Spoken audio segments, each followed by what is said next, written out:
your practice session is concluded, please hold up on all practice balls at this time.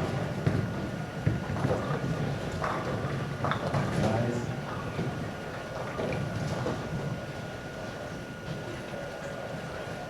As a reminder, bowlers, you are responsible for writing your scores down at the conclusion of each game, and then turning your recap sheet in up here at the front counter upon completion today. As a courtesy to other competitors, as you finish your games and move lanes, allow the pair you're going to time to complete their game before moving into your bowler's area. Attention all spectators, please do not block the entrance to any bowler's area with bags or chairs.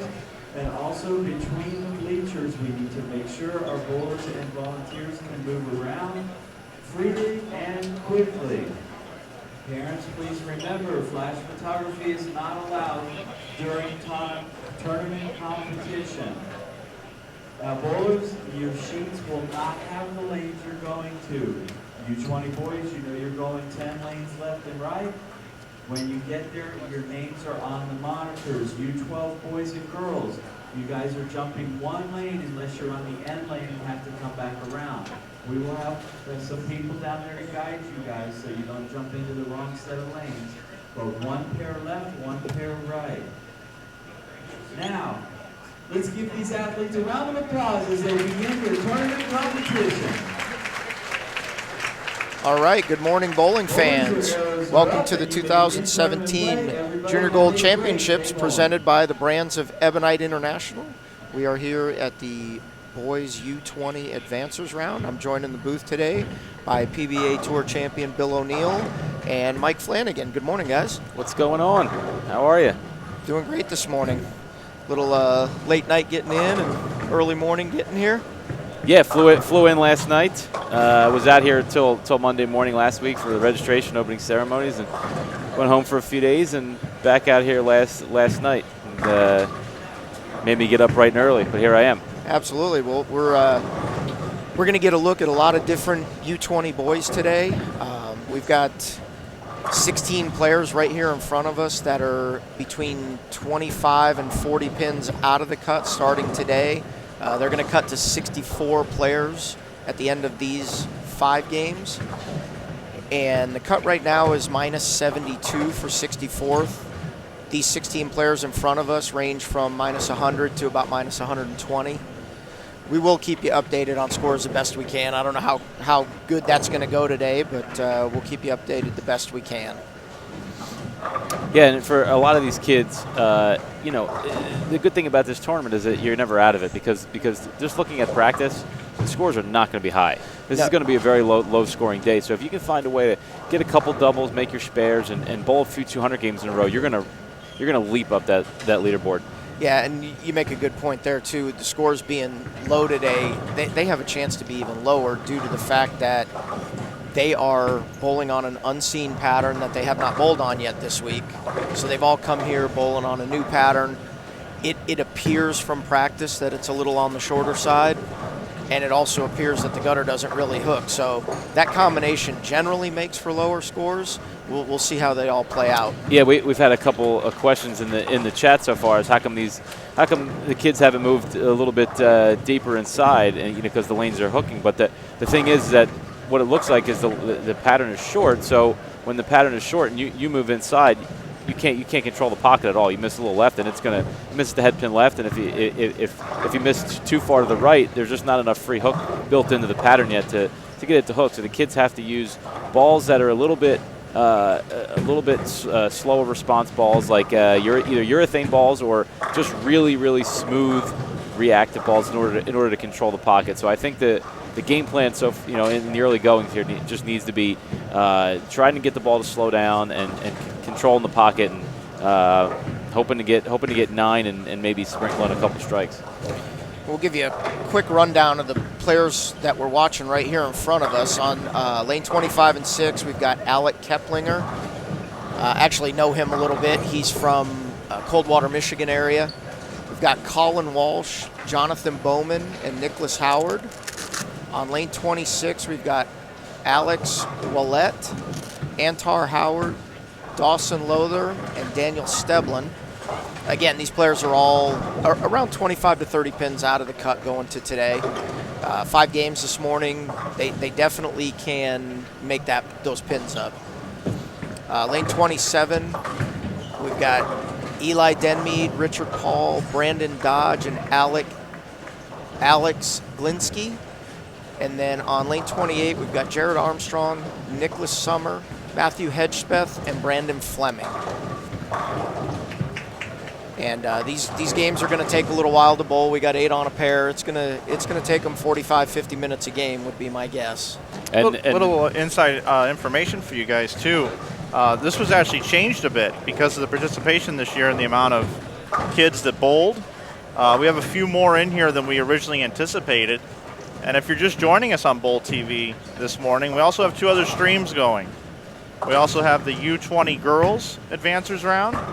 We also have the U15 boys and girls advancers round. So we've got 3 different streams happening here on Bowl TV, which this is my first opportunity to be part of Bowl TV, and we certainly appreciate having the opportunity to bring you this coverage. And Bill and Dave, happy to be here with you this morning, and we're up and running, and we're going to be here all day, guys. Looks like we're going to be here. We're bringing you the advancers round this morning. We'll be bringing you the final advancers rounds and then also match play later on today and into tomorrow morning. So, yeah, we're going to be here for quite a few hours today. Yeah, Mike conveniently told me last night at about 9 o'clock that we were on for 14 hours today, and I was still in the airport. I almost turned around and went home. I said I wasn't aware of that, and I love these kids, but I don't work. So 14 hours in one day is a stretch for me. So 14 hours will be a normal day for us this week. If you tune in at about 7 p.m., you're going to hear quite a different Bill O'Neill. I got news for you. The good news is, though, we do have the interactive chat. We do encourage folks to interact with us throughout the broadcast today to help us pass the time and interact with you. We've got 2 really knowledgeable guys here in the booth that I'm able to work with today, and Bill O'Neill and Dave Wadka. So bring in the questions, and we'll answer them as best as we can. It's really a treat here getting to watch the U20 boys today. So, Bill, I do have a question for you. With this tournament growing over 3,600 kids this year, did you bowl Junior Gold at all? I did. I bowled it. I bowled it one year. I believe it started in '97, and I was able to bowl in '99. It was in Orlando, and I think I ended up finishing like 9th at that time. It was a good event back then, and it's just grown exponentially since then. Somebody gave me a stat that the U20 boys division alone has more participants than the entire event had 9 years ago. Wow, yeah, that's it's a pretty impressive stat. That is very impressive. USBC and everybody has done such a great job with this event, and it's such a great event to be here for the kids. We attended opening ceremonies the other night. What a spectacle that was, and the new Bowler's Choice Awards is pretty cool. They let the kids vote on who they want to win. Yeah, it's neat. They get up there and the kids get to announce the awards, and it's really, really cool. I mean, for me, just being there, and then I was asked to be a part of the Q&A session, and like I'd never experienced anything like that. Just walking out, they announced us. I felt like a rock star, like walking out, getting ready to play Madison Square Garden. Like I'm walking out underneath this giant, the Jumbotron in front of, who knows? I don't even know how many people were there. 5,000, 6,000 people. I was say 5,000 or 6,000 people there. Yeah. And everybody's clapping and cheering. That was wild. I never experienced anything like that. So that was really, really neat. Hey, we've got a question in the chat already for Bill O'Neill. What will be the hardest part once these lanes start breaking down for the kids? Yeah, this is going to be interesting because you have kids right now that are playing a little bit further left using reactive balls. Then you have other people who are playing further right with urethane balls. So pair to pair could get really tricky if you don't know, and you're not really going to unless you you're skipping 10 lanes, so you're not going to really be able to watch the other pairs unless you have your parent scouting pairs for you to see who's using urethane. Because if you're a guy who's who's hooking it, like Dawson here on 25. When he goes to the next pair, he's not going to know who's throwing urethane, and if he gets the ball a little bit right and it doesn't hook, he may think they're tighter, but really it's just carried down from the urethane. So it's going to be really tricky, and it's another reason why the scores are going to be really low. Yeah, I agree there. We'll see how they play out, but right now people are playing all over the lane, and it's definitely going to be interesting to see what pair-to-pair happens. If I was given any advice, which I'm not, okay, I'm letting everybody know that right now I'm not. I am not telling anybody what to do. But because of how low the scores I think they're going to be, I would if I'm bowling, I'm using urethane and I'm camping out between 5 and 10, and just trying to control the pocket so I don't, be able to leave makeable spares throughout the course of the block. Yeah, I was stationed at this center all week, so I got to watch a little bit here, and this pattern so far doesn't look a ton different from what was out here. It looks a little bit shorter, but the scores were very low at this center all week, and urethane actually was a good play here all week for that very reason. You just kind of kept it in play. You hit the pocket, make your spares, try to bowl 190s and 2-0s, and get out of here, with even. Yeah, and I think the hardest part for people to remember when they're bowling events like this is that your score is relative. So if you think you're bowling bad and you're bowling 195, but everybody else is bowling 170, your score is really good. It's exactly the same as bowling 245 and everybody's bowling 220. It's the same exact thing. So you can't be concerned by what the scores are. Yeah, you can't be concerned about your own score. Your own score. You got to be concerned about your score relative to the scoring exactly. pace. That was a nice split conversion there by Alec. He made no, who was that? That was Alec. That was Alec. Yeah. I didn't. My age is catching up to me, and these. Did you need my glasses? The turquoise names on the black screen are giving me a hard time. My squint game is going to be strong here by the time we get done. But I like it. Alec picked up the 4-9 there. So I'm burying the lead. He made the 4-9. We need to get you some reading glasses for later on. No, I can see close. Okay. It's far that get me. So if one of these years I'm going to get an eye exam. I promised myself that. I promised myself that when I turn 30. I'm 35, so I'm getting there. Oh, all right. Yeah. Well, you're only 5 years overdue. I'm it. And my neighbor is just out of college, and she works for the eye doctor. So, so you don't really have a. I have no excuse. Yeah, I have absolutely no excuse not to go. But for now, we're just gonna. I can't get one today, so we're just gonna squint, and I'll mispronounce 30% of the names today just because I can't see them.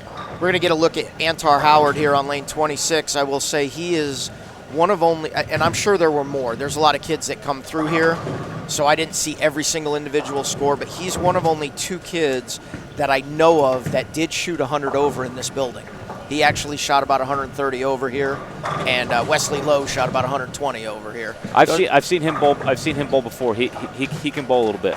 If I'm not mistaken, he's a nice player. He's from Michigan, if I'm not mistaken. I may have that wrong. We don't have that information right in front of us. I'm gonna see if I can look that up.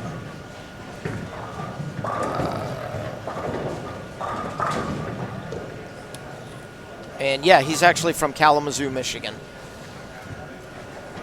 It's doing so many clinics and things around the country. I can't remember where I've seen people half the time, but I know I've seen him bowl before.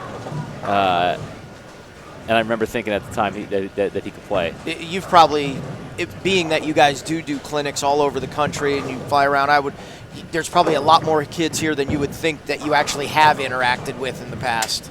Yeah, and there's a bunch of kids that bowled my youth scholarship event, that I see here too, and it's cool to see kids that you've seen when they were 12, 13, 14, and then all of a sudden they're 18, and they're taller than me, which is bad, but it's cool to see the progression and how they've grown as players and people throughout those years. Right, Bill.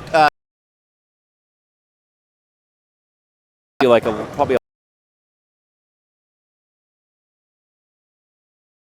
think I'm of the way you want to bowl, and if it's bringing kids into the sport and it's keeping them into the sport, then then I'm all for it. It's a learned skill. People who think that you just bowl two-handed and all of a sudden you're going to be Jason Belmonte just because you bowl two-handed, and it's cheating and all these other things. I think that they're wrong. It is yes, it is an advantage, but you have to be able to perfect it, and it is very difficult to do that. That is that is a perfect answer. I'm 100% agreement with you on everything you said there.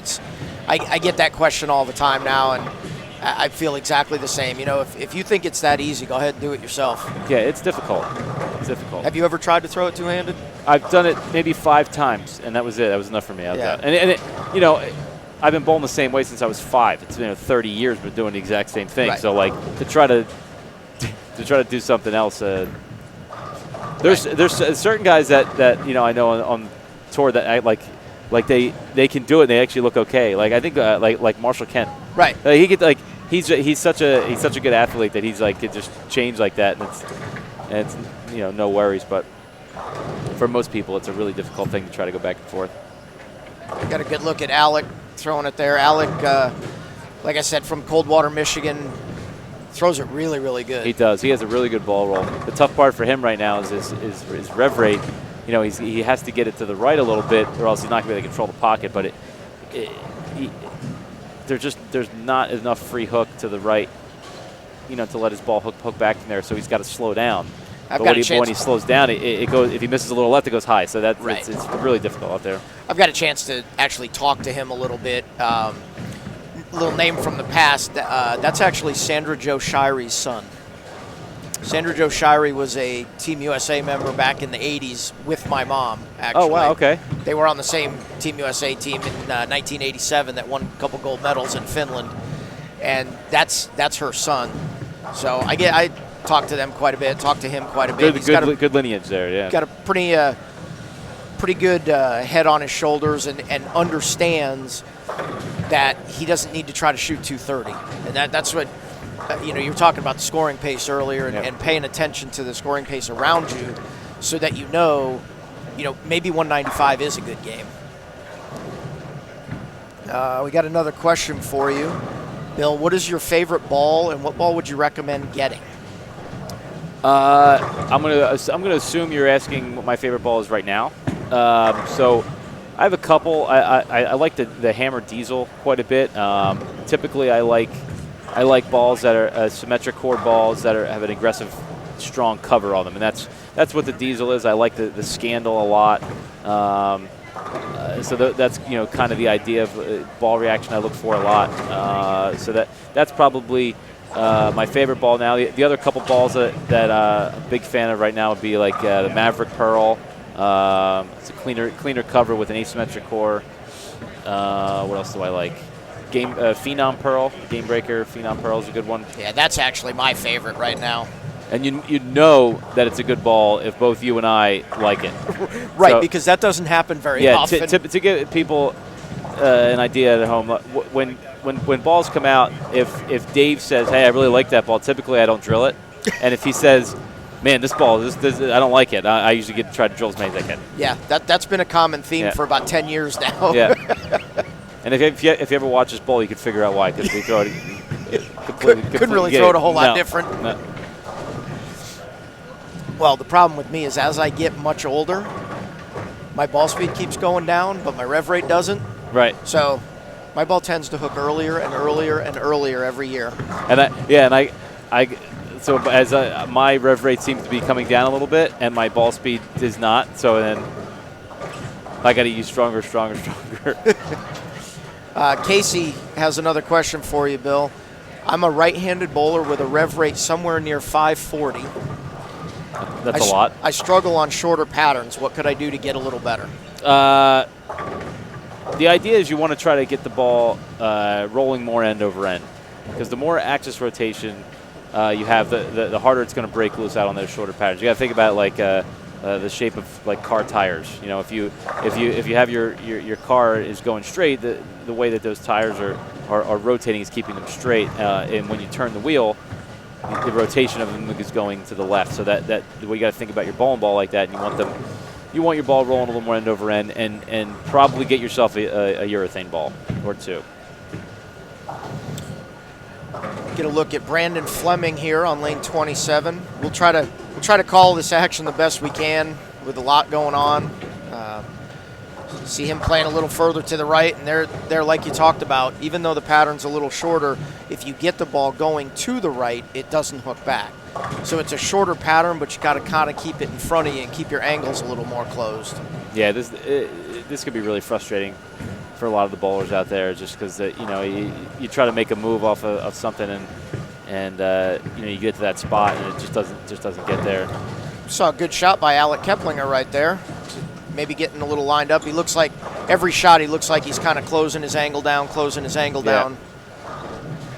But again, he's throwing a pretty rolly ball that's just trying to get him to control the pocket.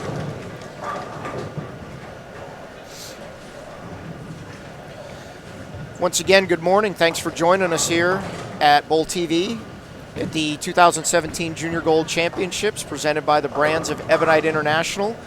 I am in the booth this morning with PBA champion Bill O'Neill and Mr. Mike Flanagan. We're going to be calling the action here at the U20 Boys Advancers Round. They're going to bowl 5 games this morning. We're about halfway through game 1. The cut score, they were going to cut to 64 after this. Cut score was minus 72 going into this round. These players that you're watching right in front of us are between 25 and 40 pins out of the cut going to these 5 games. We will do our best to keep you updated on that. I don't know how often they're going to do score updates, but we'll do our best. We both have our phones out here. We'll be refreshing as much as we can. If you're in the chat, feel free to ask some questions, and we'll answer them the best we can. Try not to sound silly, I guess. I'm looking around, and I don't see a lot of doubles right now. We got a triple on the pair in front of us here from Daniel, and we got double spare double there by Colin Walsh also. So we got and I'm looking. We got our pair to the right off camera on 29 and 30. Joshua Zilk has the front 5. So there are a few kids throwing some strikes so far early this morning. Great shot by Dawson there. He's one player that could make the middle of the lane work, just by the way he throws it. He's end over end. Very end over end, and he gets out of it very soft, which you need for this kind of pattern in order to play that part of the lane. If you're too heavy-handed and you're hitting up on it too hard and you got a lot and you're violent at the bottom of the swing, you'll never be able to control the middle of the lane. But he's not that, so he's got a chance to bowl okay from that part of the lane.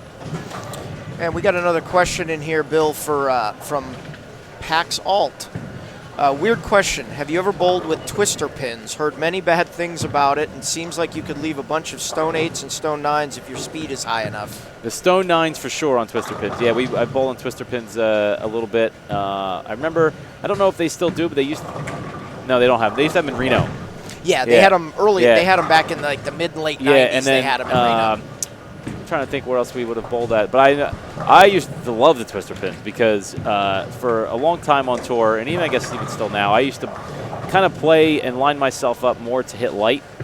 It kind of gave me, I'd try to stay ahead of the moves on the lane.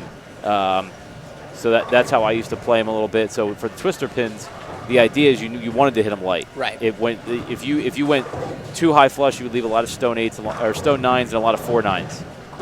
So you would want to try to stay a little bit lighter in the pocket on those kind of pins. So it just depends on how you play them. There's obviously a lot of people who didn't like them for that reason, but I wasn't one of them. Yeah, I never had a lot of success on the twister pins myself, but just I had the problem with the 4-9 and the 9, and it was about staying ahead of the moves a little bit more.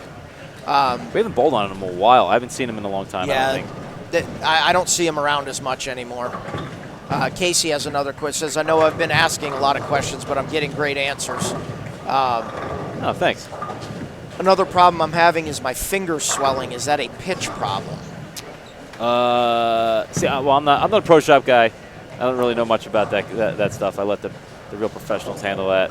Casey, I would go see your local pro shop on that one, wherever you're from, whoever drills your balls. And your local pro shop operator is going to have that knowledge to help you out there. Joe Sortel wants to know, what is the best urethane ball on the market right now? I like the black urethane, the original black hammer. I think it's good. We have a purple one as well. It's a little bit. I think it's a little bit longer, a little bit cleaner down the lane. So they complement each other pretty well. But for me, I think the black hammer is the best one. The purple hammer actually got a lot of play this week. There was a lot of kids throwing it on the shorter patterns. They got a higher rev rate than me.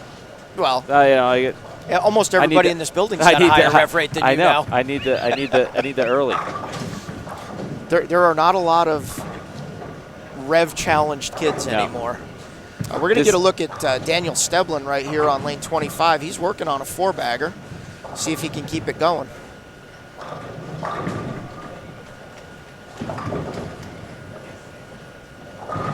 A little bit high for a 4-pin. This game that Jonathan Bowman's bowling right here is a terrific game for what you're gonna see out here today. Like, to have 33 in the third, you're gonna have that when the scores are slow. So you're gonna have that almost once a block. When the scores are slow, you're gonna have 2 splits in the first 3 frames, and how you come back from that is going to determine what your scores are for this tournament. Because you could really go into the tank when you have a start like that, but for him to come back with a triple is really impressive, and hopefully he saved his game. Yeah, talk to some of the parents about when the scores are low and what they should be telling their kids, and they have to understand, like, when you can bail out a game for 180, 185, 190, those games become more important than even the 230 games. When you can throw the last 3 or 4 or 5 and bowl 190, that saves you from bowling 150, and it's a lot harder to come back from 150 when you can bail out 180 or 190. Now when you get to the right pairs and you get to a good pair and bowl 220, you're even or a little plus. Yeah, I tend to feel better about the games where I have like 112 in the 7th and I strike out for 202. Right. Than I do about games where I bowl 250, because that means that I wasn't bowling good at the start either. I was throwing it bad, or I wasn't in the right part of the lane, and then I was able to figure out and settle in and finish the game out, and bail out a 2-0 game instead of bowling 160. And when you can do that, I think your confidence goes through the roof. Sure, and with you being a former U.S. Open champion, and I kind of equate this as the youth version of the U.S. Open.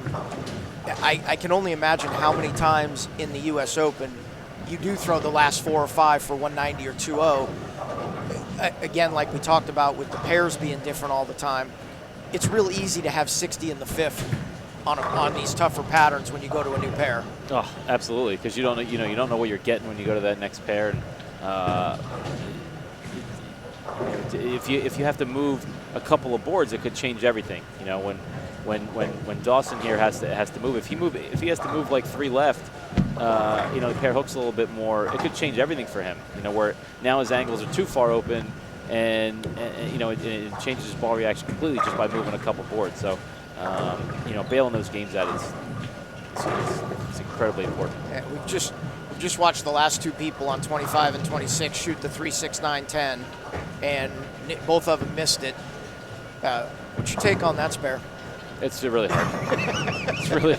it's really difficult. I mean, and the couple people I saw that have shot it so far have shot it straight, which typically you wouldn't do, but on this pattern, that's exactly how I would shoot it. Right. Because especially if you have a double up there, you have a pretty decent chance of getting 0, because you're trying to create angle to get the back pin, and you could throw it in the gutter. Right. And you could get 6-0. Yeah. If you shut it down too much, it's going to hook really quickly, and you could miss them all left. So I would definitely shoot them straight, and at the worst you're getting 3. And right. And like you said before, when the pattern's tough, you're going to have some opens. Yep. You've just got to try to limit them, but you're going to have opens. It's going to happen. Another shot by Jonathan Bowman there now. After having 33 in the third, he's got a 4-bagger to come right back after that. Yeah, so. and I feel okay that he got out there and struck after I just was like singing his praises. I was hoping that I didn't give him the whammy. So I'm glad he got up there. So now whatever happens, it's not my fault. That frame could have been my fault, but Keep an eye on Joshua Zilk over there. He actually does have the front 6 now, and he's getting up in the 7th frame. So we'll try to keep an eye on that.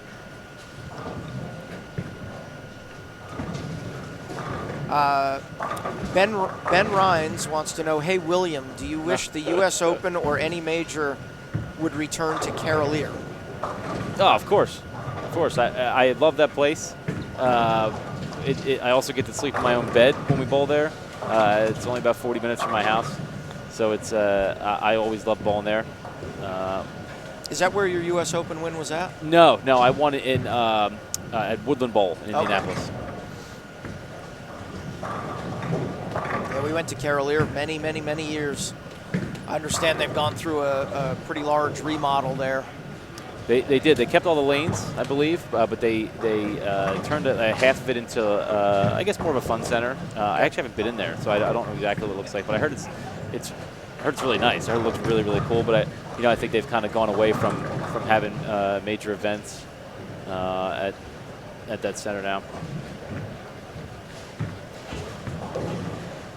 Dawson looking to pick up a 10-pin here. Again, spare's extremely important when the lanes are like this. And, we got a question, what is the oil? Honestly, I will try to find that out for you. They do not post the patterns. They do not post any graphs or what oil they're bowling on. So I don't believe we're going to be able to get that answer for you. I believe they're going to post all of that at the end of the event. You'll be able to find that on bowl.com under the Junior Gold Championships.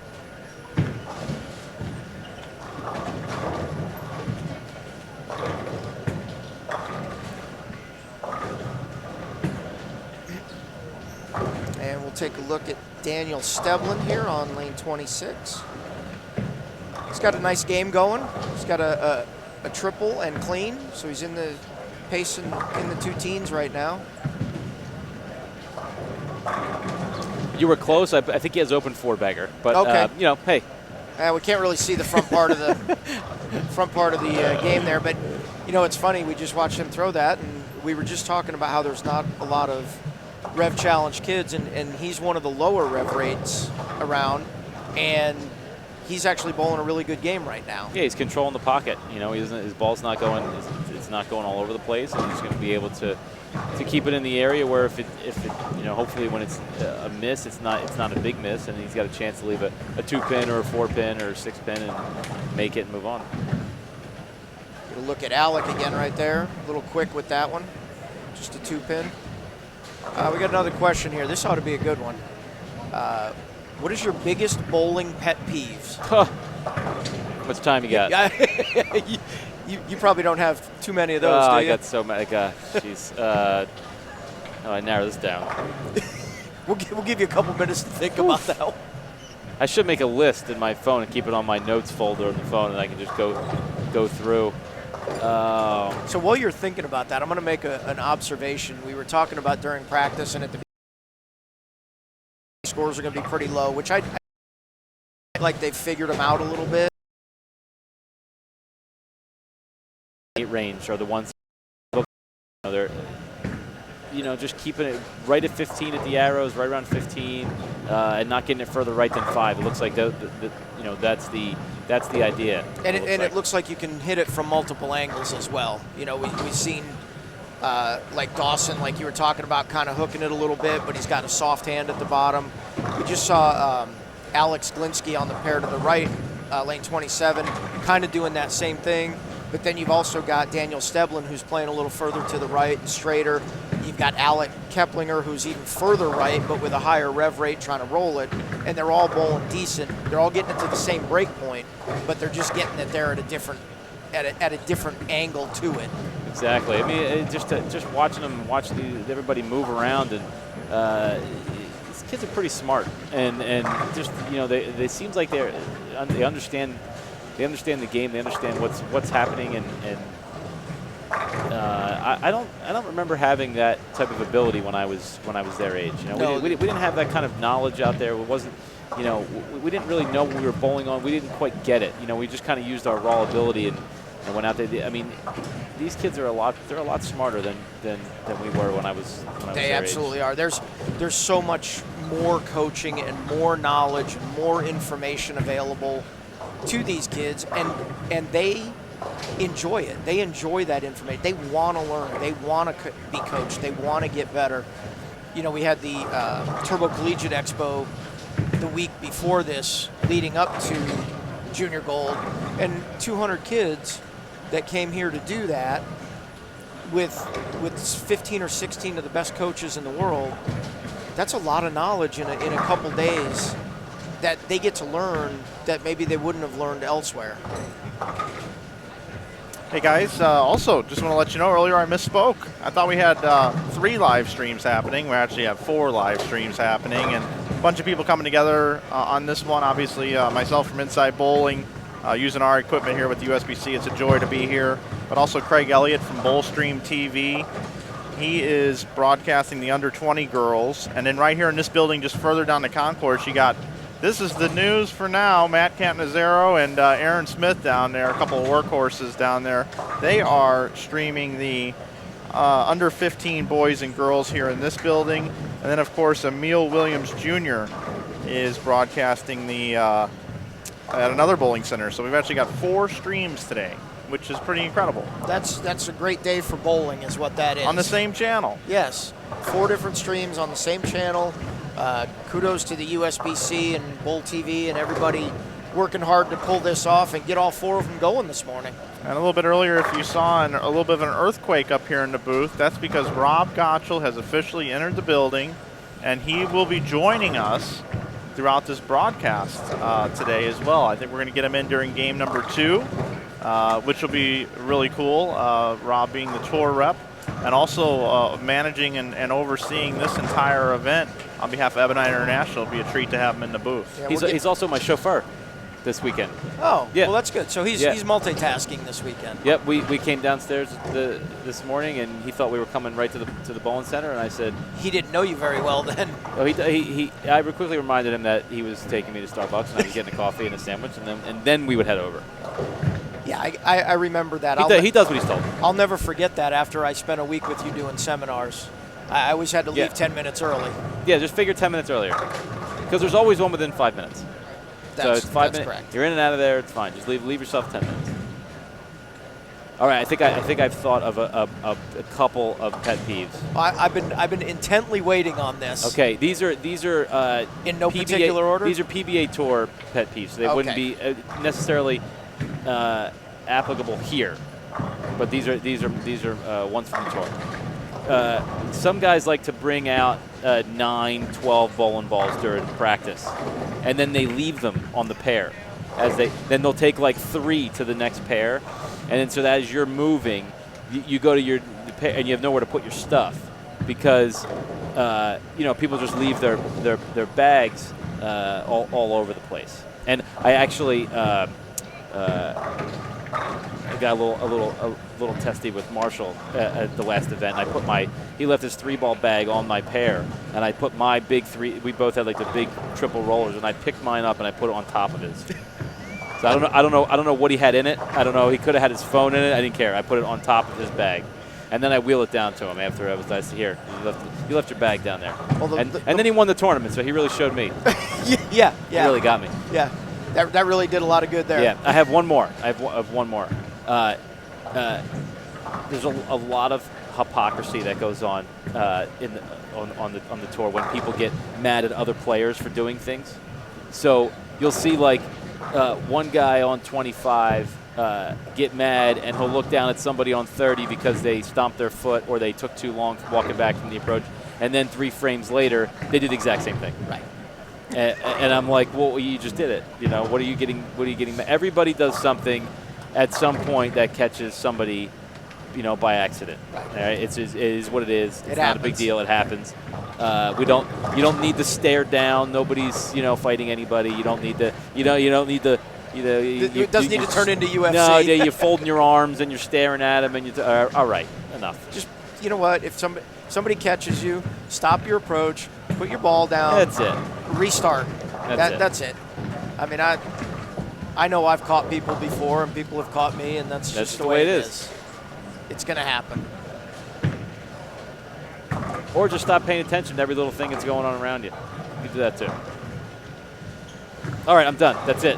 That's it. I don't want to keep going on about this. I'm quite sure you have plenty more. I can't think of them right now, but there's a lot. Let's see. Casey wants to know about Xavier Patterson in the U12. Casey, I believe U12 is being streamed on one of our other channels, or one of our other feeds on this channel, so we don't have a score update on that. You might have to click on over to the U12 and see if they can find it for you.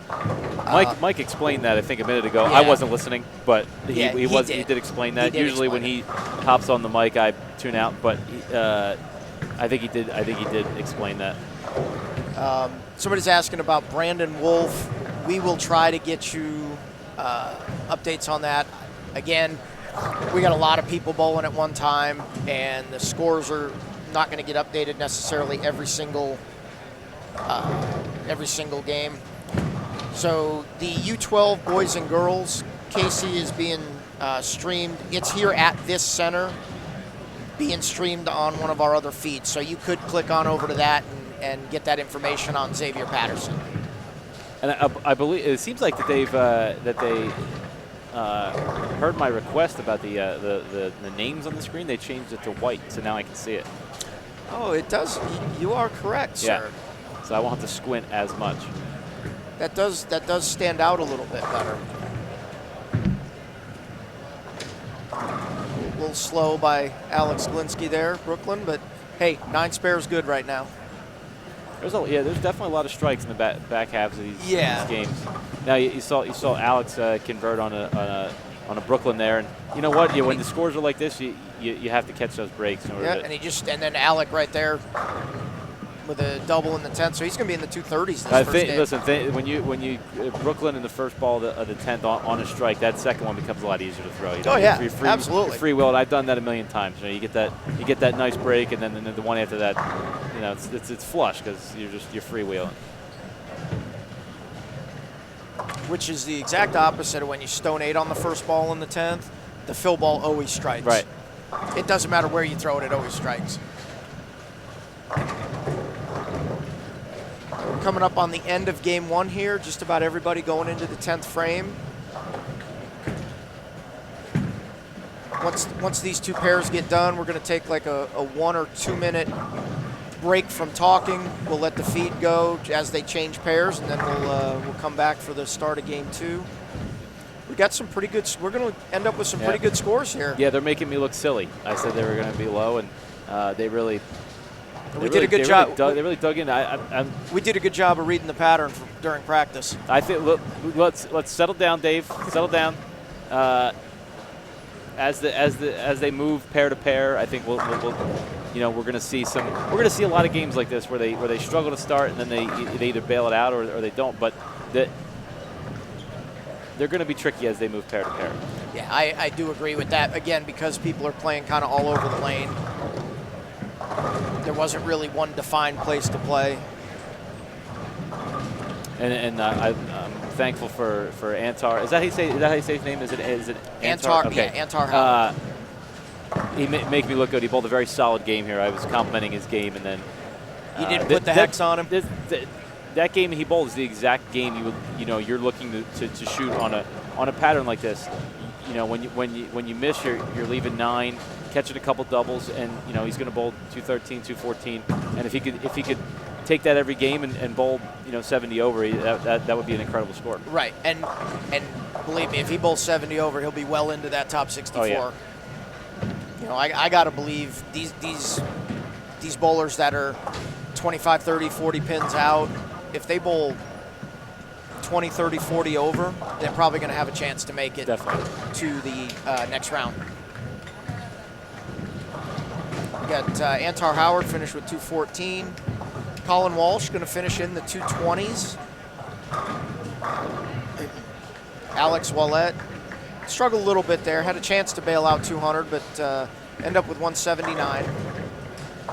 I tell you, I don't know what happened to this pair. I don't know how much urethane went down, but the back part of the pattern on this pair 25 and 6 has calmed down quite a bit.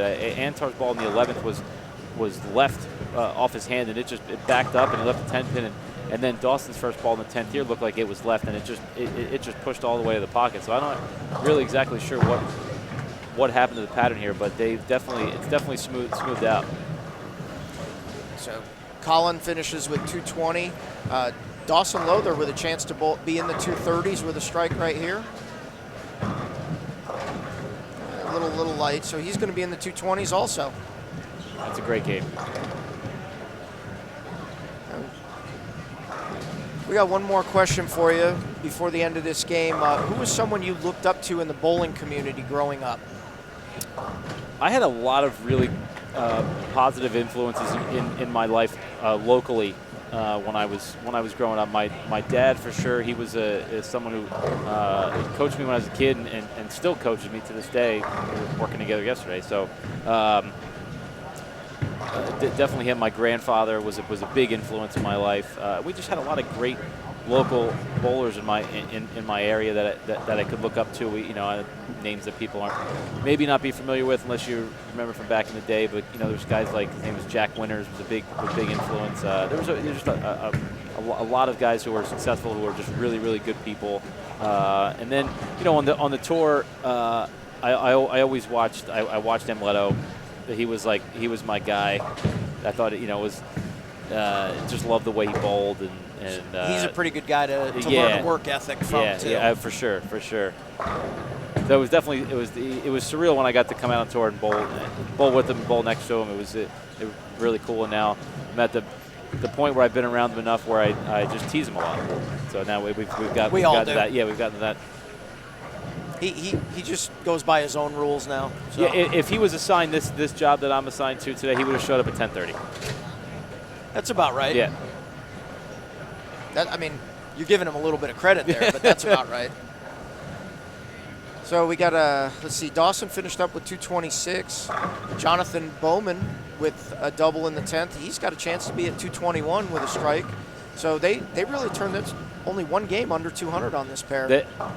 They are not nervous to be bowling in front of us. No, not at all. No, not even a little bit. They couldn't care less that we're sitting here, which is great. And it could be one of those things. This could end up being one of the good pairs, because I'm looking around, and although there's some strikes on some of the pairs, there's a lot of not very good games on a lot of the other pairs as well. So we're going to watch these last couple people finish up here. Like I said, we'll take a quick break and come back and call game 2. Got Matthew Hedgespeth finishing up on lane 27, and he's going to finish with 234. So that's a great start there as well. Shout out, good day, Australia calling. So shout out to Australia, and also Matt from Lincoln, Nebraska.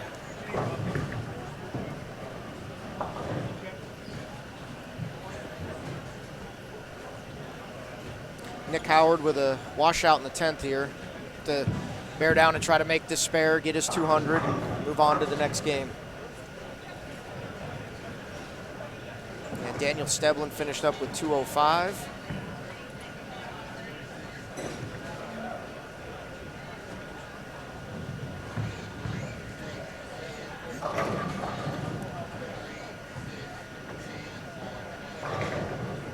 Aloha, Pax Alt from Hawaii. Thanks for joining us this morning here on Bowl TV.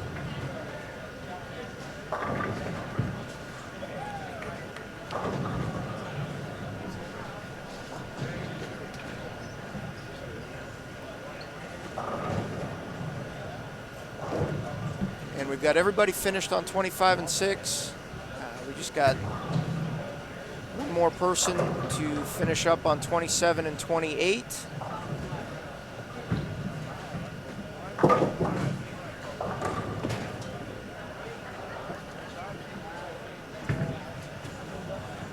Bill, we got people from all over the world joining us here. We've got Sweden in the chat. We've got Australia. We've got south of the Netherlands. It's awesome that people are joining us from all over to watch these great young kids bowling in their national championship. It's a testament to the sport itself, you know, and how worldwide it is. And I see that when I travel. I've been to a lot of different countries and see how passionate a lot of these people are when you go over there. It's really neat. Really neat to see. That'll lead me into a couple questions when we come back from break about your international travel too. I think that's a cool thing to talk about with these kids are all bowling for spots on Junior Team USA. So we're going to go ahead and take a break right now. We'll be back in just about 2 or 3 minutes with Game 2.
I didn't see anyone was going to get it.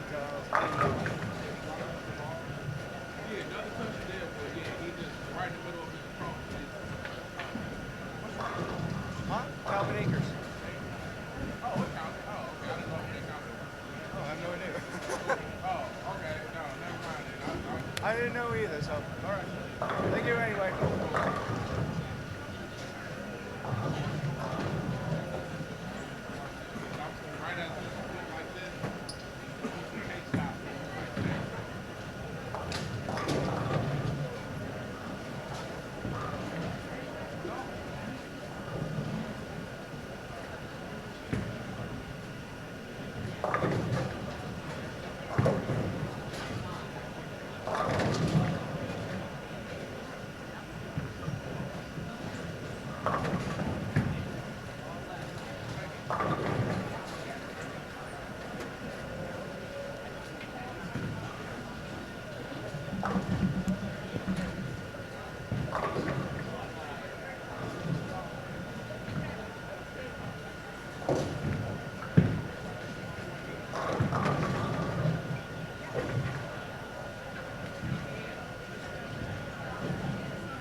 All right, good morning, everybody. Thanks for joining us here on Bowl TV at the 2017 Junior Gold Championships presented by the Brands of Ebonite International. We're here with the U20 Advancers round this morning. I'm in the booth with PBA Tour champion Bill O'Neill, also Mike Flanagan, and I think we're going to have a special guest this game as well. We're getting ready to call game 2. All the athletes have changed pairs, and thanks again for joining us this morning. So, Bill, right before we went to break, we had another question come through, and somebody wants to know who or what is your kryptonite on the PBA Tour. Is there a lane pattern that gets you, or a specific bowler that you struggle against? There might be, but I don't know, because I try to not. I don't think about things like that, because I don't want to have any type of idea of what I'm supposed to do before I bowl. Like, as far as, like, I don't want to know. Like, people say, "Oh, what's your favorite pattern?" or something like that. I don't have one. I don't have a least favorite pattern. I don't have a favorite pattern. I don't have a favorite bowling center. I don't have a least favorite bowling center, because you should just show up to the tournament and take each one on its own merit, because you don't know what they could be a little bit different. You know, Cheetah plays different every time we bowl on it. You know, I've finished 60th on Cheetah, and I've won on Cheetah. So it's I don't like to do that. I don't think people should do that. So I try to, like, just I don't keep records of my match wins against players, and I don't do any of that, because I don't want to. I'm sure there's people that I've lost to 3 or 4 times in a row. But I don't really want to know that, because I don't want to go into the next time I bowl and be like, oh, I've lost this guy 4 times in a row, and have some sort of preconceived idea of, you know, my finish against a certain player. That's great advice for any of you listening out there. That's also great advice for all these athletes that are bowling today, to just take every day as a new day, every game as a new game, and it doesn't matter who you're bowling against or what pattern you're bowling on. It's all relative. Yeah. Whether the lanes are hard or the lanes are easy or whatever it is, it's all relative. Everybody's still bowling on the same thing. Yeah, and I can't take full credit for having that kind of mindset. 7 or 8 years ago, I eavesdropped on an interview Norm Duke was doing, and I was just happened to hear, you know, the things he was saying, and he was saying, you know, because I used to be like, oh, I don't like Cheetah, I like this pattern, that pattern, and I heard the way when he was doing this interview, and he basically said that. He goes, oh, what do I care? I don't care what I bowl on. You know, I'm trying to win. And I'm like, man, that's fantastic. That's how you got to do it. And so from that moment on, I said, that's the way I'll view things. I'm not going to care about what the pattern is. I'm not going to bother with any of it. And then, you know, if you're trying to be a great player, like, yeah, he's Norm Duke. What does Norm Duke care what the lane pattern is? You know, he's right. One of the greatest players ever. He shouldn't care. And that, you know, Bill, that probably has a lot to do with your success that you've had on the tour, because it's one less thing that you need to think about. You just go and focus on the task at hand. Yeah, you don't want to be thinking. You don't want to have any thoughts in your. Once you step on that approach, you should be blank. There should be nothing going through your head, because the more you're thinking, you know, the worse it's going to be. And I know, because the last couple of events I've bowled, I've done nothing but think. So, and it haven't been very good at all. So I'm going to go through real quick. I'm going to give a rundown of the 16 players we have in front of us here for Game 2. Here on lane 25, we've got Jacob Dupree, Logan Kemp, Jacob Kirsten, and Alex Acosta. And on lane 26, we've got Todd Ross, Joshua Ramos, Francis Vitelli, and Devin Shalafor. Lane 27, Joshua Meek, Patrick Schwartz, Maxwell Royers. Hope I didn't mess that name up too bad. And Nathan Pembroke. And then over on lane 28, we've got Sam Brandt, Tyler Kalasa, Brandon Donahue, and Bryce Danoon.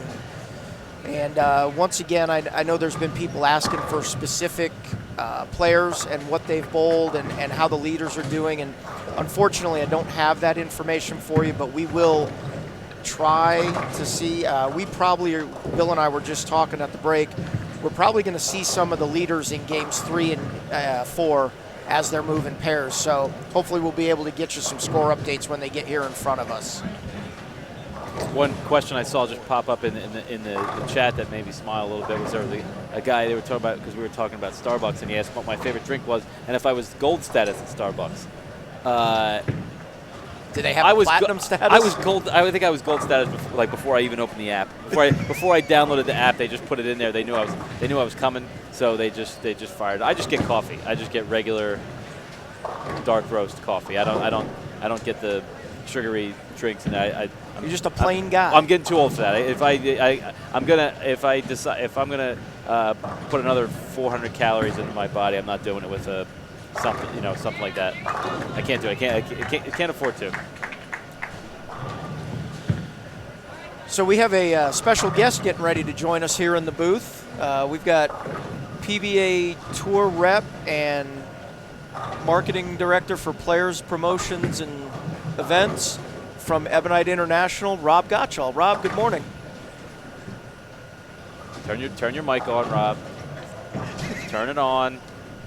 All right, I think we're good. There he is. Hey, good morning. Good morning, guys. How are you? Doing great. Doing great. How's your experience been this week with Junior Gold? Oh, it's been tremendous. To be a part of this event, just as not only as the company, but to experience it as a person. When I bowled youth, this event wasn't around. I hate to date myself with age. But, you and me both. We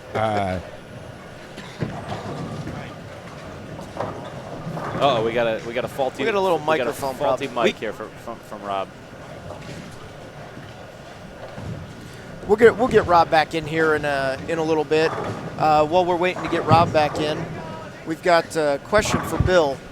If you're struggling in a tournament, especially on an unknown pattern, what's your method to figuring it out? How do you get out of that struggle and start throwing quality shots? That's a great question. It's a difficult thing. I wouldn't worry too much about the pattern and being known or unknown, because when you're the characteristics of the bowling center, what type of oil they're using, all those things come into play when it comes to the pattern. So what your moves are going to be if you're bowling on, say, a chameleon PBA pattern, they're going to be different than the next time that you bowl on it, depending on the surroundings and all those kind of different variables. But when you're you should have the way that I like to do it is if I'm struggling, there's there could be triggers in your game that that when you go bad, you're doing X, Y, or Z. It could be something with your push away, something you're pulling the ball from the top, or you're over muscle. Any of those things, you have those things in your game, and typically when you're bowling bad, you're doing one of them. So for me, I try to go back to the basics and think about what it is that makes me good, and then I try to do those things. Great answer. All right, I think I'm back now. All right, and I think we've got Rob back in the booth. So we were talking about your experience at Junior Gold as a company and also as a person. Yeah, it's been great, because to not have been able to take part in this and to be a part of it on a completely different level and sit and talk to the parents and the athletes.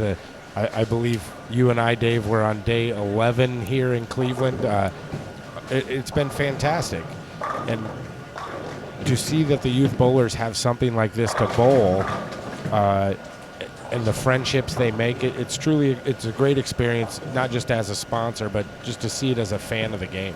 That's one thing to hit on, and what I've noticed is the camaraderie amongst the kids and the athletes, and even amongst the parents, is just something you don't see anywhere else. These kids enjoy being around each other, and although they are competing against each other, they root for each other, they cheer for each other.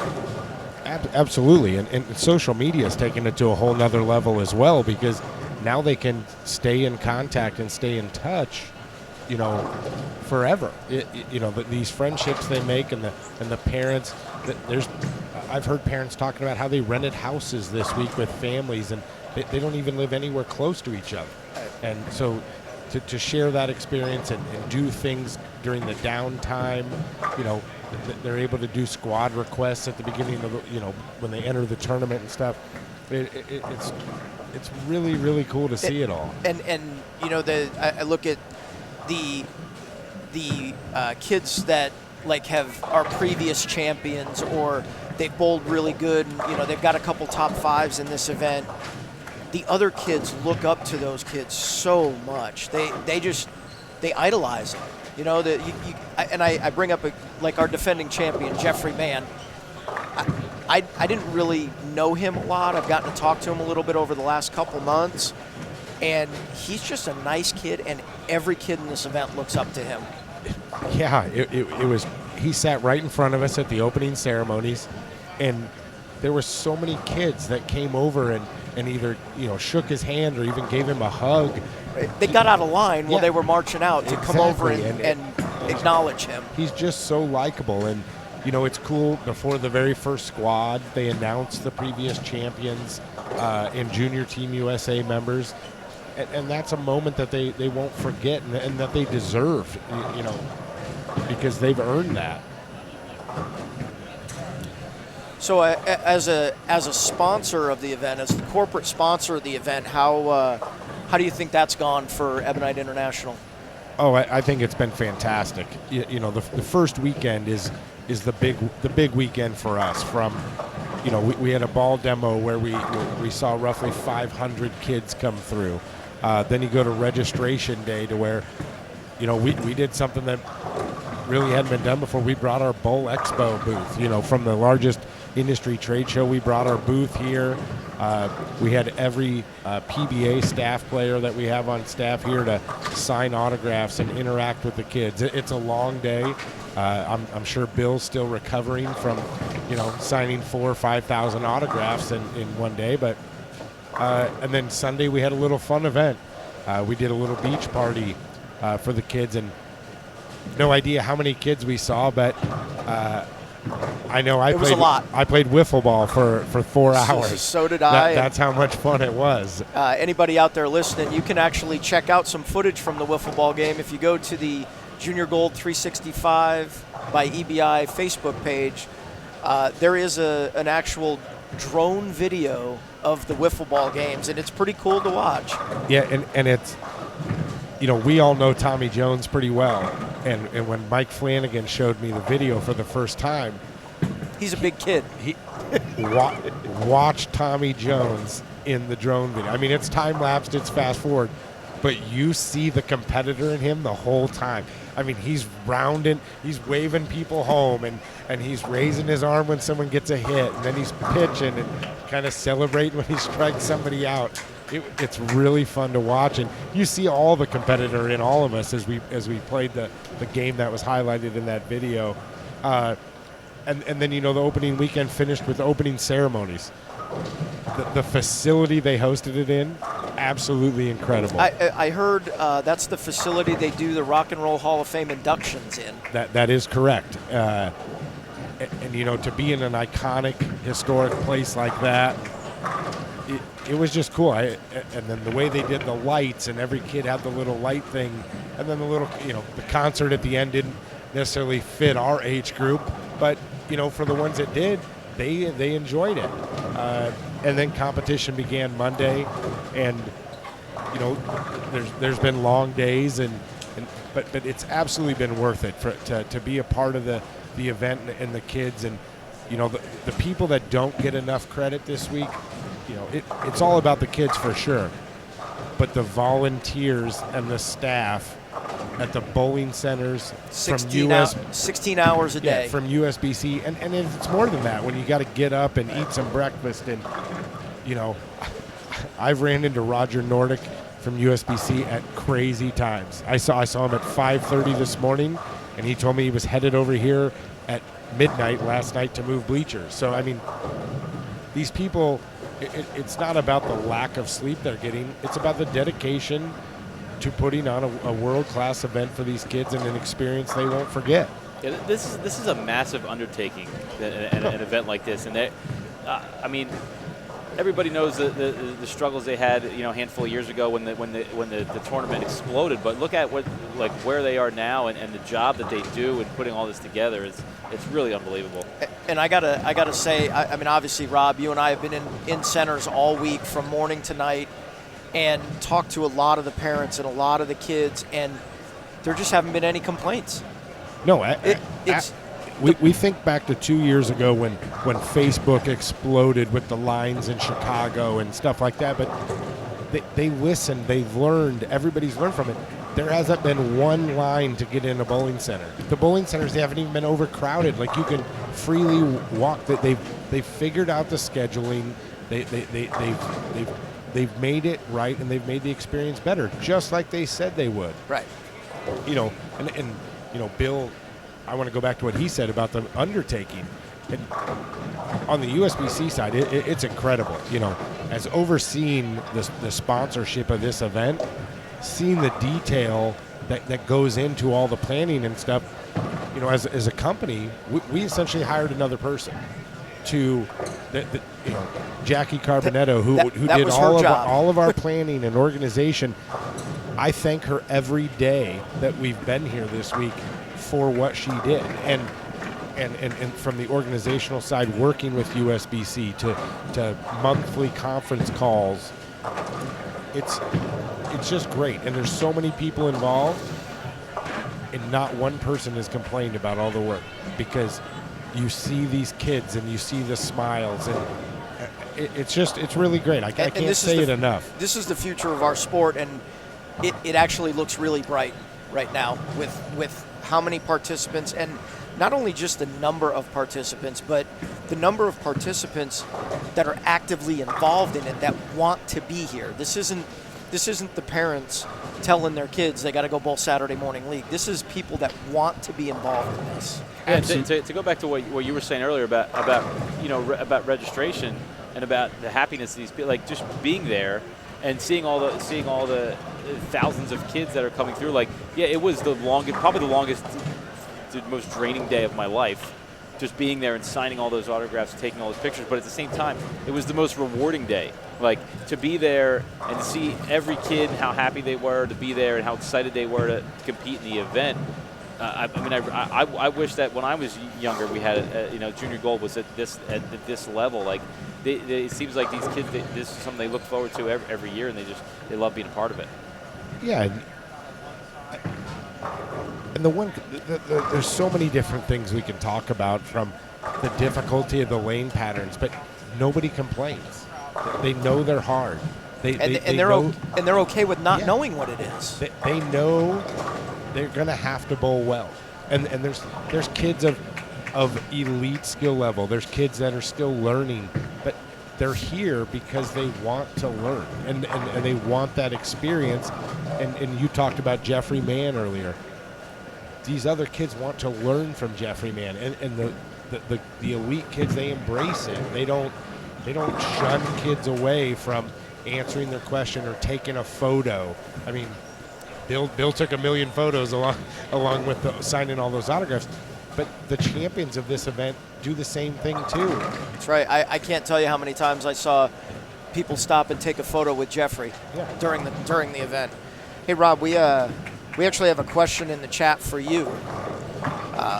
Casey wants to know what the requirements are to be on Ebonite's staff as an amateur. It's kind of a loaded question, but there's many different variables in how staff works these days, from being a competitive bowler to having pro shop affiliation, to having influence in your local market. As I facilitate our staff program, it's managed much more on a local level through our district sales managers, because they're the ones that utilize them in the field in their markets and stuff like that. So we do have an application process.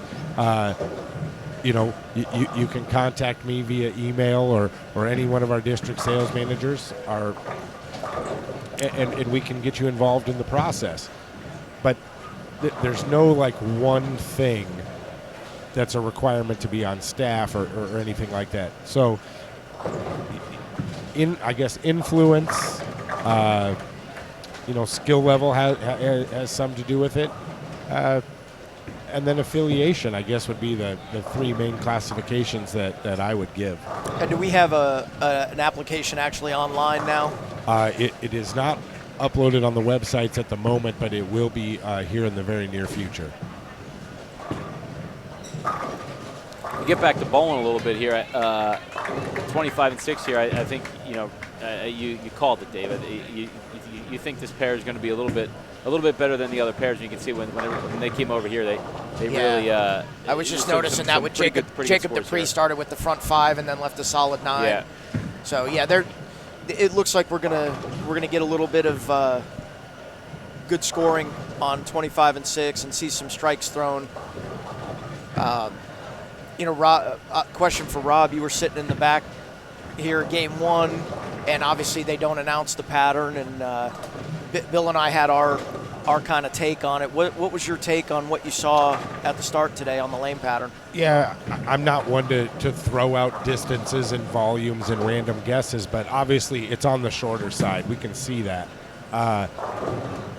Just by watching some balls here on the 4, 5, 6 pairs that are close, I feel like it's got a little bit of volume, a good amount of volume, because it's going down the lane fairly quickly. You can attack it different ways. We saw some urethane, a good amount of urethane go down the lane right away in practice. A lot of guys went out of it, and just assuming by what I saw, they got out of it because they're not seeing motion. And when guys throw urethane these days, they like to throw it hard. But the guys that are still in urethane are throwing it nice and soft, trying to let it pick up and let it roll. Because with urethane, you're essentially playing the front of the lane. You're not playing down lane.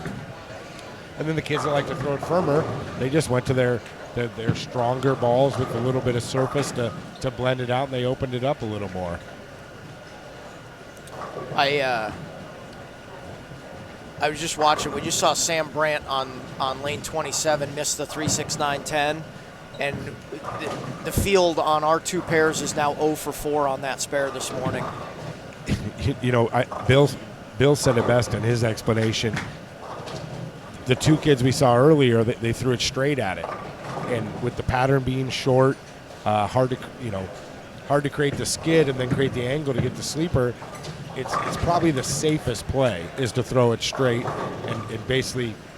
You're going to get 3 at least. Yeah.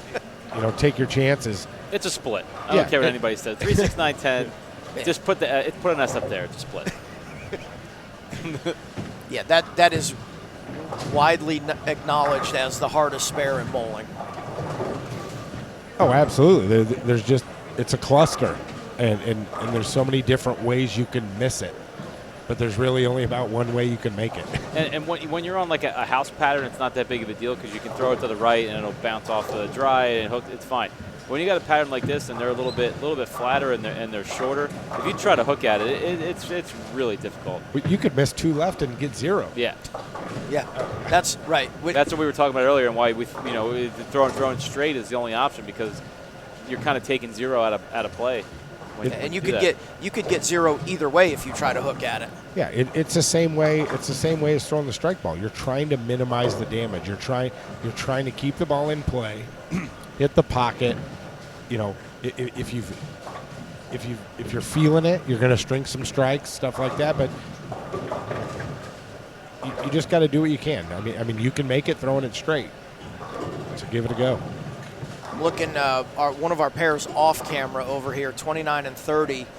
We've got a couple of pretty well-known players on that pair, and both of them stringing some strikes right now. We've got Jalen Mosley, who is from Indianapolis, his first year in the U20 division now, and he had an unbelievable run at the USBC Masters this year.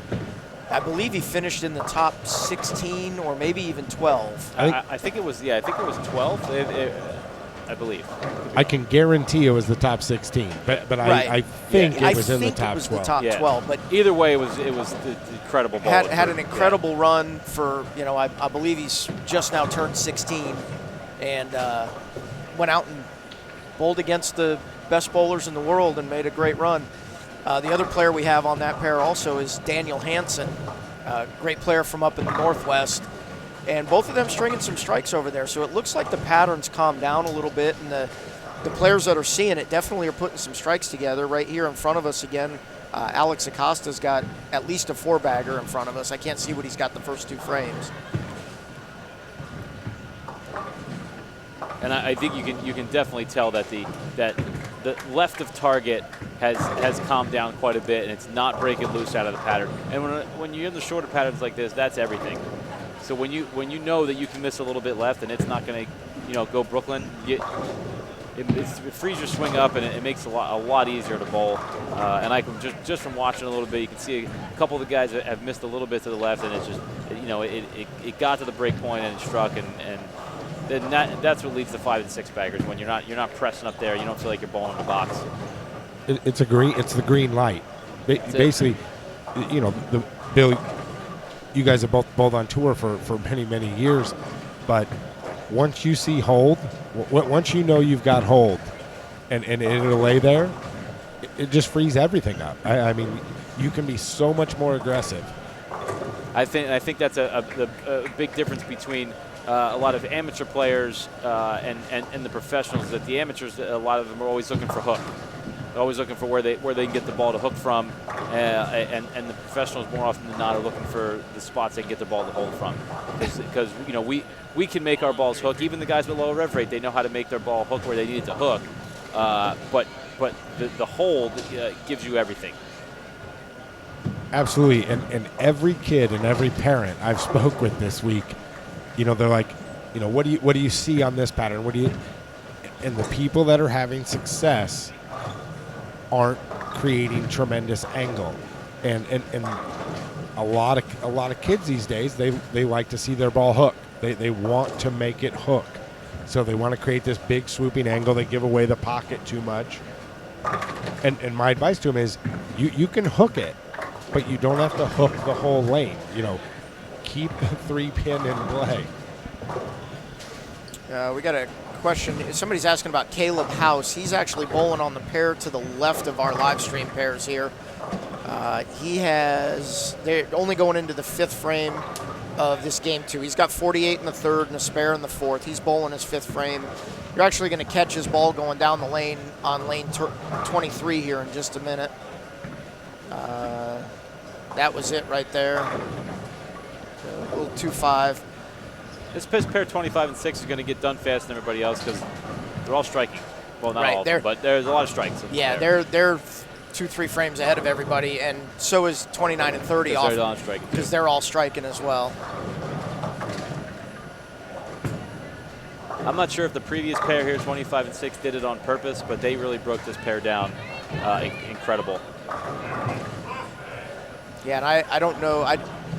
I'm going to take a guess and say that there was some urethane balls that went down the lane. It was the urethane. Yeah, it was for sure the urethane. The urethane is what creates all the hold, because the difference in the balls is the urethane balls, they push the oil down the lane, where the reactive balls are burning it up from the front part of the lane. So when the reactive balls in the lane, they're chewing up the front because they're trying to dig in, they're trying to hook. And the urethane balls don't absorb oil. They don't absorb any oil, so all they're doing is just creating that, and they're not flaring, so they're just staying on the same, generally the same ring of the ball. So it's just pushing all that oil to the back of the pattern. And I think it goes back to what you guys were one of the things you guys were talking about in game 1 of how knowledgeable these kids are. Like you watch the first 3-4 kids throw their practice shots. You saw about 3-4 kids come right back to their bags and grab balls off what they've seen, and then most of them migrated to the right a little bit, and they went to get their information from there.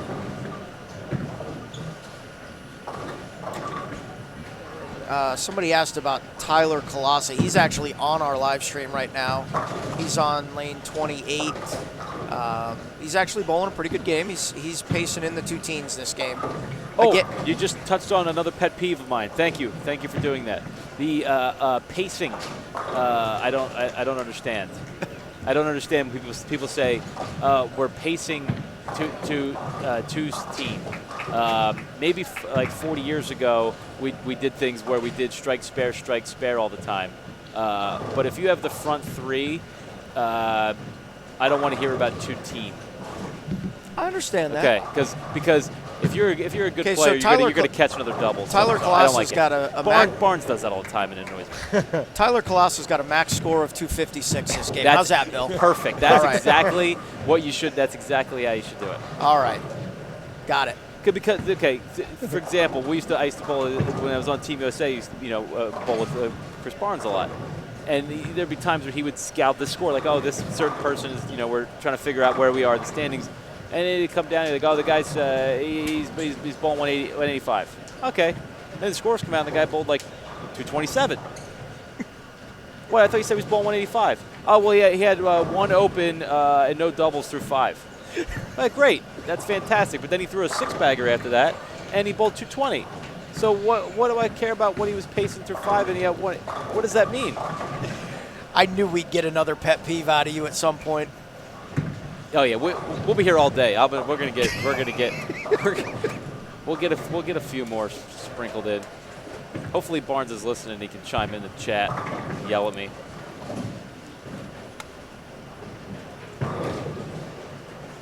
But it's a little too early for him. It's 8 o'clock in the morning on where he lives. So we got, I know we mentioned off camera to the right there, we've got Jalen Mosley and Daniel Hansen.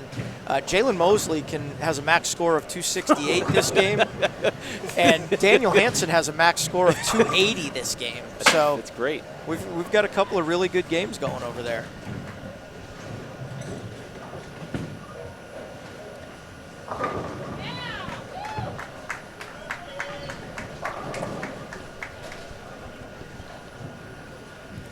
You guys were talking about scoring pace earlier, and it's still going to be relatively low, but for the overall field here, I think it's going to be slightly higher scoring than some of the other patterns, and you're going to see guys like this making some moves, to get in that cut, because it's very interesting. Jalen Mosley, he's on the left lane, so he's moving left. So he's further down in the standings. Right. And all of a sudden can bowl 260. Daniel, he was just over here, moved to the right. And Daniel was he was just barely in the cut or right around the cut. I'm gonna correct you here, Rob. Jalen Mosley's going to the right. He's moving to the left. He's on the left lane. No, he's on lane. He started on lane 20. Yeah, this is game 2. They got it. They're flip-flopping. I did the same thing earlier. I thought they started on the same lane every game, but they it's don't. opposite of what you said. So it's Jalen and Daniel are just opposite. So Daniel's the one that's moving to the right. Right. So Daniel started much further back and has a chance to shoot 258 this game. My apologies. I was tricked up by the score. I did this. That's why I was going to correct you, because I did the same thing earlier. Daniel's pacing 247 over there. Jalen actually started in 69th place today. So Jalen started just outside the cut. And again, with a max score of 268 this game, going into the 10th frame. Right here in front of us on our camera pairs here, 25 and 6, we've got some decent scores again. We've got Jacob Dupree with a max score of 259. Alex Acosta, unfortunately, had a Greek church in the 8th frame, but still with a max score of 237. He actually had 280 going at that time. And I can't see the beginning of Devin Shalafor's game, but he does have a 4-bagger in frames 5 through 8. I think you're right, though. This pair, this 25 and 6, is going to be a nice pair for. I mean, six of the 8 players can bowl 200. And we had 7 of the 8 bowled 200 on it the first game. Yeah, and I think if everybody, when they come over here, if they don't play them too far left and they start their ball, right of 16, 17 at the arrows, then they're in good shape, because there's a nice spot there right around 10, 11 where it holds. Yeah, they've created some hold there on that pair.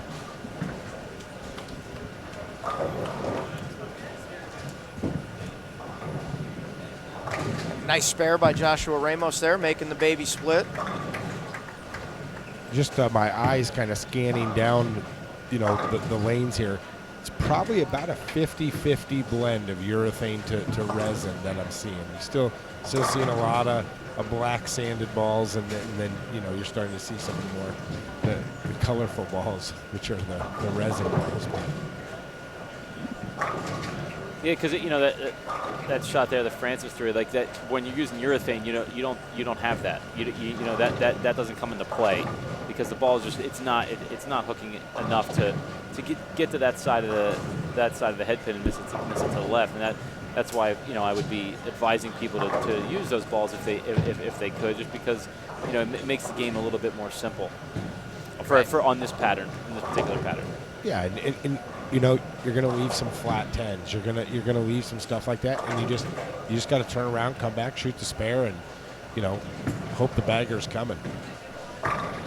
And that was I spent some time explaining that to some of the kids this week too. Just when the lanes are that hard, especially on the really hard patterns, if you can control the pocket, and if your bad shots are a flat 10 or a 4-pin, you are in the right part of the lane and you're doing the right thing. So we're gonna have a little special treat right here. We're gonna get to take a look at Jalen Mosley on our roaming camera here. We're gonna get to watch him bowl his 10th frame over here on lane 30 in just a second.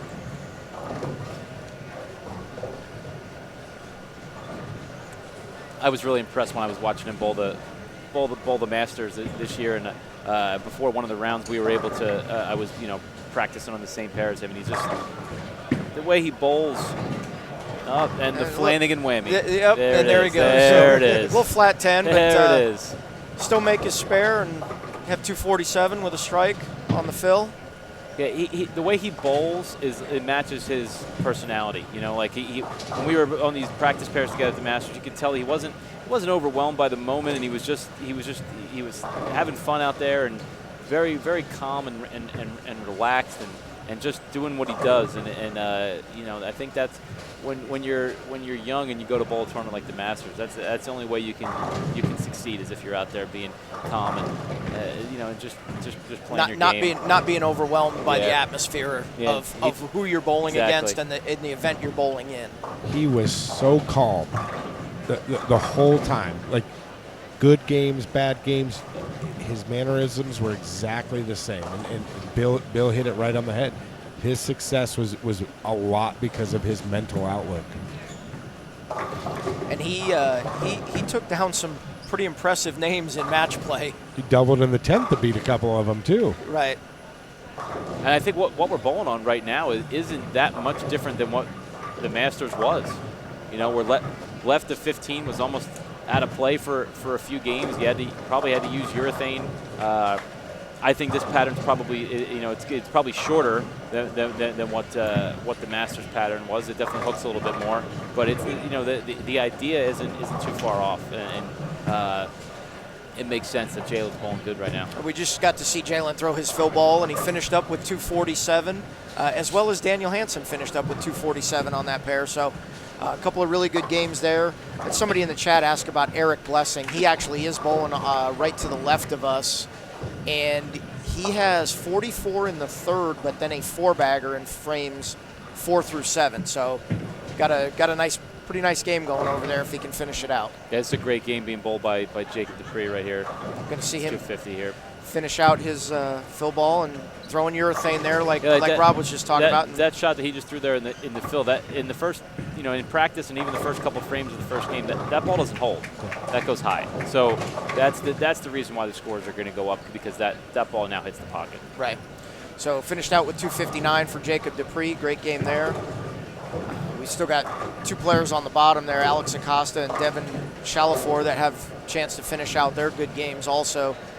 And we'll try to get you an idea of what Devin can bowl, since I can't see the front part of his game. And we've got coming into your screen, you're going to see on lane 24, you're going to see the ball go down the lane, is Jacob Mullen. He's working on a 4-bagger right now. He had an amazing round at Roseland the other day. One of the rounds where he bowled about 980 for his 4 games. Got a little break there and caught a Brooklyn for a 5-bagger. Kid's game is very impressive. Very sound fundamentally. And once again, just a good kid. Yeah. You talk to him. I actually knew him a little bit from when I was out west. He used to bowl the JBTs out west, down in Vegas. He would come down and bowl the main event. So I got to know him a little bit there, and just a great family, just good people.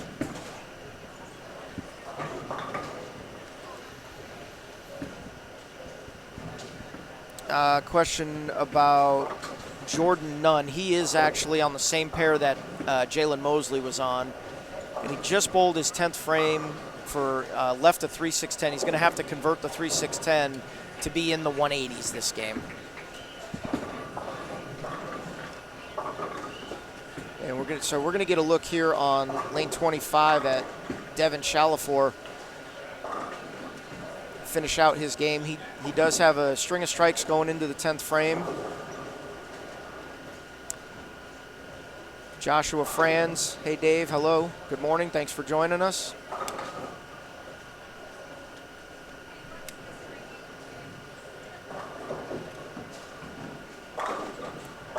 Great shot there by Devin. And once again, throwing a urethane ball. So that seems to be pretty much the trick here on this pair. In my opinion, it's by far the safest play right now. And it actually looks like a good play right now. I mean, we're seeing 240s and 250s with urethane right now. It's the safest play, and it's also the play that's going to lead you to the highest score too. So it's the best of both worlds. So if you have it in your bag, it's pretty good. It'd be pretty good to throw that, I would think. Wyatt Davis is asking about Blake Ernest. We only have a very small area we can get updates in. We will see. If I can find him, I will, and we'll let you know.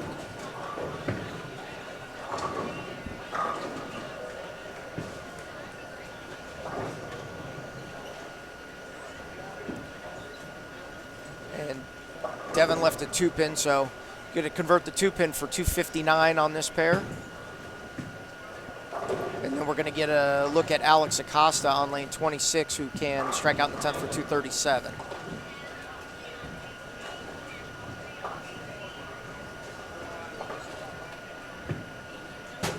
Patrick, they are moving 10 lanes. So the left lane moves 10 lanes left, the right lane moves 10 lanes right.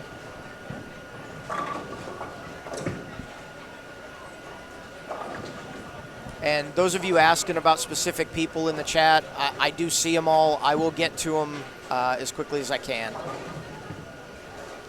And I'm getting a report that I believe we're going to have Wesley Lowe on the live stream next game.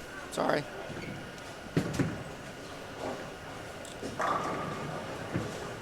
Alex Acosta with his first one in the 10th, or second one in the 10th, excuse me. Double. It's a nice recovery after that, a bad 8th frame. That's tough to do, is it? When you leave a Greek church there and go high in the 8th and you get back up in the 10th to try to strike out and bowl a good game, it's a hard shot to throw there, the 10th, especially when you're using urethane, you're hooking it, it's how many do you move, and that's an impressive finish. And another great shot there. So Alex finishes out with 237.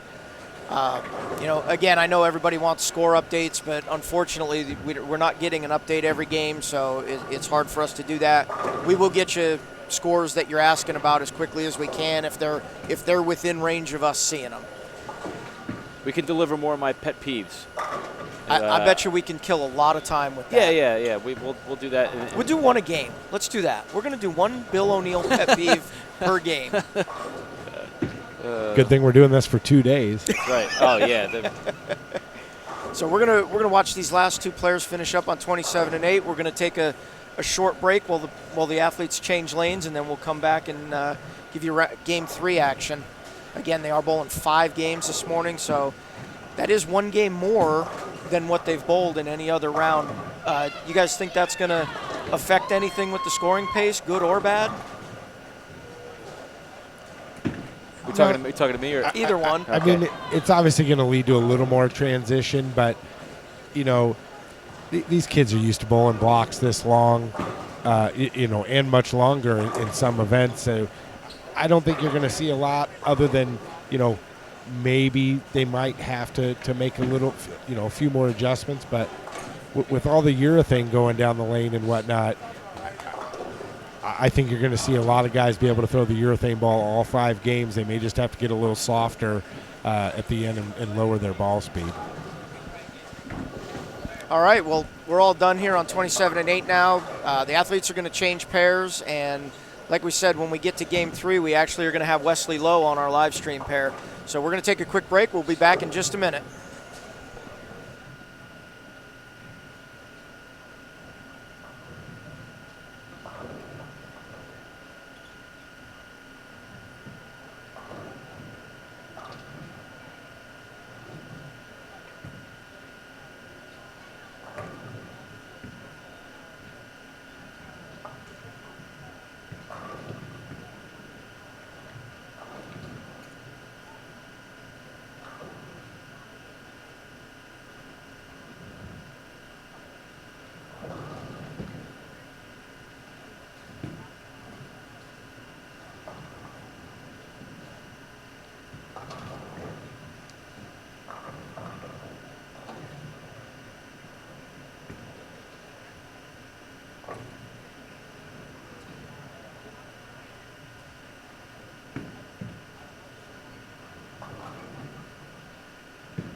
While the guys are out of the booth, Mike Flanagan here with you from InsideBowling.com on behalf of Ebonite International this week.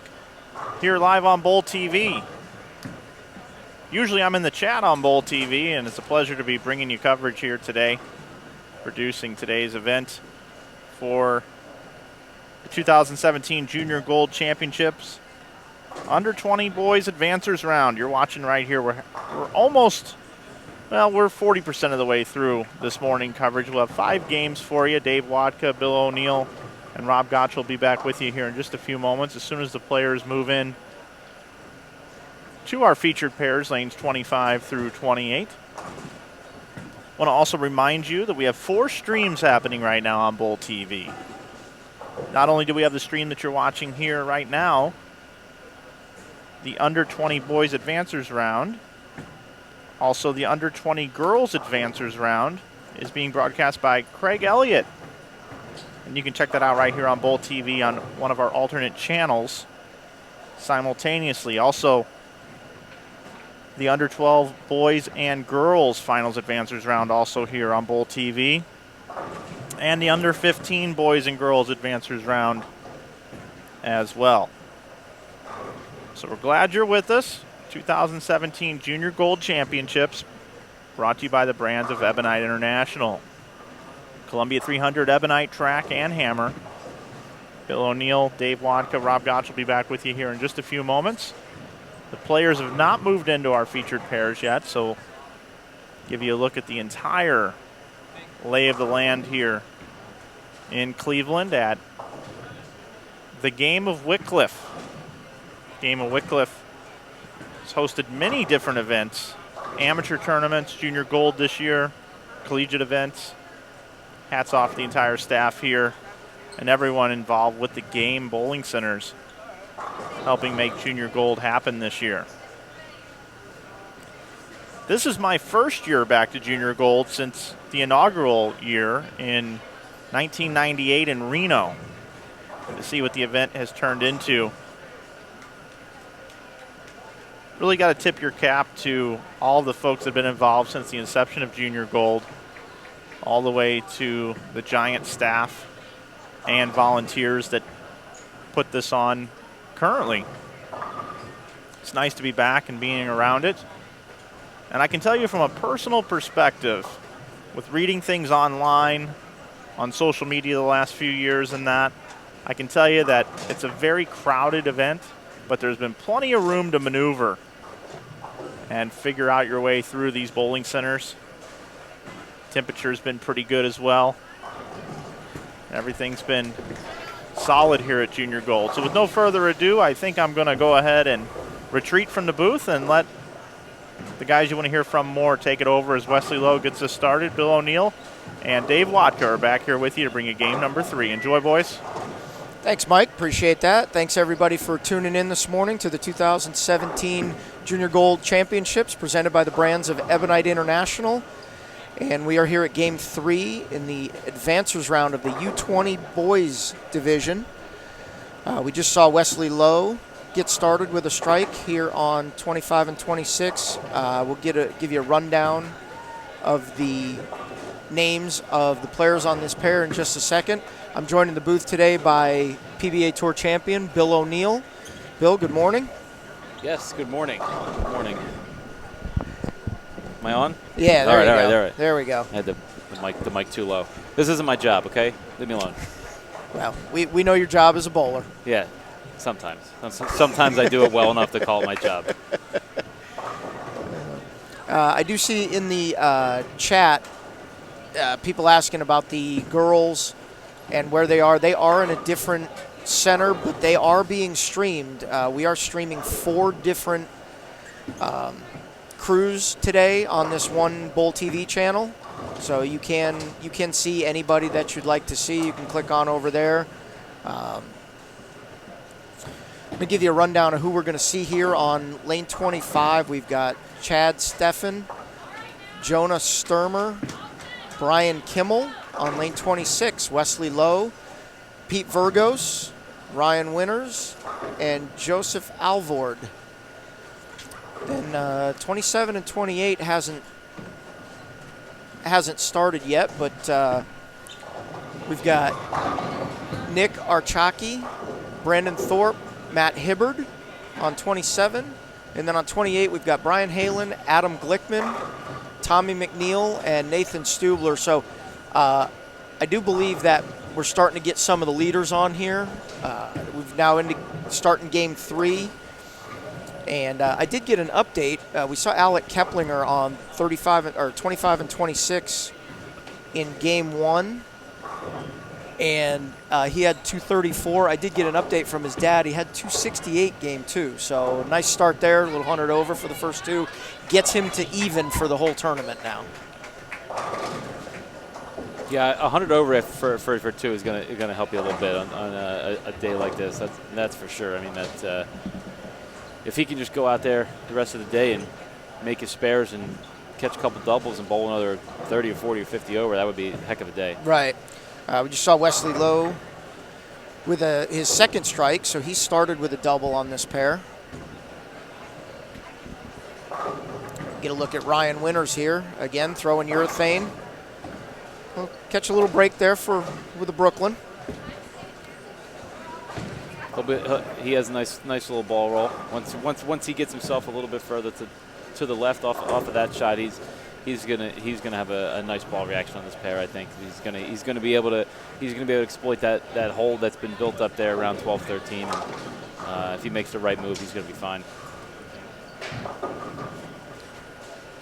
Yeah, I believe the guys that are on lane 26 now, I believe they started the day in like 13th, 14th, 15th, and 16th Yeah, because they place. would have started on lane 4. 3 and 4, right, yeah. Correct, Right. yeah.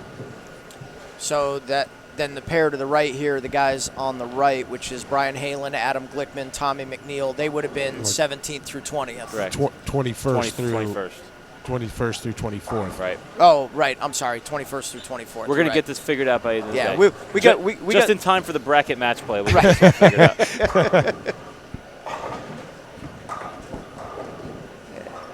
Joe Alford with a rough start that game, but he'll see if he can't figure it out. And Pete Vergos getting up here on lane 25. He's pretty impressive as well. He's bowled very well so far this week. I know Mike Flanagan knows him pretty well, and his family. We might be able to get a little insight from Mike on Mr. Vergos here. Came in light there for a 2.8. I can give you some partial information, as my memory doesn't serve me 100% correctly, but I know that Pete went through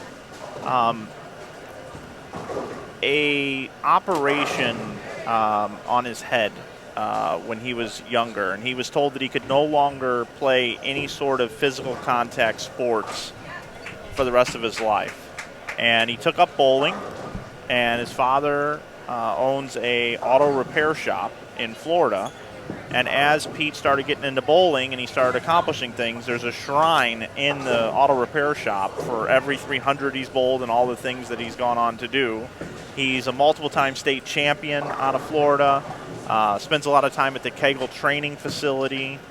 And the kid's one of the most humble, just nicest guys, one of the nice youth bowlers. If you wanted to set up a role model or how you should behave, Pete's one of the good guys out there, and he's had a lot of success, and he's going to be going to Calumet of St. Joseph. I found that out this week. And Petey Virgos, he's a guy you may see down the road bowling against you, Bill, one day out on tour. So, Hope so. That's a great story. Give him a high accolade. I believe he was also on Junior Team USA last year, correct? Yeah. Or this year, I guess, the current team. Right. Yep. So Yeah, I just met him for the first time yesterday. Mike introduced me to him, and he's just a really nice kid. The family was great. Sat there and talked to the family for about 15 minutes. Hey, we got a really good question in the chat here that I want to get Bill and Rob your thoughts on this. Can you guys give your thoughts on how the competitive opportunities these young bowlers have and how that has influenced the learning curve for having success at the higher levels of the sport? That's a great question. You want to go first, Bill, or you want me to? Go ahead. I think the opportunities are tremendous. There's so many youth tours. You talked about the JBTs out on the West Coast. In the Carolinas, there's like 3 youth tours. They have something to bowl every weekend. I spoke earlier about how this didn't exist when I was a kid. We were almost looking to go adult as fast as possible to be able to bowl competitively. There was youth tournaments, but it wasn't to the caliber that it is today, especially on the individual level.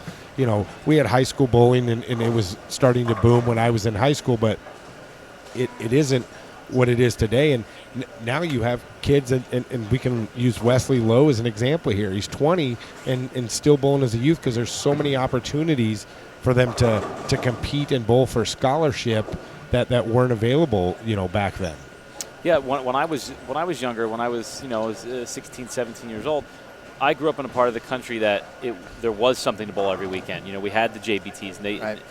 but not everybody was that fortunate. Around the country then, there wasn't that many things to bowl. But now it's everywhere. Like high school bowling and college bowling are at the peak. They're at the highest point they've ever been, and I think that's greatness. You can see it by how much talent is around then in these events, and just like we were talking about earlier with the knowledge online and everything. It's just all those things put together have created this event, making it what it is. And a follow-up to that, the same person mentioned about with the way the Smart Fund works now, how these young kids can bowl in adult events as an individual and earn smart money, and we've seen that with Wesley Lowe.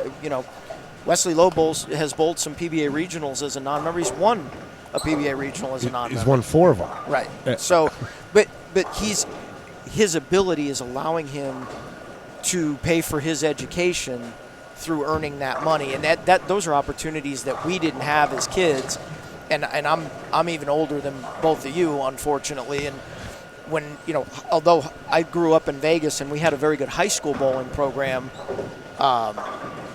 we didn't have a lot of youth tournaments to bowl. And I ended up going adult when I was 16 because there wasn't anything to bowl. Yeah, and we have look at the USBC Masters. I mean the field. We talked about Jalen Mosley earlier.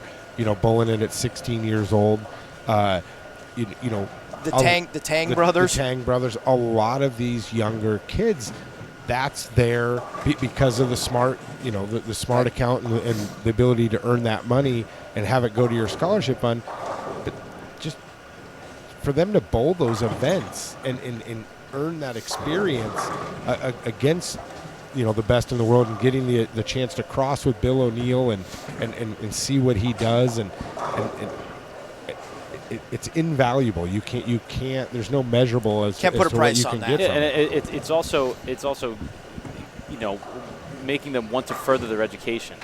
By now they have this money, and from what they've accomplished bowling, now it motivates them to get out there and go to college and further education, and try to become smarter, better people. And you touched on college bowling, high school bowling, and where I'm at in Ohio now, there's like 4 junior tours just in Ohio, between JTBA, the Future Stars Tour, then you've got the Northwest Indiana Tour with Mike Krauscher, you've got the Great Lakes Tour with Jeff Wirtz, and you've got the MJMAs up in the Detroit area. So within a 4-hour drive, you've got 5 different junior tours that operate. And the other thing is, a lot of those people work together. Right. They work together to not conflict their schedules, so these kids have something to go bowl every weekend. And earlier we spoke about the volunteers and the staff at all the bowling center, but how about the sacrifice some of these parents are making? I mean, Every weekend. Their kids' dream or passion, whatever you want to say, is their priority, and they're going out and doing all this stuff, and it's not just about the bowling. Bill said it's about education. We worked the Collegiate Expo, last week for our friends, at Turbo, and 200 kids to basically to learn bowling and get coaching, but at the same time audition in front of 40, 50 colleges. That's right. That's a huge thing. And the college programs have gotten to the point where that Turbo Collegiate Expo, that's a great recruiting tool for them. Yes, that's where they get most of their and kids. And the USBC runs a combine, down at the ITRC as well for kids to get seen in front of the coaches. And USBC Executive Director Chad Murphy just made a post on Facebook the other day about, college teams. They now have over 200 registered collegiate programs. It's the highest of all time. Right. So there's more and more programs and more opportunities for these kids, and it's just great to see. Yeah, the seeing those kids come through the Collegiate Expo and becoming part of a college program, and you'll see in the U20 division, you've got all of these kids that are part of college programs. There's, right here on camera, we've got Adam Glickman, part of the Weber International Group down at the Kegel Training Center, one of the best programs in the country. Yeah. And if you're going to pick somewhere to train as a bowler, what better place than the Kegel Training Center? I mean, there just isn't a better place to become a better bowler at. And we got Ryan Winters here from Wisconsin Whitewater. Wesley goes to Wichita. You just spoke of Pete going to Calumet, and it's great. It's so good to see. And a lot of those opportunities came about through Junior Gold and through the collegiate programs being here. We've been in the centers all week, and the college coaches have been in the centers all week. Yeah, during our little break, I just walked by 20 of them, Right. and I didn't even walk 30 lanes. Right. They're all here, especially for the U20. Yeah, the U20, and let's face it, as this U15 group grows, they're already looking that Yes, direction. they are. I mean, you have to. If they're the college coaches, if they're smart, they're out there scouring that U15. And by the for way, sure. I don't know how much of the U15 you've gotten to watch this week. There's some awfully good kids in the U15, and Bill, I believe you and I we're gonna be commentating on the U15 match play later. Cool. We'll get to see some of it. So, but yeah, I talked to a couple of the college coaches this week, and they said the same thing. They're like, we're looking at the U15. That's because by the time they get to being a senior in high school, most of them already made up their minds. Or have an idea, right? And we talk about these kids that have had some success, at Junior Gold and at other youth events. We talked about Daniel Hansen, who was intercollegiate singles. He goes to Robert Morris. Yep. But those kids are also recruiting tools as well for all those younger kids. So them being a role model, you talked about Jeffrey Mann, how these kids are looking up to him. he's not just a role model as a player, but he's a role model, he's a recruiting tool for the school he's going to. It's funny you bring that up because I talked to our friends at Marion University, Gary Hyde and Jerica and Jordan Gray, and Jeffrey Mann committed to go there, and he's going to be going there in the fall, and they've already gotten kids that look up to Jeffrey that are contacting them because they want to go there. They want to go bowl with Jeffrey. Yeah, there's another school like Judson University. Brandon Biondo is just transferred there from Wichita State. He has to sit out a year because of the transfer rules and stuff. But I spoke to their coaches at the registration for Junior Gold, and simply because of one young athlete transferring, they said their emails and phones have blown up because now, in a way, he's put their program on the map. Right. And then I also look at a kid like we were talking about with Alec Keplinger. He's going to be a senior, or he's actually a junior this year in high, so he's still got 2 more years, and he's already been contacted by 3 or 4 schools that are interested in bringing him there, and that he's going to be able to further his education because of his ability to throw a bowling ball. Yep.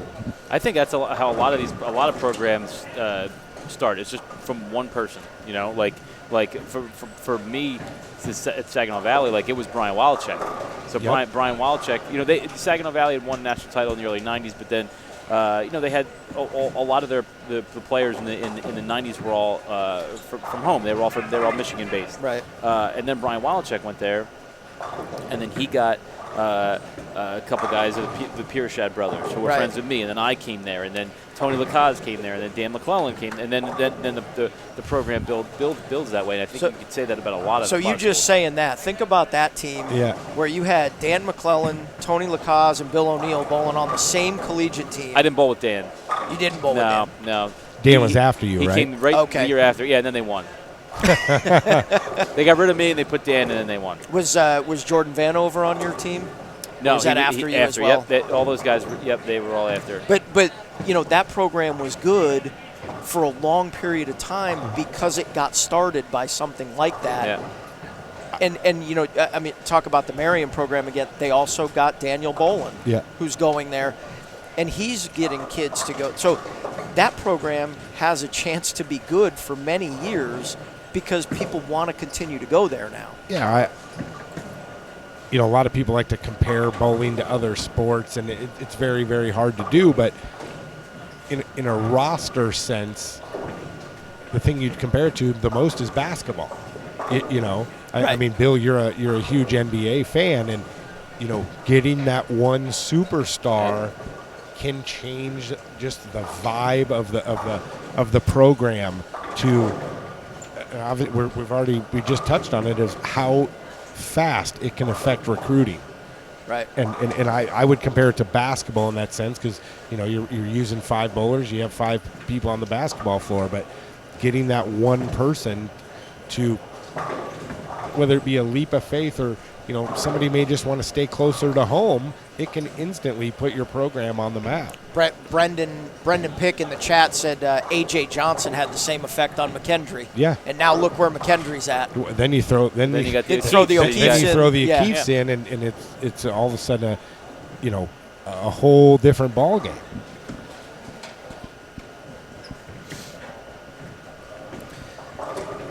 So we're we talk a little bit about the bowling here. Wesley Lowe got started quick with a double, and then he's faltered a little bit with Greek Church and a 2.47.10 the last 2 shots. So we'll see if he can't make an adjustment here. Pete Virgos with a 3-bagger after a couple spares. A little better shot by Wesley there. Yeah, I think what happened to him was after the double, he got one a little bit to the left, and he left the 3-pin, and then. I don't know if he moved left off of it or he just tried to slow down a little bit and then his ball hooked a little early a couple times. I have to catch myself when I'm talking about lefties because now it's the opposite. So right. I wanted to say he left the 2-pin, but I know he didn't leave the 2-pin. Yeah, and that's when I said the 2.47.10, I almost said 3.67. Yeah, you did. I was impressed because for some reason I don't know what it is. You can't count. You can't number the pins when it's a lefty, even though it's the same pins. So if he goes if he left Now I got to think about it. a If he six left pin. the 4, 7, 8, I would just say the left-hander's 3, 6, 9, 10. That's how I would say it. And Pete Virgos with a 4-bagger there, so we got, again, 25 and 6 has been ahead of everybody a little bit as far as the pace goes. They're 3-4 frames ahead of everybody again. Also, they've only got 7 on this pair now, where the pairs we had earlier had 8. So we're going to end up seeing a little gap in getting some of the games going here. And we are going to get a look on 27 and 8 at Tommy McNeil this game as well. Tommy McNeil, I believe, is on junior team currently from up in the Northwest, Seattle area. He's got a Seattle-based jersey on today. I see that. Got the Space Needle on it.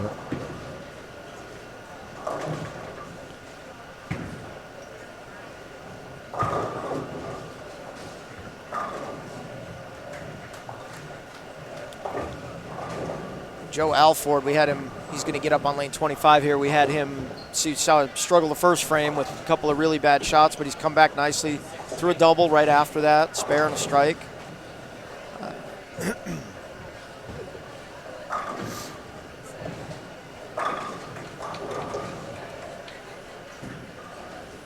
Rob, we were talking about the collegiate programs, and I know at Ebonite International, not only making a strong push and getting involved in junior gold, but Ebonite International has also made a really large push over the last 2 years at getting involved in collegiate programs. You want to touch on that a little bit? Yeah, I mean, we kind of touched on a little about the players, but at the same time, it's about supporting and being behind the youth of the sport. You know, we had the question about staff earlier and stuff like that, where there's individuals, but you know, there's coaches and programs that, I guess in that sense, we're more like a Nike or an Adidas or an Under Armour, where we're sponsoring a program, the entire program, and we're behind the kids and, you know, doing things from demos. It's just supporting the youth of our sport has become a large focus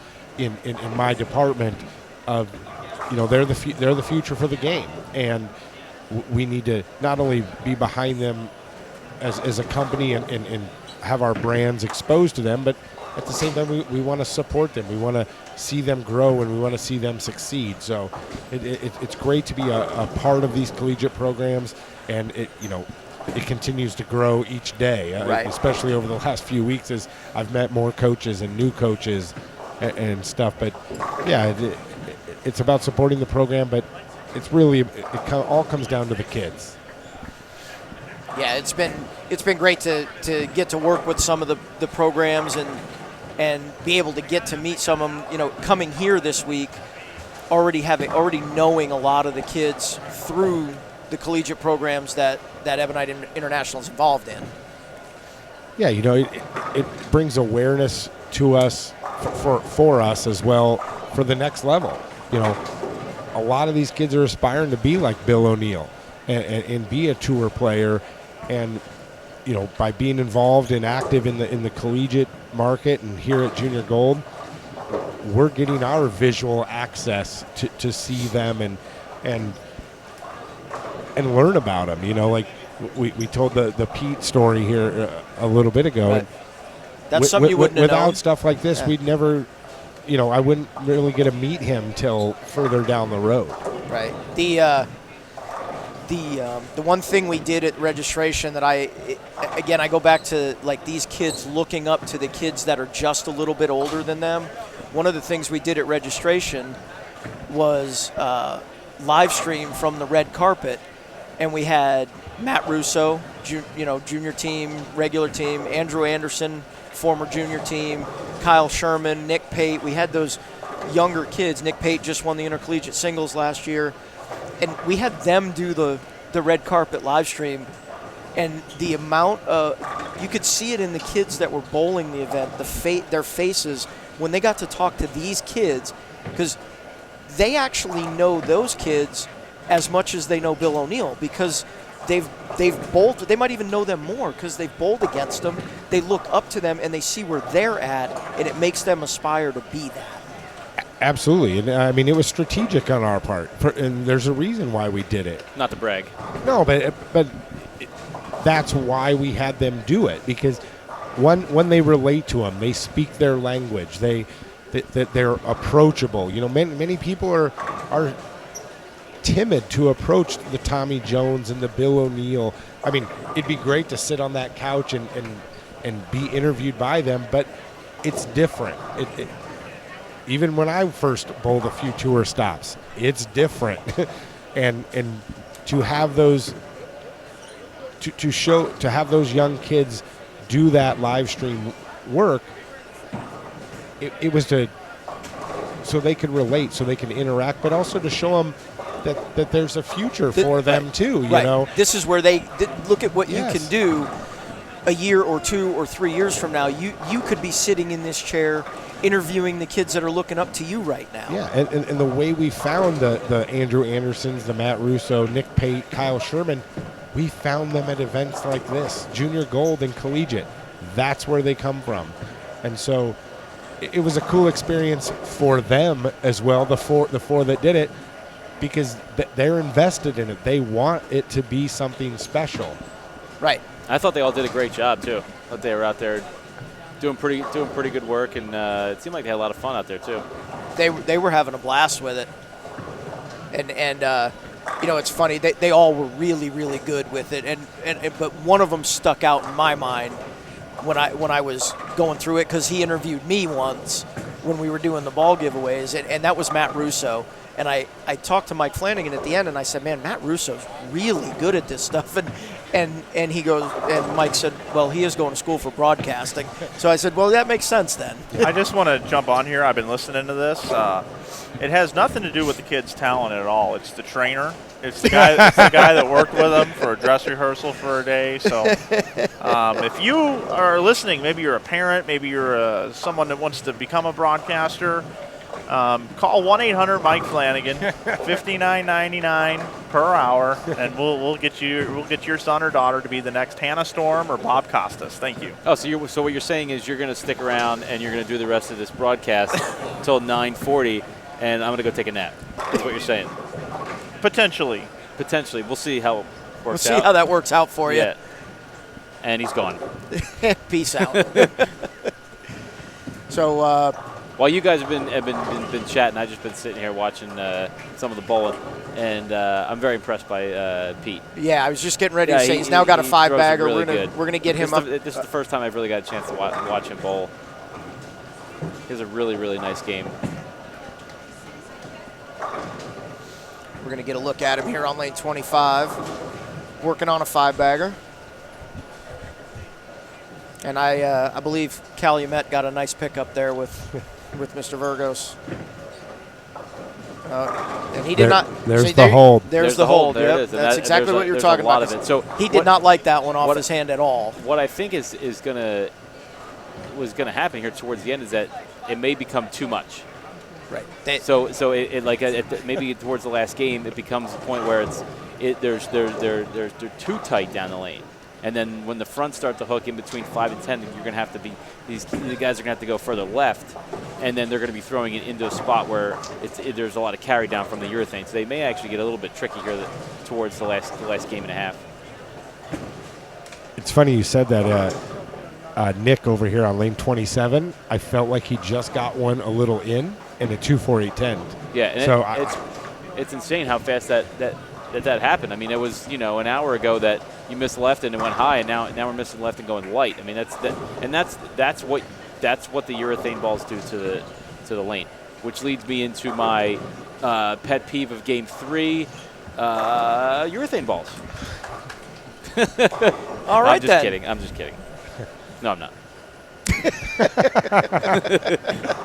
It's only just like every other like a pet peeve or something that bothers you. It only because I'm not as good at it as other people, so that's why it bothers me. And when they're using urethane and I don't have the rev rate to keep up using the urethane, and I'm using reactive, and it makes my ball wiggle down the lane, I get very angry at them. Yeah, well, we did have to throw a lot of urethane for a couple weeks back in February at that little 3-week swing. Did you use urethane during those weeks? Which weeks? Like the Masters? I did at the Masters. Yeah, Yeah. I did at the Masters. And everybody made fun of me for it because I always make fun of them because I tell them it's our crutch because they don't. I tease a lot of the guys, especially like Belmo and some other guys. You don't ever have to learn how to bowl. You just pick up a urethane ball and you can just, you can just do exactly the same thing you do all the time. And you just use urethane because you refuse to learn how to bowl. And we have little bickering matches back and forth. And then I almost made the show at the Masters using urethane. So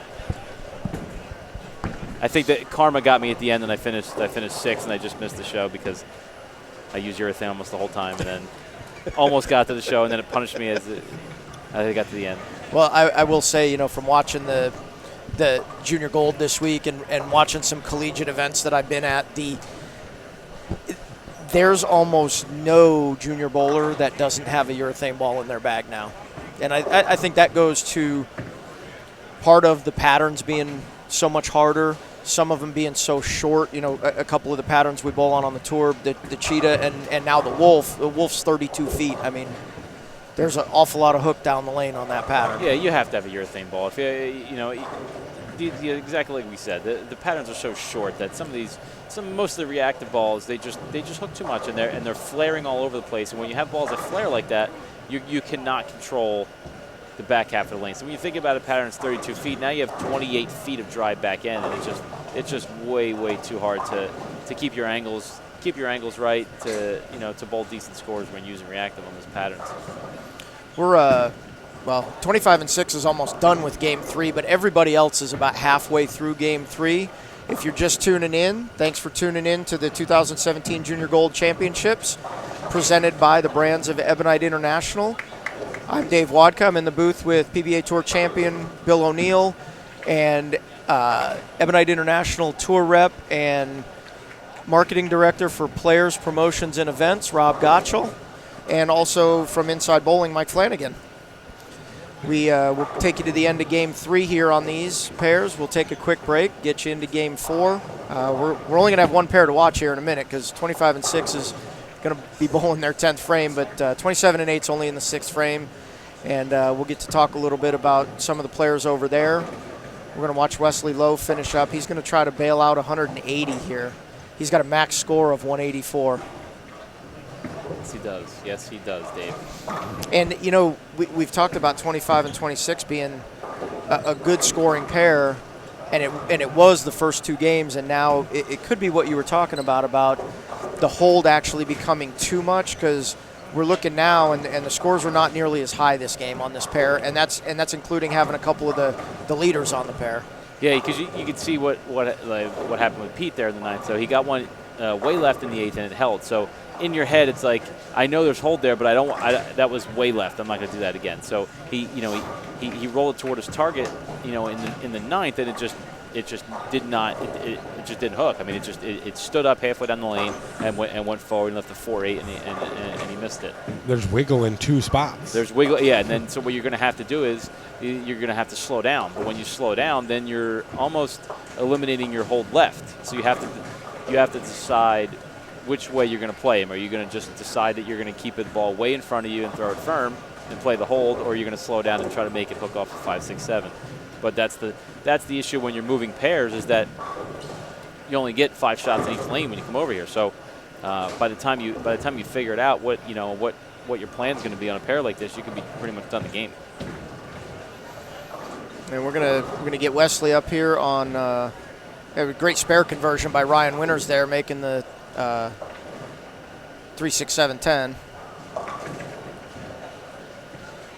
We'll get Wesley up on the left lane, see if he can't finish out with 184. And unfortunately, we don't know what he bowled the first 2 games, but he started in, what did we say, 11th place, Rob? 13th. He started out with a double this game, and then he seemed genuinely surprised by what happened to his ball reaction in the 3rd and 4th. So I'd have to assume he bowled okay the first couple of games. Pretty good shot there. It looks like he's changed to a reactive ball. I can't tell what it is, but he definitely moved further right, and he opened his angles up. So 6 pin, he's... And I said it earlier. where you can get in trouble out here on patterns like this is creating too much angle. And you get into that mode of creating so much angle, and even with the urethane ball, when you try to circle the lane with it, if it doesn't read the window the right way, you're going to go light high. You're just not going to know what's going on. Yeah, that's why I think the better move for him in this instance. He tried to he went high a couple, like three or four shots, and he split. So he wanted to get out of that zone. But to me, he should have just thrown it a little bit firmer and tumble it more from the same spot. Maybe move like one right or two right, and just throw it a little bit firmer, and try to avoid the spot left of 5 that was making his ball wiggle. But try to keep it around that 9-10 zone and just throw it a little bit harder.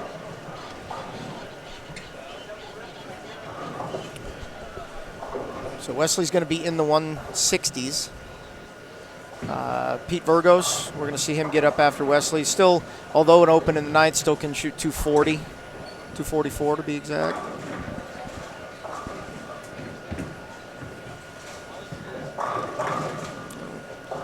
Wesley looked like he changed balls again there on the fill, too. Yeah, I think that angle is better. I think it's probably too whippy of a ball.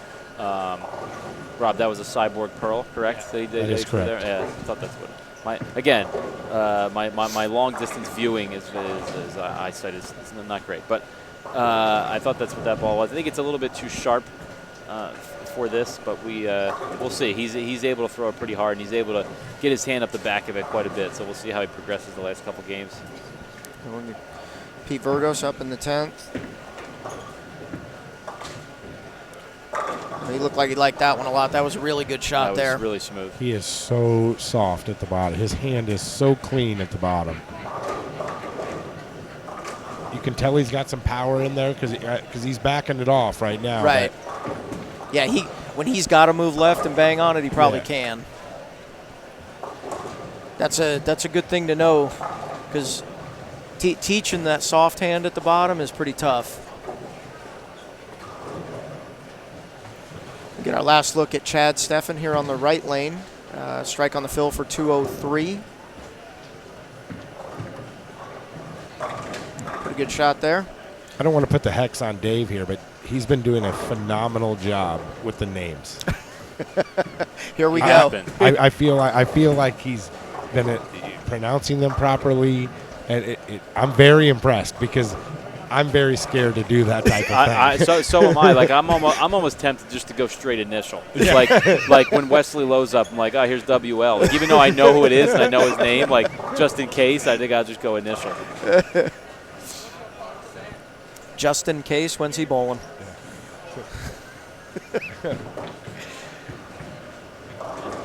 A little trip 2-pin for Jonas Starmer.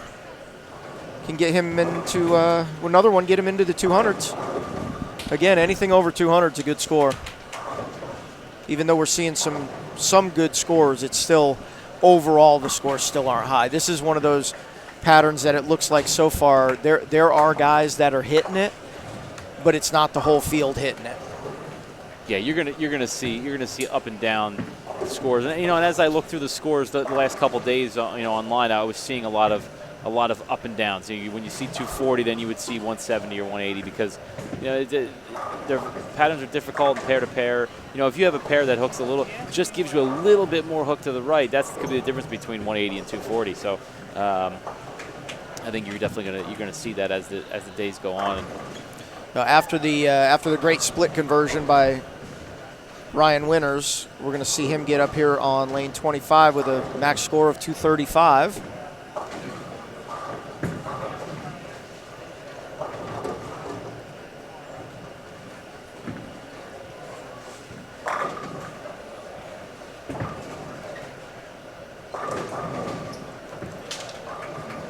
Looked like he liked it, and a great shot. Looks like this left lane 25 is a little bit easier. I think this right lane's got a little more hook in the front, so that the guys are, when they move left and they throw it into it, it kind of hooks and stops a little bit, and then when they move right, it hooks too early. So I think looks like the left lanes guys they're a little more comfortable on it. Yeah, I agree. the left lane, we've seen a couple guys throw it on the left lane, and they didn't like it off their hand, and it held there. Yeah. So Ryan's going to get up and try to get a double in the 10th to get himself into the 230s. Jonas Starmer finished out with 207. Real nice finish that game. Striking out or strikes in the 9th, 10th, and 11th to get to that.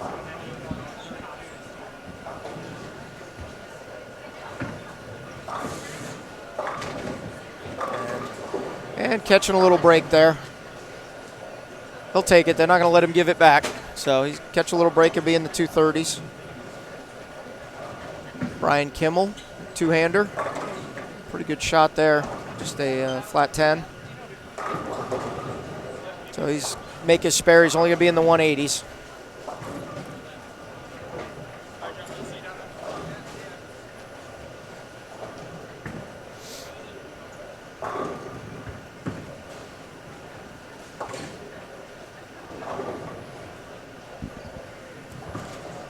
It is a good thing they switched the writing over to white. It's much easier to read now. That's right. All I had to send was one text message. Got it done. I did it. We believe you. You are Bill O'Neill. I can sell it. Ryan Winters finishes out with 231. That'll be a great game for him. We'll get our last shot by Brian Kimmel here, looking to finish out with 185. And another good shot for a blower 7. So made two pretty good shots in the 10th there.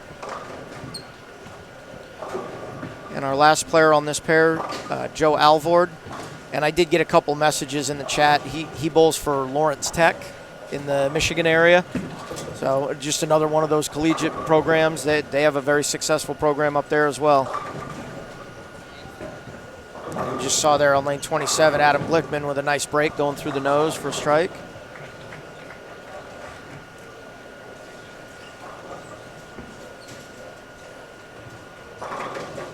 Pretty good shot there by Joe for terrible break with the solid 8. Still make his spare and be in the 190s. I'm proud of you, but you didn't say solid 9 there. That's impressive because that's the first thought that popped into my head. Again, that's that left-right thing. You're doing good. I do have to think about it once in a while. Yeah. I have to slow down and think about it when the lefties are bowling.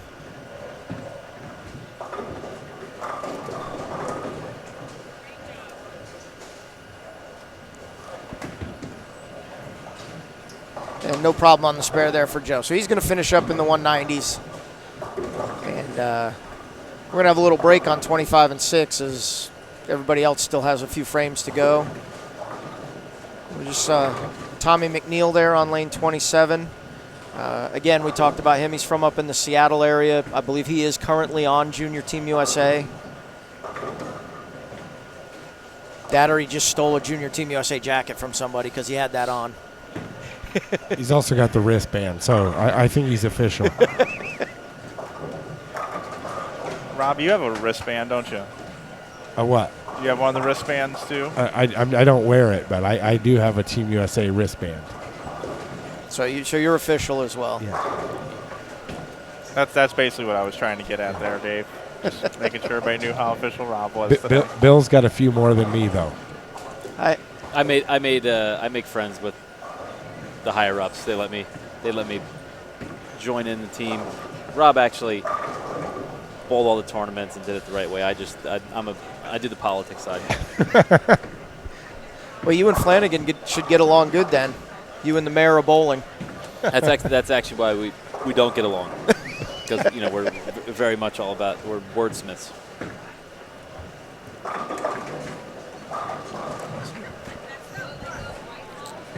Somebody asked if I know the 3-game total for Chad Steffen and Joe Alford. Unfortunately, I do not, and the scoring isn't carrying over the scores. So we're just going to have to wait till the end to get the total scores. I do apologize about that. And again, we'll watch the last couple frames over here on 27 and 8. We've got Nick Archaki, Brandon Thorpe, Matt Hibbard, Brian Halen, Adam Glickman, Tommy McNeil, and Nathan Stubler on that pair. Nathan Stubler shooting the 2.4710. That's got a chance. Great spare. Up over 400 viewers now, everybody. Back-to-back split conversions for Nathan. That's how you keep a game going and try to bail it out right there.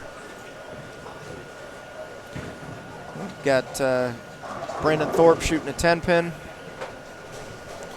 Those of you in the chat, if you've got any questions for myself or Bill O'Neill or Rob Gottschall, please feel free, fire away. We'll get them answered in the best manner we can.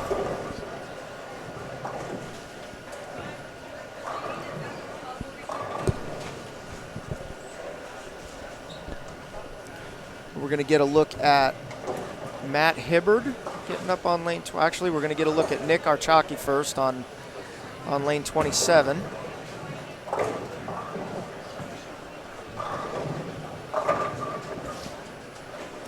I don't see as many strings of strikes this game. Looks like we still got a couple, but I don't see as many this game. Yeah, things are starting to.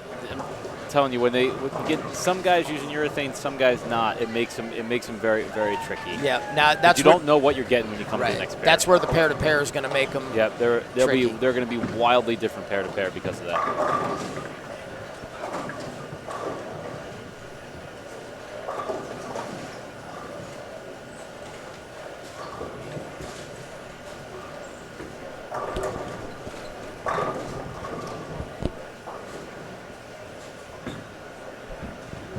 Matt Hibbard shooting the 4-pin.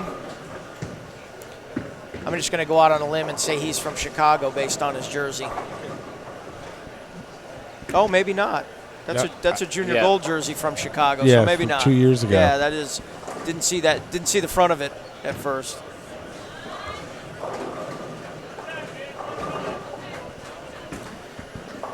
Get a look on lane 28 at Brian Halen.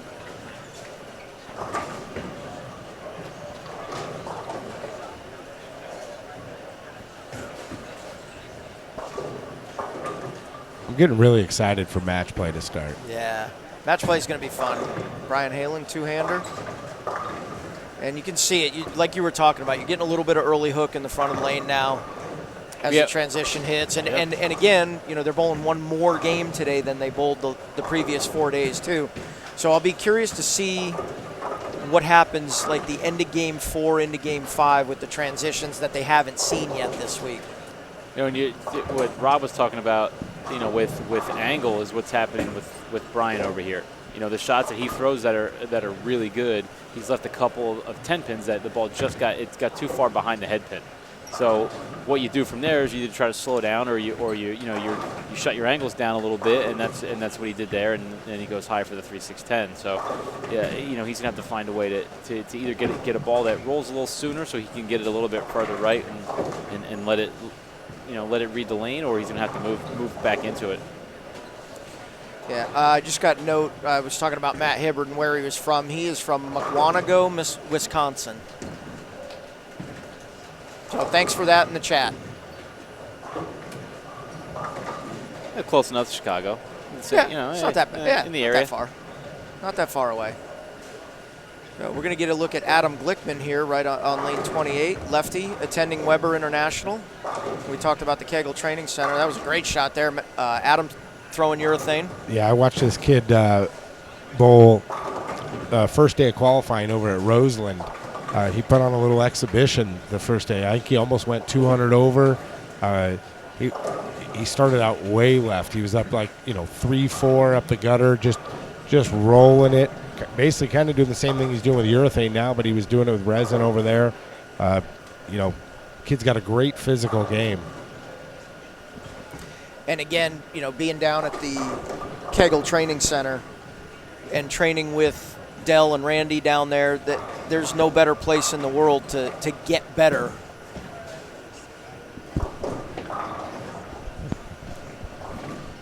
You've got the Kegel Training Center down there, and the ITRC down in Dallas with USBC. You've got those things are popping up all over the world now, all over the country, all over the world. I believe there's even one in Europe. I believe there's a training center in Europe now too. Yeah, I mean the technology just as far as coaching and stuff, it's ever expanding. You know, Bill and I have been fortunate enough to be on Team USA. I was on it 2 times. Bill, you've been 7 or 8, something like that. And the stuff that they're able to do now from sensors. You know, we did this motion capture thing where they put so many sensors on you. You wear this, you know, you wear tights, and it's incredible where it's all gone. Yeah, it's really, really neat. With coaching technology. One of the coolest things at the ITRC that was something that was really simple was they had a camera that, you know, shows your approach from the front of you, and then there's a monitor on the wall behind you that was on a delay. So you would throw your shot, and then you could walk back and watch the shot you just threw right back at you. That's on really a cool. delay. So, like, you know, if you're working on something, you can watch every shot you're throwing and see, you know, okay, that was good, that was bad, and then watch it as it's happening, and it is, you know, really, really useful tool. And it's that technology, you know, like football, you think of things at colleges that the football teams have, you know, from weight training, preparation, all that. But that technology that Bill's talking about, it's going down to the collegiate level already. McKendree University has installed that in their bowling center. Vanderbilt has put it in their 4-lane practice facility where they have cameras, you know, with the delay and it's incredible how it's almost becoming another recruiting tool for some schools, because if you don't have the best of the best stuff, you're recruiting against you know, schools like Weber and stuff like that. So you've got to have those training aids to make your athletes better. So being that both of you are multiple-time Team USA members, and this event really is our breeding ground for Team USA, what was your experience with Team USA? What was your favorite thing about being part of Team USA? All positive for me. Yeah. I mean, every part of it. You know, being able to bowl for your country, being able to go around the world and represent the place you call home is it's really, really cool.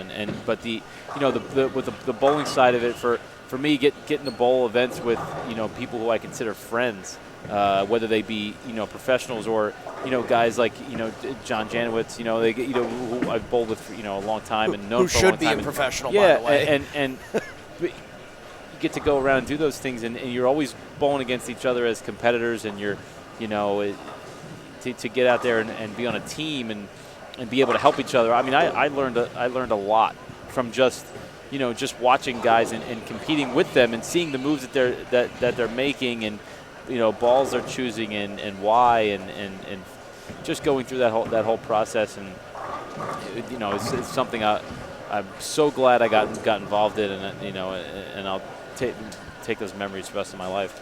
Yeah, I think Bill hit it on the head. You know, wearing the red, white, and blue, there's no better feeling than that. It's not about money. It's not about anything else. It's about what it says, USA, on your back, and that's something I'll never forget. I framed one of my jerseys, put it up in my office. It means something so different. You know, we watch the Olympics every 4 years and how the country gets around it and stuff like that. And then the next is the learning experience, and it's not just about, you know, what we do at camp and how we train or, you know, learn things about our game, but it's being around those people. And they are friends, but at the same time, they all offer different things that you can learn from. And, you know, I went to PABCON last year in Cali, Colombia, and it was Sean Rash, Marshall Kent, Ronnie Russell, John Zerbinski, and myself, and we had fun, but at the same time, you learned something. You know, A.J. Chapman, it was his first time on the adult team and going, and those experiences, you'll never forget them. Right, and as well as at the ITRC, Rod and his crew, and the coaching that you get, and the things you learn from them. You guys know more than I do about who the coaching staff is now, but I know Rod is still there. Is Kim still doing it as well? Kim is at North Carolina A&T. She left the Team USA program to pursue leading a collegiate team. It's her husband's alma mater. ironically. So, but yeah, just the programs and the data they collect, and it's not just on-lane data.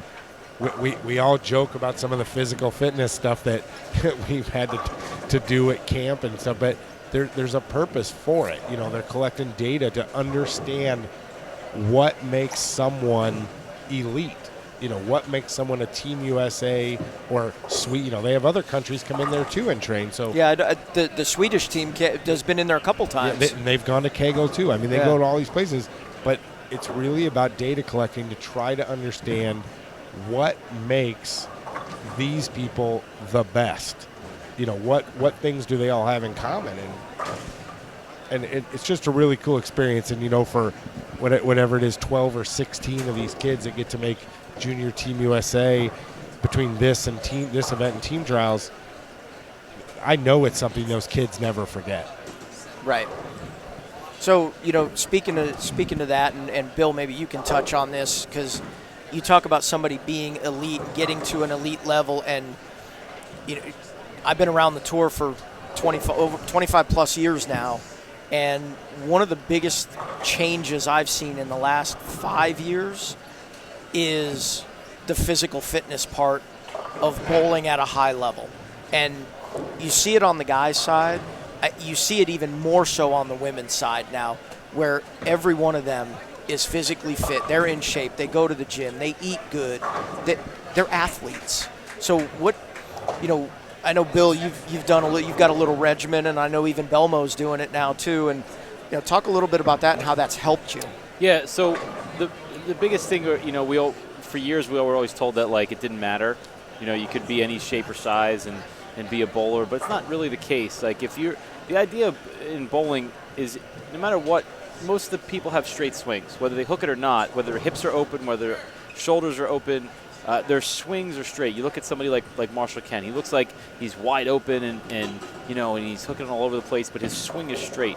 So if you're too heavy and the bottom part of you is wider than your shoulders, it's hard. It's almost impossible to have a straight swing because it cannot be alongside of you. You have to go around yourself. So you're going to be inconsistent when you do that, and I was running into that myself a little bit. So I'm trying to do things to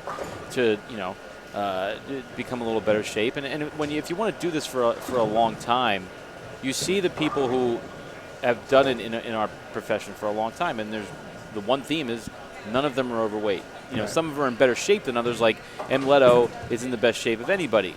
But there's other guys you wouldn't consider in great shape, but they're skinny.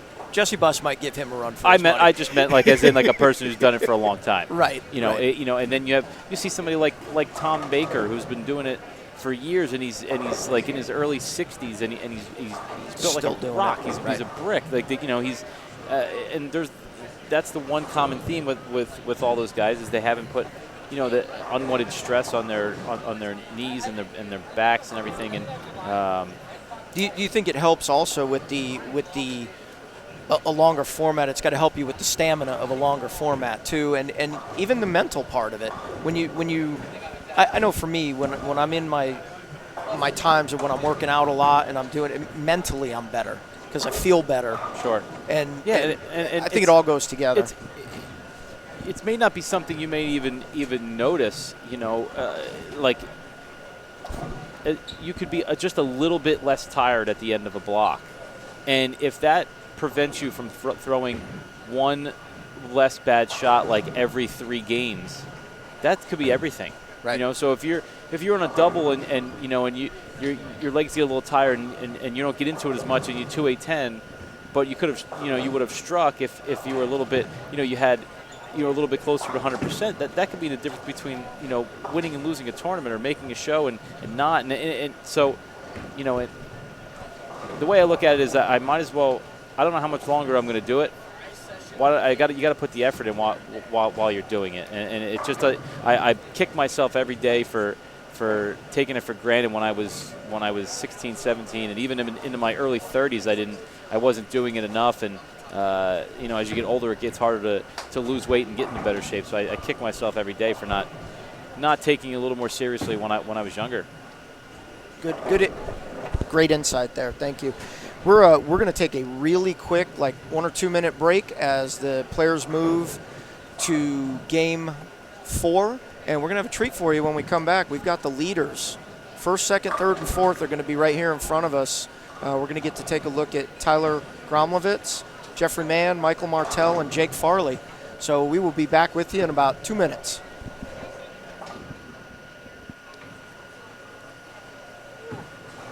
And while the guys step away, Mike Flanagan back with you. Glad you're with us today on Bowl TV.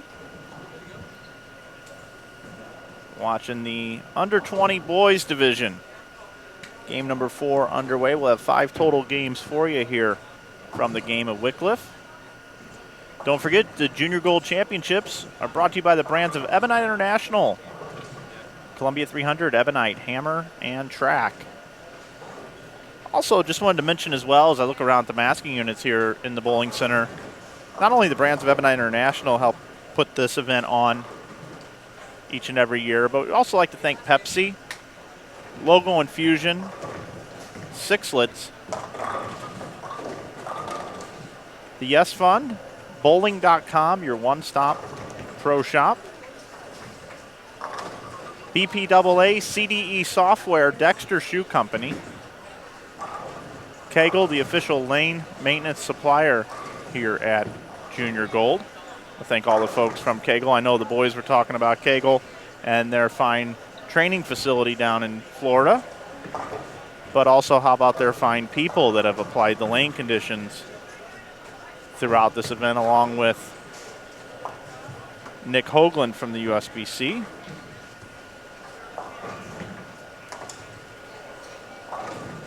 We surpassed over 400 viewers during game number 3. We certainly do appreciate that. For those of you that don't know, YouTube also has a live streaming sports section on their channel.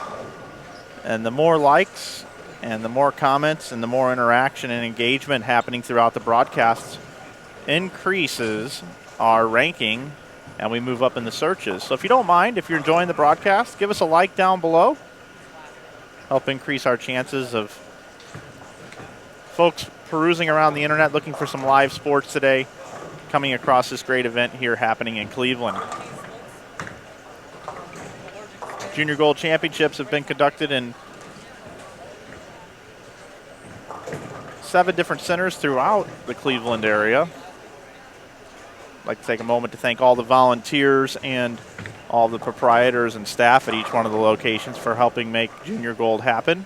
And we are streaming on 4 different Bowl TV channels today. Craig Elliott, Emil Williams, Matt Canizero, and Aaron Smith on the call at each one of our other locations.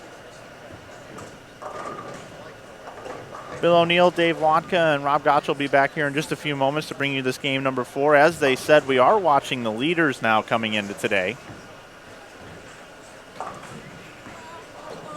Terrence Stacy, Kevin McCune, Dylan MacArthur, Donald Cooper, Michael Martell, Tyler Gromowitz, Jeffrey Mann, Jake Farley, along with Aaron Major, Matthew Heistad, Chaz Dennis, Bryce France, Cody Johnston, Alec Carr, and Connor Ewan. So we have 16 boys here for you today in this game number 4 as the players move 10 lanes after each game.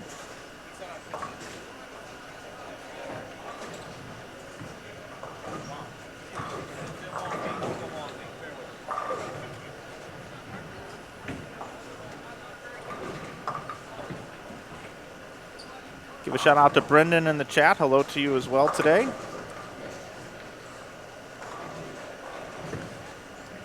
Don't forget to follow along at home and to check out the scores. You can head over to bowl.com after each block. Takes them a little bit to get the scores in, and you can follow along on all the divisions over at bowl.com. All the scores are listed through all of qualifying as you watch the advancers round here today.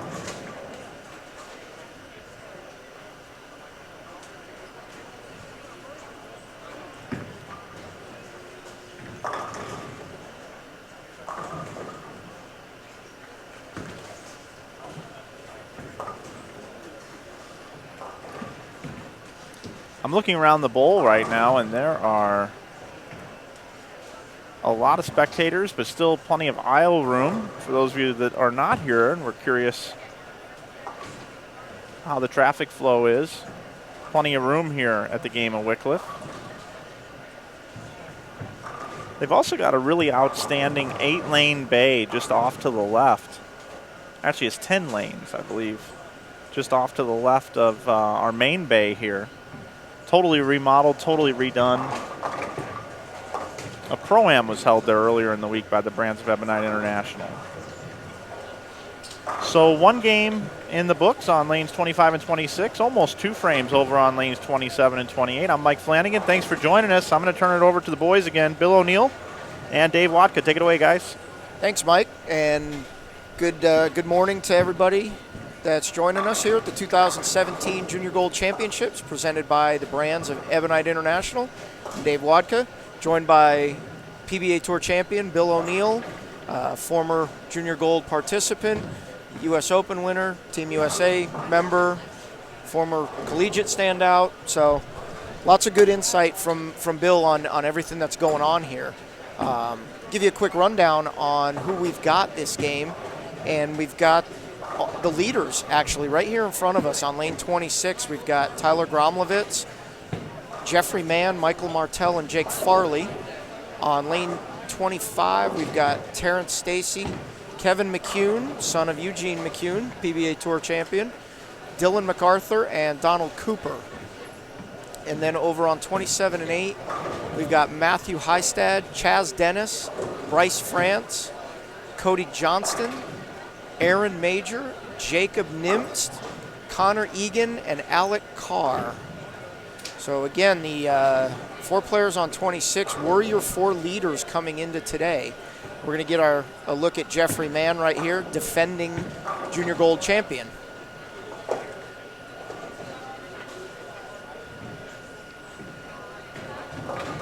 And a little light, 245. I do understand Jeffrey's about 100 over for today alone, so he's bowling very well today. He's got a really nice game. It's the first time I've ever seen him bowl in person, and he's very solid. Hey, real quick, guys, I just wanted to jump in here.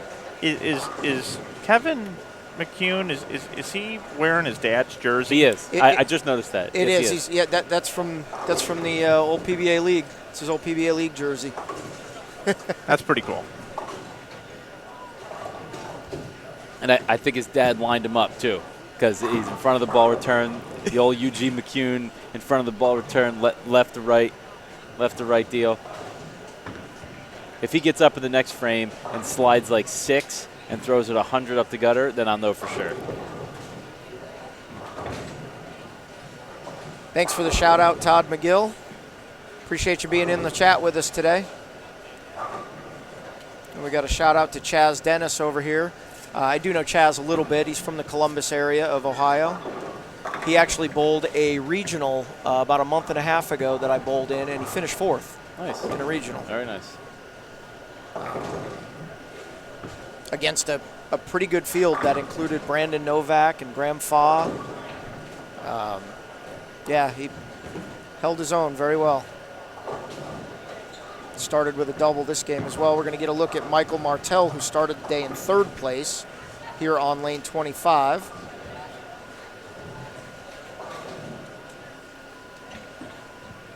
Solid game there. A little light. We'll see, I'd be curious to see what his ball reaction looks like after watching Wesley come to this pair. I was just thinking the same thing, and he had he went a little bit high in the first frame, leaving the 6th pin, and then he went light on the left lane, which is exactly what Wesley did. Wesley went high a couple times, and his light shots were on the left lane.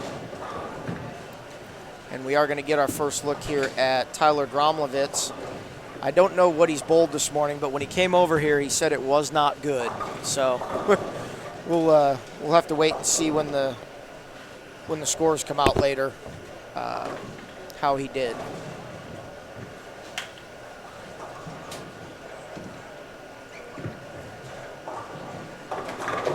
Chopped the spare there by Michael. So we'll take a look at Tyler here. And I actually have not seen him throw a ball yet this week.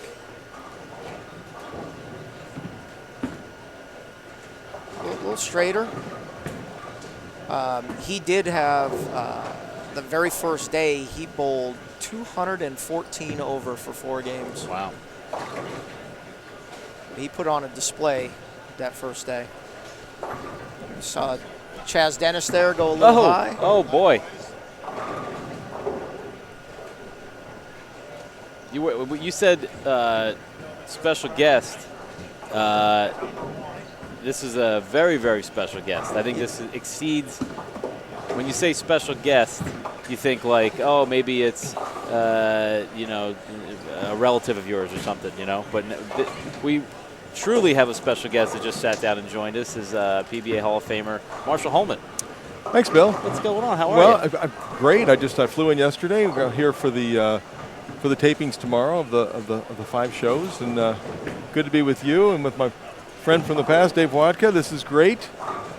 You know, my gosh, I just I marvel at the multitudes of youngsters that are here competing, and I'm not sure what it was like when you guys were growing up, but there wasn't anything like this for me when I was a kid, and I wish there had been. Yeah, I said the same thing earlier, and you know, it's awesome to have you in the booth, because you were one of the people I looked up to when I was coming up.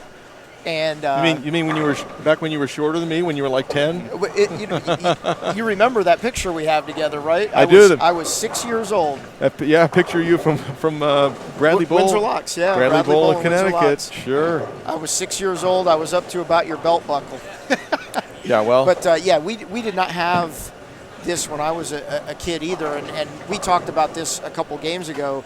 You know, I turned adult when I was 16 because there wasn't anything like this to bowl, and this is it's an unbelievable atmosphere for the kids, and having you in the booth now, I'd like to get your perspective on, you know, how you feel about an event like this. Sure. And I did the same thing. I went on a junior bowling when I was 16, joined an adult league, just because there wasn't this next step to go up to. You know, it's a big tournament to look forward to, and you know, to see there are over 3,000 young people here bowling, 3,600 kids, and I believe seven different bowling centers, all be condensed down to the tapings that will start tomorrow. And yeah, this is just fun. And there's some very good bowling, and there's some bowlers that have some pretty good lineage. I just saw Parker Bones' son just shot 278. Nice.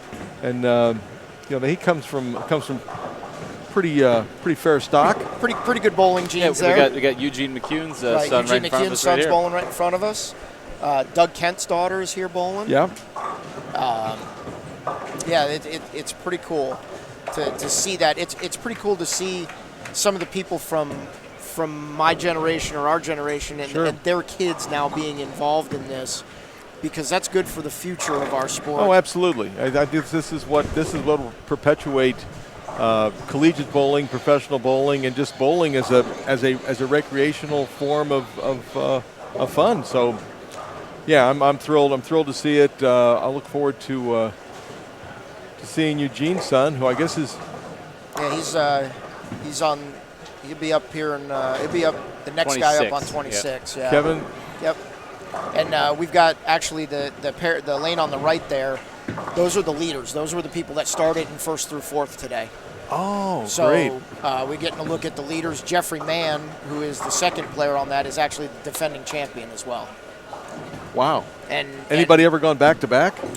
I don't know about back to back. I do know Stephanie now Johnson was Stephanie Nation at the time, has won it 3 times, but I do not know if they were consecutively. It was. I'm understanding it was consecutively. Wow, Marshall, don't come in here and ask the tough questions. All right, we don't know those kind of things. You know, well, we just know what's right in front of us. I'm just trying to point out my limited knowledge. And we've got a lot of great bowling going on in the U20 division here. It's been pretty cool to watch. We've had some good scores this morning. We've had some 250 games. And like I said, we're getting a look at the leaders this game. We just had Wesley Lowe come through last game, who has always been a contender, and now bowling in his last junior gold. He's been bowling junior gold for 7 years now, and he's now bowling in his last junior gold. So does young Mr. McCune throwing it anywhere like his dad does? A little bit. His first frame was he stood in front of the ball return. That was a better shot. That's serious hand. Yeah. Yeah. Well, again, coming from a pretty good bowling genes there. Absolutely. I saw his grandfather, Don McCune, when I was in Vegas for the Senior U.S. Open a couple months ago. Yeah, absolutely. We just got our leader that started the day, Tyler Gromovitz, apparently has been struggling a little bit today. We don't know all the scores because we're not getting game-by-game updates. But when he came back here, he said he had struggled a little bit. And I'm guessing based on what he said and what I know Jeffrey Mann has bowled so far today, I'm guessing Jeffrey's actually probably leading the event now. And they've got this game and one more here, and then we're going to cut down to 64 players in this division. And they will bowl 5 more games before cutting to 16 for the match play. For the match play, yeah. It's a difficult format. It really is. It's a lot of games, and then when you get into match play, it becomes even a little more fickle. Yeah, and then the match play, I believe, is elimination, either best 2-game total pin, double elimination matches, I believe, is what it is. So once you get into match play, it's still even a long format, even with only 16 players. When it's double elimination, especially if you lose early, you have all kinds of matches you got to win. It's like it's like the Masters. It's like the old Masters. Yeah, it's like the Masters like event. the Masters. Yeah. Not that it's something I wasn't looking forward to seeing, but we're seeing a lot more two-handers. What's your take on the two-handers? Well, my personal take has always been I'm just in awe of what they can do, and I like in sport I like to see things that I can't do. Right. I think that's why when people watch a golf tournament and they see a guy hit the ball 300 yards, they go, that's amazing, I can't do that. Sometimes in bowling you see a professional bowler that is very, very good, but there's nothing that really stands out with the way that he or she throws the ball, and you go, oh, I think I could do that. Right. I could do that a few times, but some of these two-handers, I could never throw the ball like Jason Belmonte. I couldn't throw it that hard. I couldn't throw it that far out on the lane. I couldn't do anything like that. I know that there are some bowlers who do take exception about the two-handers. Oh, we got a question. The foul controversy. I need to ask Bill and Neil about his experience. No. Okay, first of all, that's my friend Mike. He's a internet troll. Okay. Don't listen to anything he says. Okay. I thought the only controversy about fouls was the guy that kicked the foul light back in 1981 or 2. Oh, who would that be? I don't remember. I enjoy watching that show over and over. I do. Yeah. Yeah, that's if you when you YouTube my name, I think it's the first thing that pops up. And I'm even going to go back. That was against Bo Bowden, wasn't it? No. That was against Tommy Hudson and Pete Couture. Was Mark Roth and I bowling the doubles. That's right. Yeah. That's right. Although I did give where is Bo Bowden? Nobody knows where Bo Bowden is, but he won one tournament, I believe, and courtesy of yours truly in Miami. I started out with the first, I think I said like spare 4 in a row, and I was in good shape, and I was beating him up, and then I left the 3, 4, 6, 7. That was unheard of back then. And I made it, and I gave it one of my screams and grunts and oh my, I was just elated that I made it, but I got so excited I had no more energy left, and I started opening, and he won the game, and I was back in my day. Let's just say you can't compare Francois Lavoie and his attitude to Marshall Holman back in the day with his attitude. That's about as far from one side of the spectrum to the other as you get. And I give Francois his due. I mean, my gosh, the man shot 300 on TV in the U.S. Open last year, and then had the composure to bowl the next game and win. Right. I don't know if there's another person on the universe who could have done that. No, not at all. I thought someone had to tell him that he bowled 300. But hey, look, somebody shake him. Let him know he just pulled 300. I don't think he knows. I think you're right. Yeah. and he's gone on to win a bunch of stuff this year too. He actually just won. He won San Marino last week. He won back-to-back European Bowling events, Tour yeah. events in Wow. Madrid and in San Marino. Yeah. He has there's a young man that has the ability to very effortlessly and smoothly energize the ball pretty darn good. He proves that if you're doing the right thing, it's not all about rev rate. He can still do it and still be highly competitive and be uber successful without having a 600 RPMs or throwing it with two hands or no thumb. Yeah. If you're doing the right things and you're controlling your ball speed and you're matching up your axis rotation, then you can still be successful. Just got a look at Jake Farley there, who started the day in 4th place. Ball hooked a little early. Brooklyn for a 6-pin. And we're starting to see, the scores are all over the place now. We got a few guys that are bowling good. We got a few guys that are not bowling good. Well, isn't it important in today's game to be bowling with other players who are playing similar lines so that it breaks the lanes down a little more uniformly and makes it easier for all the better players? Yeah, I do believe so. Bill, you have a little more experience with that with the tour. Sometimes everybody playing the same part of the lane makes the lanes much easier. Yeah, and I struggle with how I feel about that because breaking them down to where when everybody's playing them right, quote unquote right, to make them easier. It's easier for certain people. It may not be for everybody. So that's true. The way it's all relative to what's happening. So when they'll say like, oh, EJ and Belmo, they're screwing the lanes up. No, they're not. Not for them. They're making them easier for them. Right. They get mad because Belmo was playing 12 in practice. Well, he's going to play 16 when he starts, so he's playing them exactly right for him. May not be exactly right for you, but that's the way, that. Well, as long as back years ago, it was legal to take really scuffed up equipment and practice with it. And then once the tournaments would start, then you'd take your shinier equipment and you'd have that built-in bank. I don't believe they allow that anymore, and I always thought that was not a good thing to do. I thought that was to the detriment of too many other players. Not just helping yourself out, but as you're helping yourself out, you're screwing up the lanes for the other people. And we're really going to see how that works out in this upcoming U.S. Open. Yeah, the rules at the U.S. Open this year are completely different again, where we're not the first ball we throw for score will be the first ball thrown on that lane. Yeah, there's no practice on your starting pair.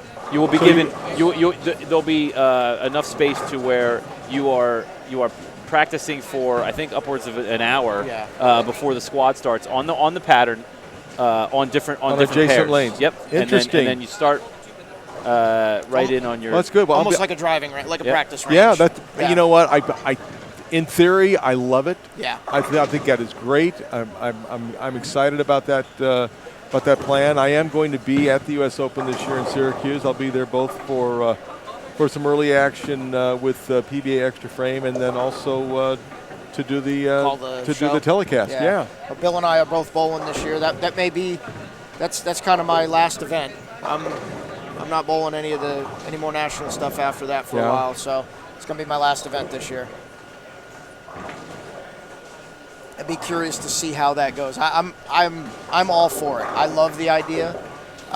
Chad and his team that came up with that, I do like it. Well, if you have a bowling center that's large enough, I think that's a great way to go. I mean, I'm definitely excited about that. The other thing I'm excited about going to the U.S. Open on a personal note, and this is valid for anybody who cares about bowling. The great Mark Roth lives just outside of Syracuse, and he's feeling a little bit better.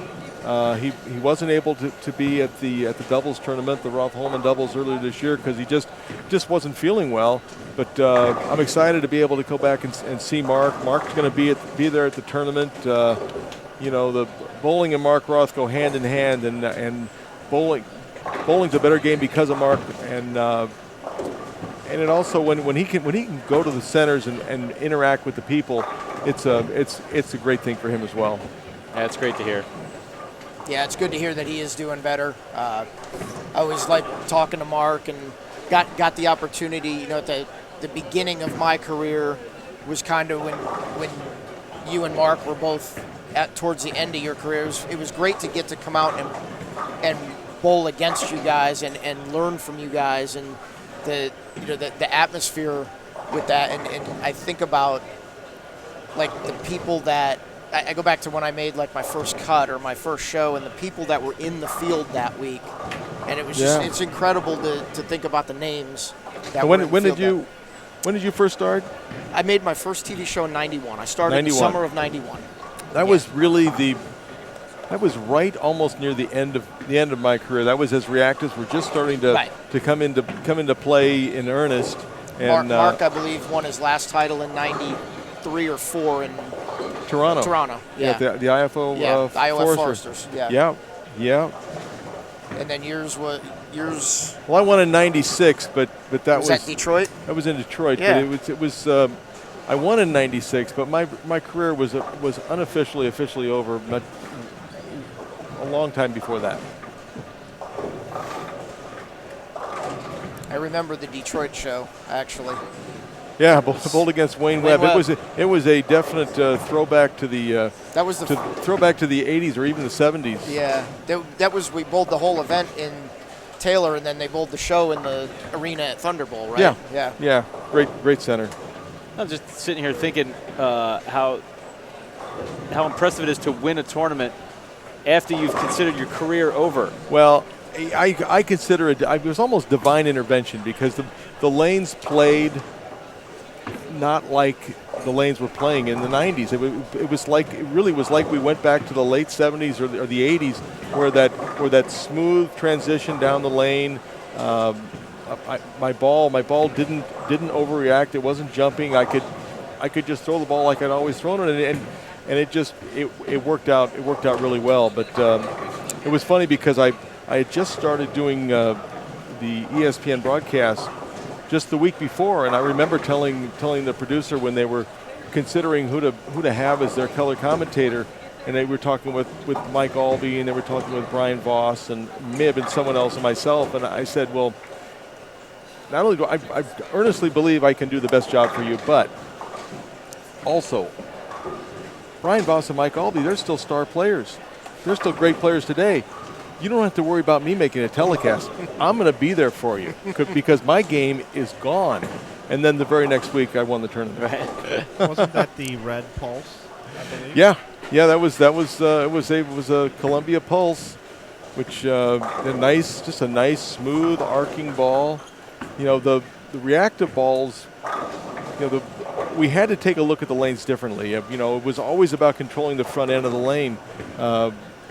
During my time, and in today's game, and correct me if I'm wrong, it's more about the matchup and how you get your ball to a certain break point, and whatever it takes to get to that break point. It doesn't matter where it really crosses so much in the front of the lane as is getting down to that break point to give yourself not only the line into the pocket, but to maximize your opportunity to carry. Yeah, you're exactly right. The part of the game that it drives me nuts, like with people, how they look at it, like the people from the outside, when they talk about matching up, they talk about it like in like a negative tone, like it's like people are doing it by accident, like it's just luck that people are walking in. It's science and matching up. Yeah, it's like the guys who are doing it, who are good at any particular level of the game. There's a reason why they're matching up, So you have to figure out what that reason is, yeah. And then you got to be able to do it. Like for me now, like I haven't been matching up. So what I'm doing now is I'm trying to change my game to where I can become a little bit more modern, not necessarily rev rate, but how my body position is to where my hand can get in a better spot, to be able to keep up. So, I had two options: either complain that I wasn't matching up and saying how it wasn't like when I was bowling good, or you could try to fix it. Those were really two options. That's exactly what I went through back in the early '90s, through the mid '90s. Was I had two options. Like you said, you can either figure it out, or you can find another line of work. That's it. Those are your options, and I became a broadcaster. Yeah, we actually talked about that breakpoint thing in the very first game. We were talking about how all the kids on the pair they were getting to it in a different way, but they were all basically getting to the same break point. The ones that bowled good, and we had 7 out of the 8 kids the first game bowled 200 on this pair.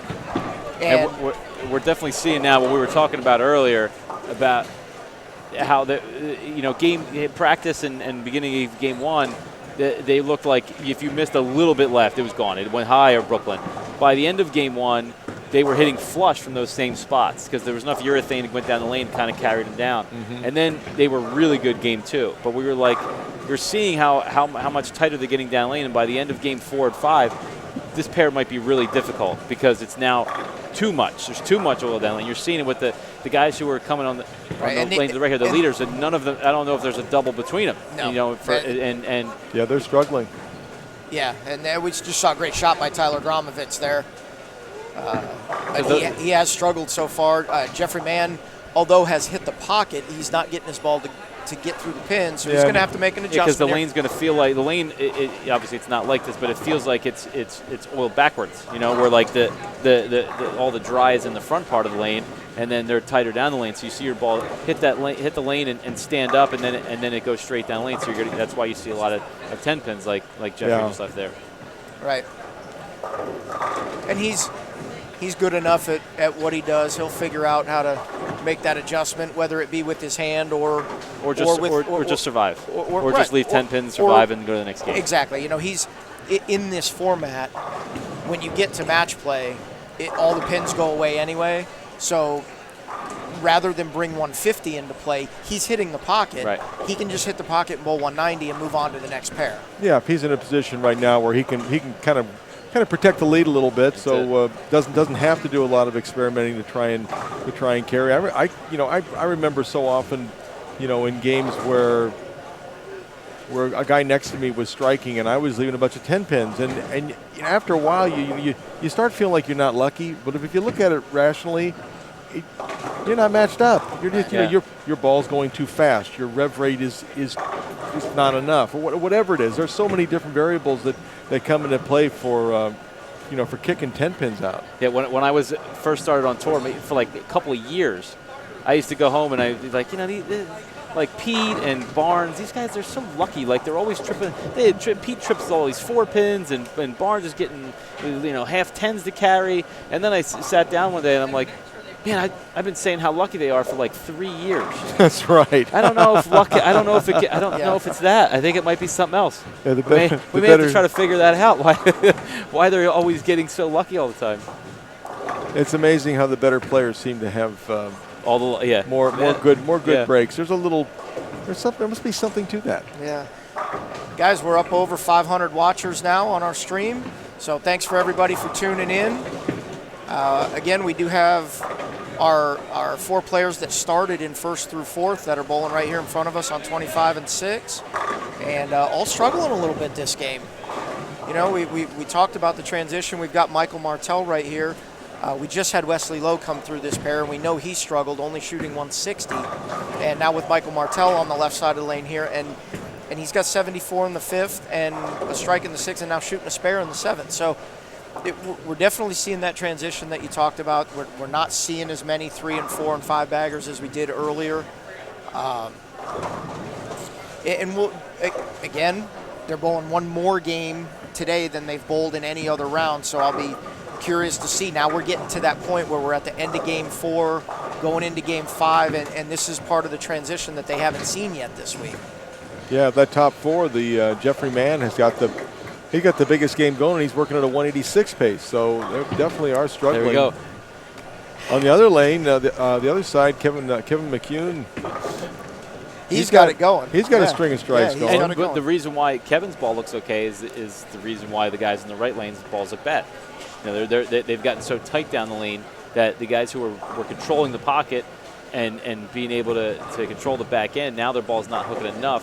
Where Kevin's ball is able to continue to dig through that carry down the back of the lane, and his ball's not breaking loose and going high as much, and he's able to hit the pocket. Yeah.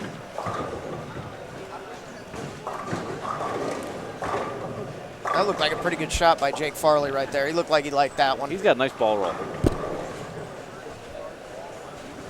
He is, if I'm not mistaken, I believe he's from Kentucky. Well, Yeah, you haven't Fort Thomas, Kentucky. That's the first one you've hit today, so No, it's not well the first done. one. Stop. I know where Jeffrey Mann's from. He's from Indiana. All right, you got 2 in a row. You're on a hot streak. I'm on it. We got a question in the chat. Do pins carry over into the final advancers round? Yes, they do carry over into the final advancers round. And then after those 5 games, then pins will be dropped for the top 16. And we've got a Game 3 update. And Jeffrey Mann is actually in the lead now. He's in the lead by, let's see, he's in the lead by about 130 pins now. Wow. Tyler Gromlovitz still in second. Tyler has struggled really bad today. So Tyler has had 441 for his first 3 games Wow. today. It's showing that Jeffrey Mann just fouled. Again? Well, That's his second time. he That's- just and he left. did. Yep. The ball looked great off his hand, left a ringing 10, but he went from 106 in the 6th to 116 in the 7th, and excuse me, that's so he has fouled other times.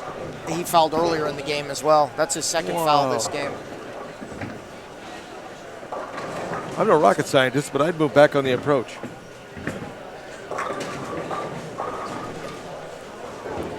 So, yeah, we've got, and one of the other kids we talked about a minute ago, Jacob Mullen, is bowled great this morning. He's at 705 the first 3. He's moved all the way up to 7th. And you just look at the scores, you can see the variance in the scores. It's 705, 440, 580, 670, 16, 560, 70, 530. It's just, this pattern leads itself to having such an up and down array of scores all over. You know, it's just because So it's a real haves and the have-nots. it really is, because it's, you know, if you're not doing the right thing, your ball can just look silly out here. And I'm going through the scores here, and we talked about, we saw some really good scores on these couple pairs in front of us, but I'm going through the scores, and there's not a lot of really good scores for 3-game totals. There's good individual games. We've only got two players over 700 for the first 3, and then Alec Keplinger at 695. So right now, 64th place is currently at a 195 average. And that's with 2 games to go. And we're coming up on the end of Game 4 here. And with Jeffrey Mann, like we say, he's having a rough game here, but he's got a big enough lead. He's just trying to maintain here, see if he can't bail out 183. And on that ringing 10 foul, he ended up getting 7 outs. So that's a pretty tough pill to swallow to lose that much count on a really quality shot. But got to stay behind the foul line. Right. Trying to find Kevin McCune on here. I'm trying to find where he's at, because he's got a really nice game going here. So it's a little bit easier to swallow when you're leading by 130. It doesn't make it better, but it just becomes sure. You're not totally crushing yourself. You're only crushing yourself a little bit. How far back is McCune from the cut line? I can't. I'm trying to find him, and I don't see him anywhere. They've only got 112 of the scores posted, so he may be below that because I don't see him. So what you're saying is that he better keep striking if he wants any chance to continue. We talked about it earlier in the broadcast, Marshall. The scores are low enough, though. You bowl 250 or 260 game, and you do move up quite a bit.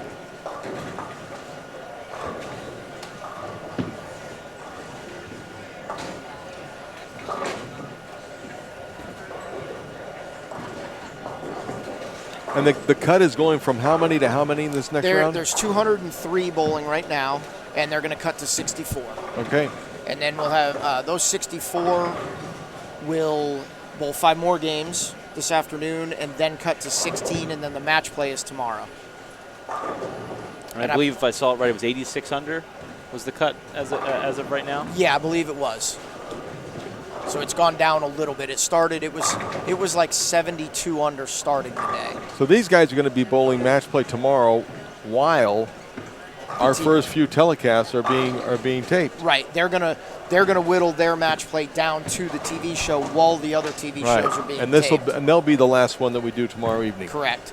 And I believe, if I'm not mistaken, and I have to double check this, but I think our next broadcast this afternoon at 1:30 is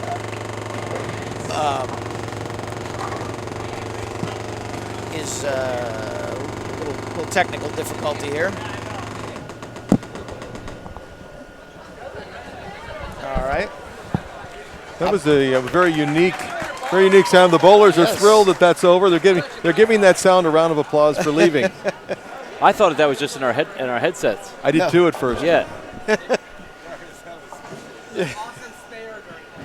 So anyway, I believe our broadcast later today is the U15 boys and girls match play. I believe we're going to be doing later. And we were talking earlier about that. I'm looking forward to doing some of the match play. That'll be fun. It'll be intense.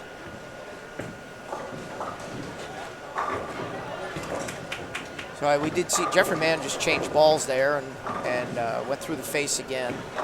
So we'll see what happens when he gets over on the left lane to bowl his 10th frame. Kevin McCune still stringing him. He's going to get up here on lane 25 in just a minute. Well, Jeffrey Mann, best he can do is shoot 173.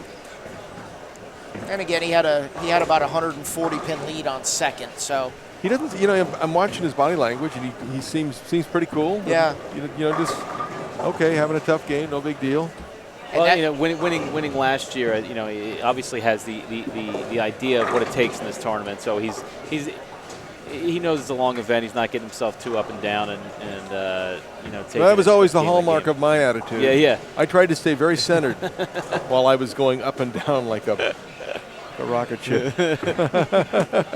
I appreciate watching the kids bowl and watching the way they handle themselves on the lanes and. Had a great spare by Chaz Dennis there over on picked up the 3-6-7-10 in the 10th to save his 200 game. He's I was telling Bill before he got in the booth, Chaz Dennis bowled a PBA regional in my area about 2 months ago and finished 4th. Wow. Yeah. That's impressive. Through the face by Kevin McCune there. So picks up his spare. He still can shoot 246. Still a very nice game. 246 will move you up a lot of spots. I'll bet. Great shot to finish there by Chaz for ring 10 for 208. Big kid, strong kid. A lot of power. Yeah. That's what that's really the great thing about bowling. It doesn't discriminate against any size of a player. I mean, you can be a smaller player and still be a powerful player. You can be a larger player and be a stroker. It just put the ball in your hand and get it done. It doesn't matter whether you're 5'5" or 6'5". Right. Yeah, look at EJ Tackett. Right. He gets plenty of rev rate on that little frame. Out of 120 some pounds, amazing. Yeah. And back in the day, you had Chris Warren too. Warren, and Chris is still bowling well on the PBA 50. Yep. Guys, he's won over 50 regionals now. He lives in crazy. He lives in just about 30 miles north of me in Grants Pass, Oregon. Works in the pro shop for Kevin Croucher, who also bowls on the 50 tour. I'm not certain I've bowled 50 regionals. I'm certain I haven't. We got again Michael Martell here in front of us. I'm gonna go out on a limb and say this pair's not great on the left after we watch Wesley and Michael Martell now has to strike out in the 10th for 181. Again, all our players here on this pair are all well into the cut, so there's no issue there. On the right lane. We picked up about 80 or 90 viewers in the last 10 or 15 minutes, so that's good. They want to hear I was going to say, I wonder what caused that.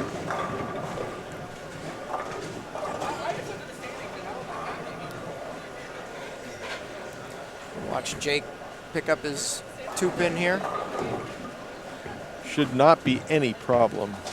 Oh, got it there. You know, I was doing a collegiate women's broadcast a few months ago, and I made that same comment on a very easy spare for the best player on this one team, and I don't believe in the commentator's curse, but she did miss the spare, and it was like an 8-pin or a 3-pin. I mean, it wasn't like it was a corner pin, but you know, if you let yourself take a little bit of a mental vacation, anything can be missed. Well, we just had somebody rain on your parade, Marshall. We thought you were the reason our viewers spiked, and it turns out the other streams are done. They all funneled over here. Yeah, we have 7 and 8 on most pairs and 7 on some pairs. So our stream's going to take a little bit longer, where they only had 5s and 6s on most of the others. We're coming to the finish of Game 4 here, and Tyler Gromlovitz with a 4-9 in the 10th, and he's going to have to make this to try to be in the 170s again. Having a rough go of it today, and you see a little frustration setting in there now. Well, that is frustrating. I mean, he can strike out for 192. He makes a relatively good shot. If it had come in a little bit higher, he might have tripped the 4-9 out, but he'll give it a shot. Yeah, and he does make What it. a great Good for spare. him. And you spare could by see Tyler. he's not literally patting himself on the back, but when he came back, he had his fist clenched like, yeah. You know, he was. And that's good to see. You know what? There's no give up there. Yeah, good for him. he bowled 116 last game. Yeah, he bowled 116 last. And he's having a brutal day. You know, we've all been there, but you know, that's deflating the 4-9 there in the 10th. But to get up there and make it after that, and you know, to try to salvage something, and hopefully gives him a little more confidence when he hits that next game, and try to bowl something over 200 to right the ship a little bit. And he threw it in the gutter on the fill after. Yeah. I don't know if he was playing that far out all the time, but he moved out of his swinging like 5 board. He tried something different, and it's Kevin McCune, first shot in the 10th, and split in the 10th for Kevin. That's a. So 6-7 now. Kevin's going to have to see if he can't convert the 6-7 here. Tyler just came over to our broadcast area, and he said you can blame me for that. That was a mental error, and now he needs to regroup for the next game, because he's off by himself, chastising himself, and. There was a good shot in the 10th by Jeffrey Mann there. What an up and down roller coaster of emotions that he just had right there. You know, like made the 4-9. The ball's halfway down the lane. He thinks it's a good shot, and then it 4-9s, and then he makes it, and then he throws it in the gutter. I mean, that's a roller coaster. Yeah, that's so. You know, that's how do you keep somebody on an even keel during that sequence of 3 shots? That's a tough one. I don't know. I don't have that kind of advanced degree. It would have. I have no idea. See if Jeffrey can get a double here in the 10th. And it took time back in the day for me. If I would have done something like that, it's hard to get over it immediately. I mean, the best players do, but my gosh, tough. Yeah, that was a tough one. Jeffrey came in a little high for a 4-pin there, so he's going to shoot 163. Still going to gain a pin on second place. His second place shot 162. That's one way to look at it. Yeah. Yeah. And Eugene's boy, Kevin McCune, he opens in the 10th frame. 223. Still a good game, but you know, you hate to have that finish like that. He was working in a possible real big game, and could have been 268. Ends up shooting 223. And Dylan MacArthur, you know, we talked about the left on this pair, and Dylan MacArthur only in the 160s now on this pair as well. Yeah, they don't look like they're having very much fun on this pair at all. Every time they get a little bit to the left, it just has no chance to hook, and then they try to square their angles up a little bit or slow down, and it goes right to the nose. And our pair that started out as one of the better pairs is now become a lower scoring pair the last 2 games now.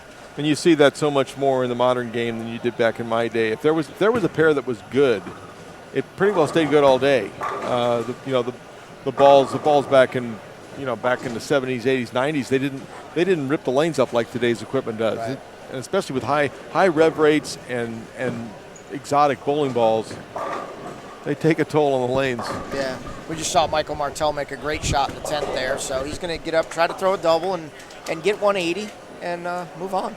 Yeah.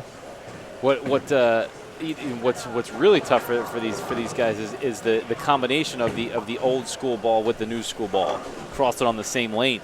So that you have a lot of guys using urethane balls, and then you have the reactive balls out there that are flaring all over the place. So you have a combination. You got half the balls are trying to pull all the oil up from the front, and the other half of the balls are trying to push it all to the back part of the lane. So it creates a big mess. And that's what we're seeing right now. We got a nice game going here by Donald Cooper.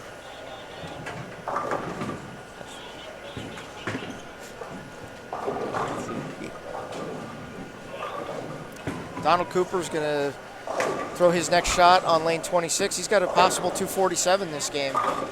And a great shot by Michael Martell there. So he did get his double in the 10th. He, with good count, with 9 or better, will be in the 180s.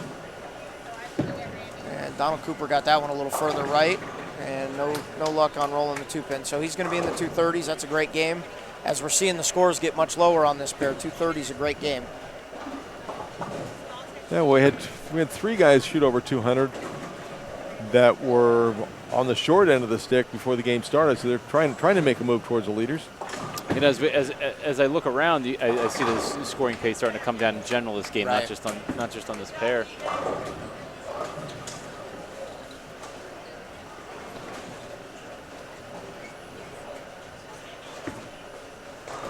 This pair was also done about half the game before everybody else, right. The last 2 games, and now it's one of the last to be done. Right. Well, they were striking a lot at the beginning, That's and now true. they're not. That is true. So they took longer this game. Michael Martell's last shot. 7, so 178 for Michael Martell. And we'll get a look at Jake Farley, bowl his 10th frame. After Jake finishes his 10th frame, we're going to take a quick break here before Game 5. And then we'll come back and call the Game 5, 5th and final game of action here at the 2017 Junior Gold Championships presented by the Brands of Ebonite International. We've got a couple more minutes here with PBA and USBC Hall of Famer Marshall Holman and PBA Tour champion Bill O'Neill. Really, really special to have you in the booth, Marshall. I appreciate you stopping by and joining us. Thanks a lot. It's great. It's great to be here. I was over at the hotel earlier, and I was talking with this gentleman who remembered me from back in the day, and he's got kids bowling in the Junior Gold, and of course they don't know me unless they Google me. And this one little girl, I mean, she's probably 15 years old, and she wasn't trying to be mean or anything. But she says, "Can we get an autograph from a real bowler?" So they need to come see you and Bill, because I'm a used to be bowler. You guys are still bowlers.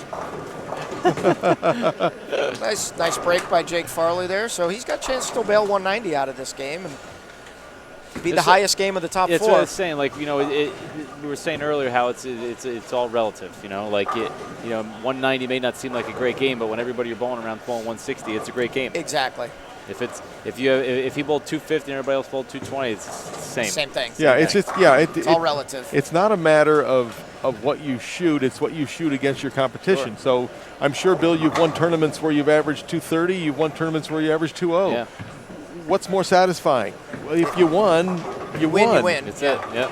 And another great break for Jake there. So he does get his double. That was an interesting double there. Kind of rolled the light shaker 8-pin the first shot, and then Brooklyn the second shot. But well, there are enough bad breaks to go around in this Absolutely. game, so you have to embrace the good shots. I can remember bowling with guys who would get so upset if they got a good break if they didn't throw it perfectly, and just knock them down.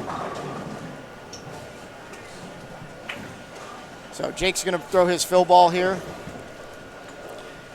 He'll be in the 190s, and we're going to take a quick break after that, and we'll come back in just a couple minutes. I'll give you a rundown on who's going to be on these pairs the last game. I can't tell you, somebody was asking earlier about Blake Ernest. Blake Ernest is on one of our pairs the last game, as well as Andrew Orff from the St. Louis area. So Jake finishes with 192. We're going to take a quick break, and we'll be back in just a couple minutes.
While the guys step away, Mike Flanagan back with you. Hope you're enjoying today's coverage here on Bowl TV.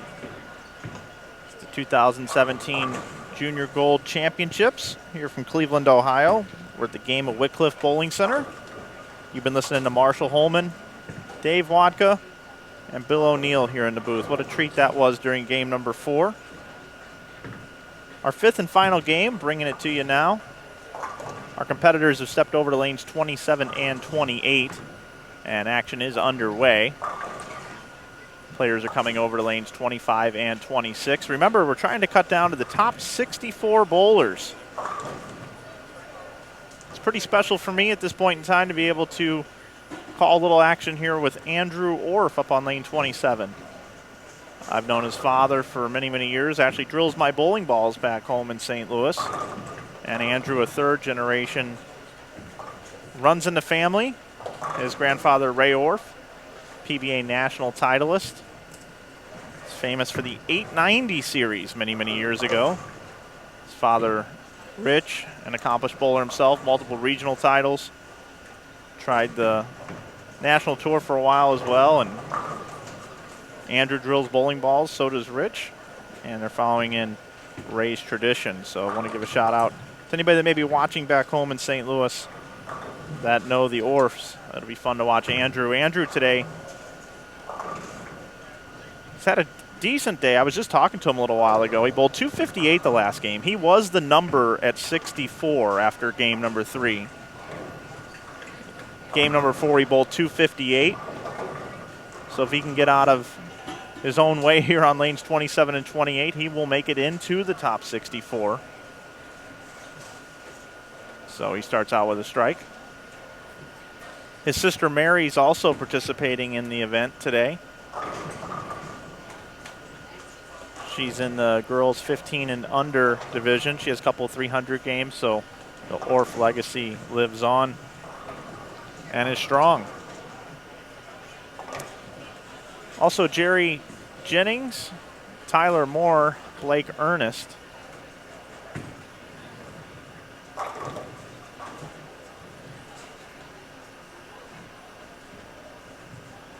Igor Rodriguez, Daniel Chen, Wyatt Smith, and Charlie Bell. Over on lanes 25 and 26, we have Ryan Liederbach, Ben Harden, Jonathan Cummins, Cooper Tate, Hayden Stipich, Kenny McFalls, Kenneth High, and Gene Blair.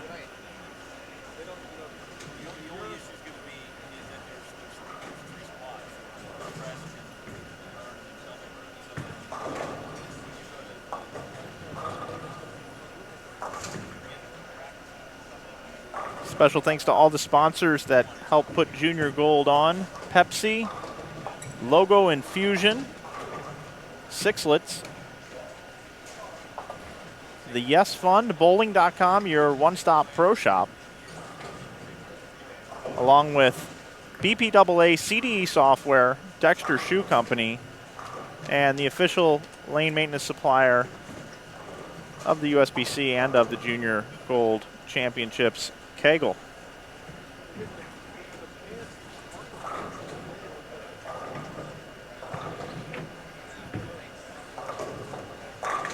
course, the Brands of Ebonite International, your title sponsor here. If you're considering a new bowling ball purchase, make sure you consider an Ebonite International product. Makers of Columbia 300, Ebonite, Hammer, and Track. I'd like to thank Ebonite International for giving me the opportunity to be able to come out and bring you this coverage along with the USBC streaming on bowl.com. We'll have coverage for you all day across all the divisions. We had 4 streams going just a little while ago. Check out youtube.com/Bowl TV to look at our upcoming schedule streams throughout the day. Too many to mention, but lots of bowling throughout the day. Dave and Bill, along with other guests, Rob Gottschall, Marshall Holman stopped by for a while. We will have guests throughout the day.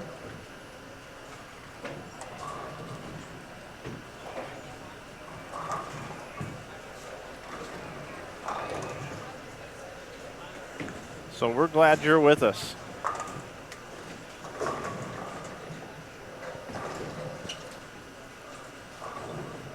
LH in the chat, I just went over and let you know we did have 4 separate streams going just a little while ago. So if you're looking for multiple cameras, you'll be able to check out all the different streams that we have. I don't know of any other bowling event in the world, and there could be more, that has more streams at the same time for one event than right here on Bowl TV.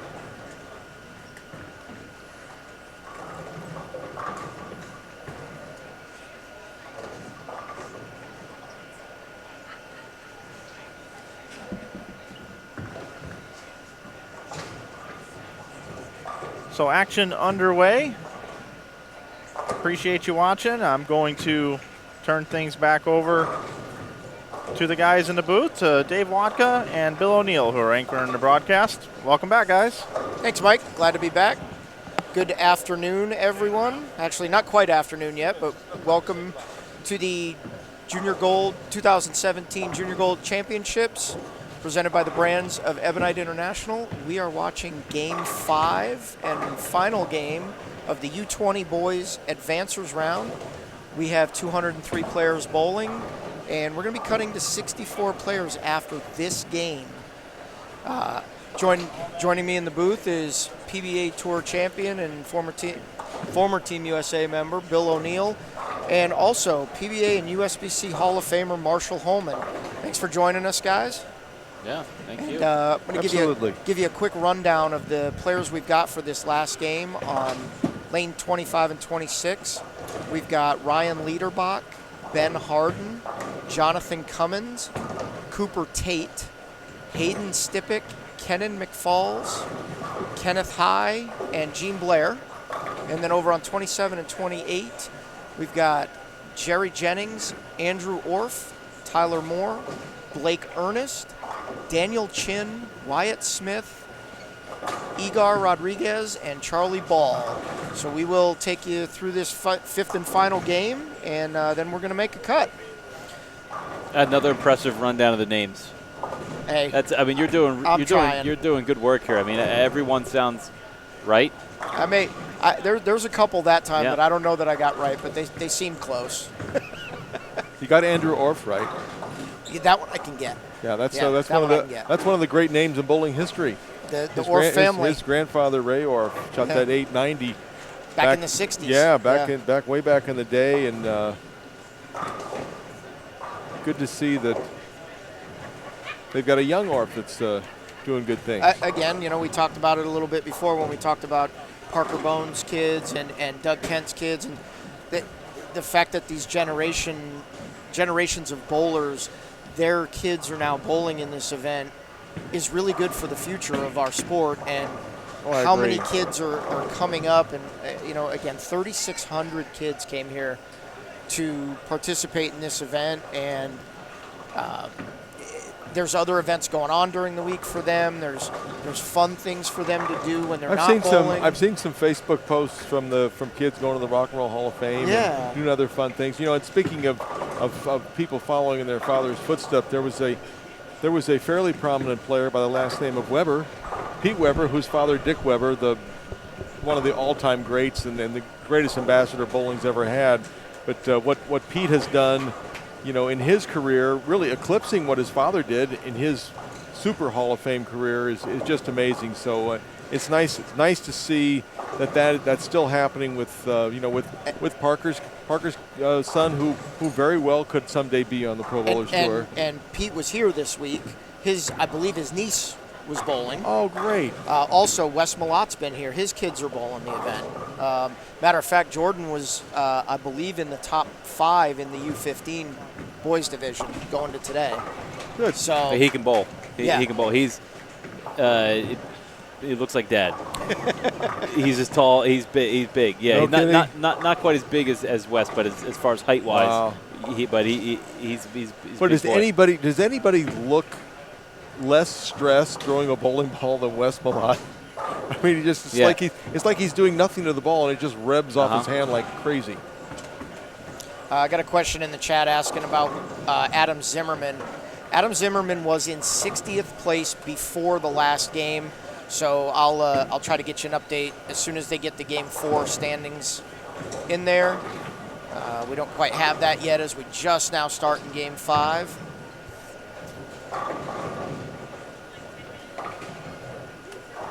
And we're going to get a look on lane 27 at Tyler Moore. Nice ball roll there. Crossover. And Jonathan Cummins, and I don't know this to be 100% correct, but he has bowled very well previously in this event when he was in the U15 division, I believe. Possibly has even won this event or made the show. A lot of speed and energy on that ball. Yeah. He's another one. He's from northern Kentucky, Cincinnati area, I believe. Erlanger. Yeah. We bowled in Erlanger, Kentucky, just across the river from Cincinnati back many years ago. That was a fun place to go. We took going out on the river and went to a ball game. I got to see Pete Rose in his last 5-hit game playing against my team, which are the San Francisco Giants, which aren't very good this year, but they've had an okay decade. They've won 3. They have. And the Giants won the game, and Rose went 5 for 5, and what a fun day. So somebody in the chat earlier was asking about Blake Ernest. We're going to get a look at him right here on lane 27. Solid looking game there. It just looked short off his Brooklyn, hand. Yep.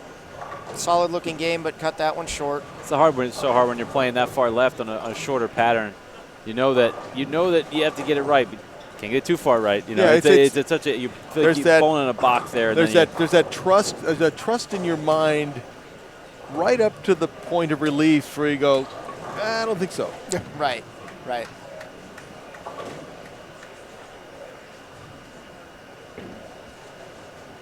get a look at Kenneth High here, shooting a 2-pin. No problem covering that.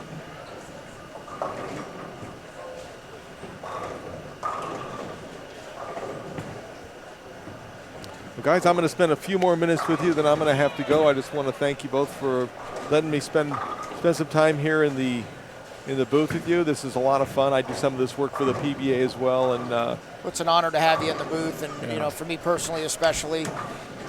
Well, looking up to you when I was younger. Yeah, we go back a long way. Absolutely. Yeah.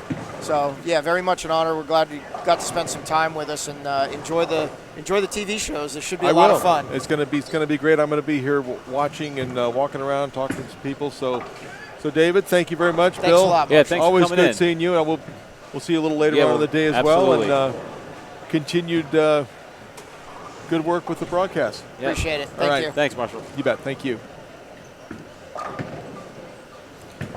Pretty awesome surprise to have That was cool. a Hall of Famer stop by and chat with us. That was very cool. Yeah, he's obviously was an exceptional bowler, but he's really good on the mic. You know, I always liked his broadcast. I like him when he does extra frame, when he comes out and hangs out with us. It's really cool. Yeah, he actually he was the commentator on when I won my title back in '99. Oh, really? He was doing the broadcast when I won. So it was very cool.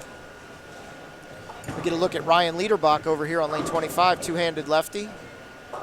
And almost gets a break tripping out the 6, but started with a double. So we got a lefty that started with a double here, as did Wesley, Yep. who then proceeded to bowl Yeah. 160. But we'll see how Ryan does here. And we do have two lefties bowling on this pair again, so we'll see how that goes. Ryan's left-handed, also Hayden Stippick is left-handed. Both two-handed lefties, by the way. Oh, of course. Is there any other lefty? Is there any other bowler? That's it, right? Yeah, I'll tell you, it's getting there. I told Belmo this is what he did. This is what he did to the game. He did it. Got Keegan Trexler says hi and says thanks for the $1. Did you give somebody $1 back during the demo on the weekend or something? I'm not sure. Or maybe at the, I don't know. If I did, I want it back. I don't know why I gave it to you. Let me get it back. Venmo it to me.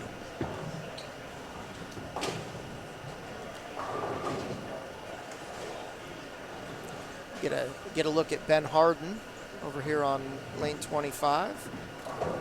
And once again, we will try to get you a cut score after game 4 as quickly as we can possibly get it for you. I mentioned it earlier, guys, but Andrew Orff bowled 258 the last game, and he was the number after 3. Oh, nice. Yeah. Well, that's gonna move you up a little bit. It's a great shot there by Kenneth High. And he's got strikes paired double this game, so. Somebody mentioned in there that Andrew was using his Game Breaker Phenom Pearl that he's been using all week. Looks like you signed that $1 bill in Indy. So must have been when we bowled the tournament there, because that's where they're from. Okay.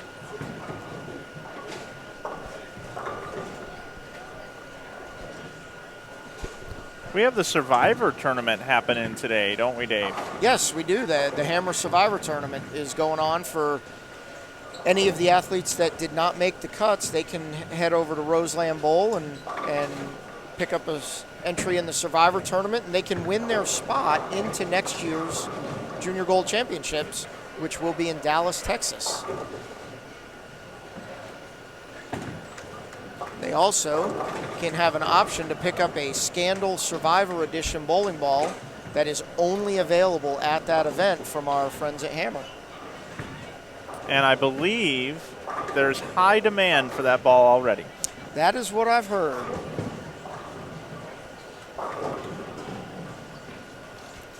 I got to tell you guys, I really didn't know what to think coming into today's broadcast with Bill just getting in last night, me not having an internet connection when I left here at 3 in the morning, and Dave always being the professional that he is, of course, but Bill and I wasn't so sure about, and all this has really come together quite well to set up for a great day of broadcasting. We'll be back again tomorrow with more broadcasting, and having Rob join us as well was really nice, and I just happened to see Marshall Holman back there. He jumped in the door, said hello, and I said, hey, if you want to cut your teeth just to get a little bit ready for tomorrow, let me know. And he goes, let's go right now. So that's kind of how that all came to fruition. We got to make sure we grab some more special guests through our day. You know, we're here until 9 o'clock or something. So grab some more special guests along the way and see if we can grab maybe a Bone or somebody like, you know. Yeah, they're going to be in and out today. Maybe a Malott walking around. Yeah, we'll see if we can't get somebody in here too. Also a Murphy. Well, a Murphy. Let's fire this thing up. That would be great. Yeah, we'll get a Murphy in here and we'll get some folks in. He may not come in with me in here though. I don't know. We'll get a Schickard in here. We'll get some people in here. We're never short of guests. Ever. I had Eugene McCune on deck too. He'd have came up here in a heartbeat. We would have been good because we had Kevin. Yeah. But we were full. I mean, that's Kevin what happens. Yeah. We get full. I got Shannon over here to the left. We're going to get her in here at some point later. I think she's been sitting in that chair for a game or two. I think she's itching, I think. She is. So we are in Game 5. We're getting to about the halfway point of Game 5 here on our streaming pairs. We're going to take a break at the end of Game 5, and we'll be back later this afternoon with some match play and some final advancers rounds on our stream. Don't forget, we've got 4 different streams going on today, so you can catch all of the finals action as it's happening right here on Bold TV.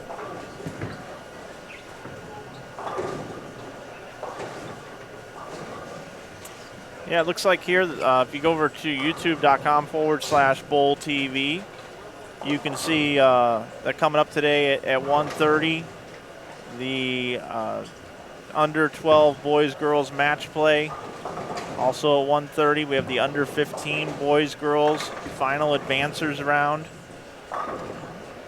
Under 20 girls final advancers round.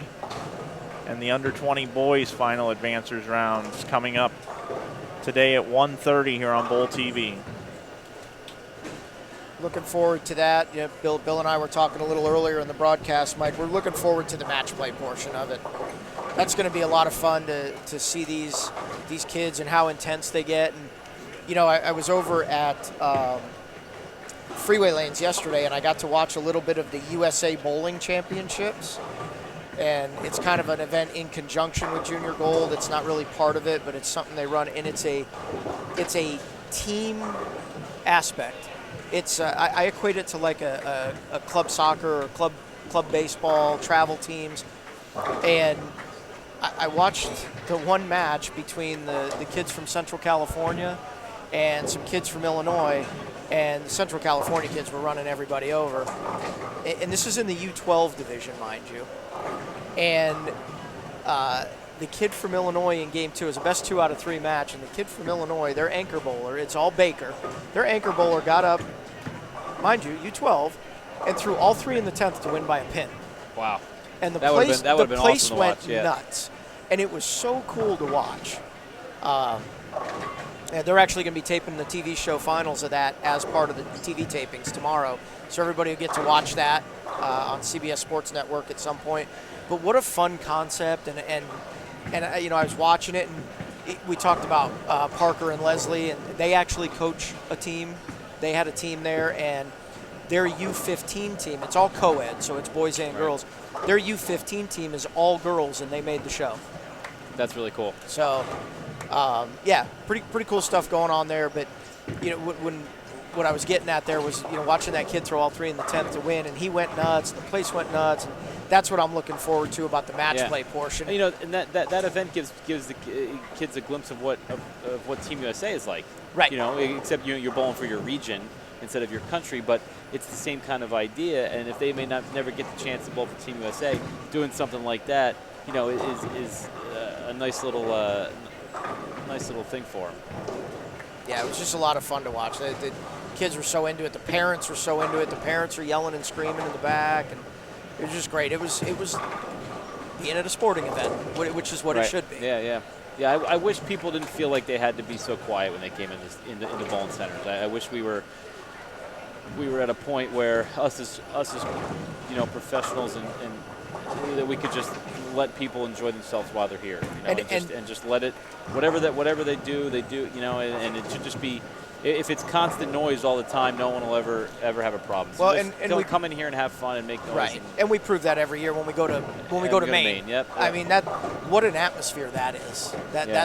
It's like no else, and that's what it should be. Mm-hmm. That's what we need bowling to be like that. Yeah, Isn't it a tradition like no other? Isn't that how it goes? We need bowling to be like that. Is that the Masters? Fun. Yeah.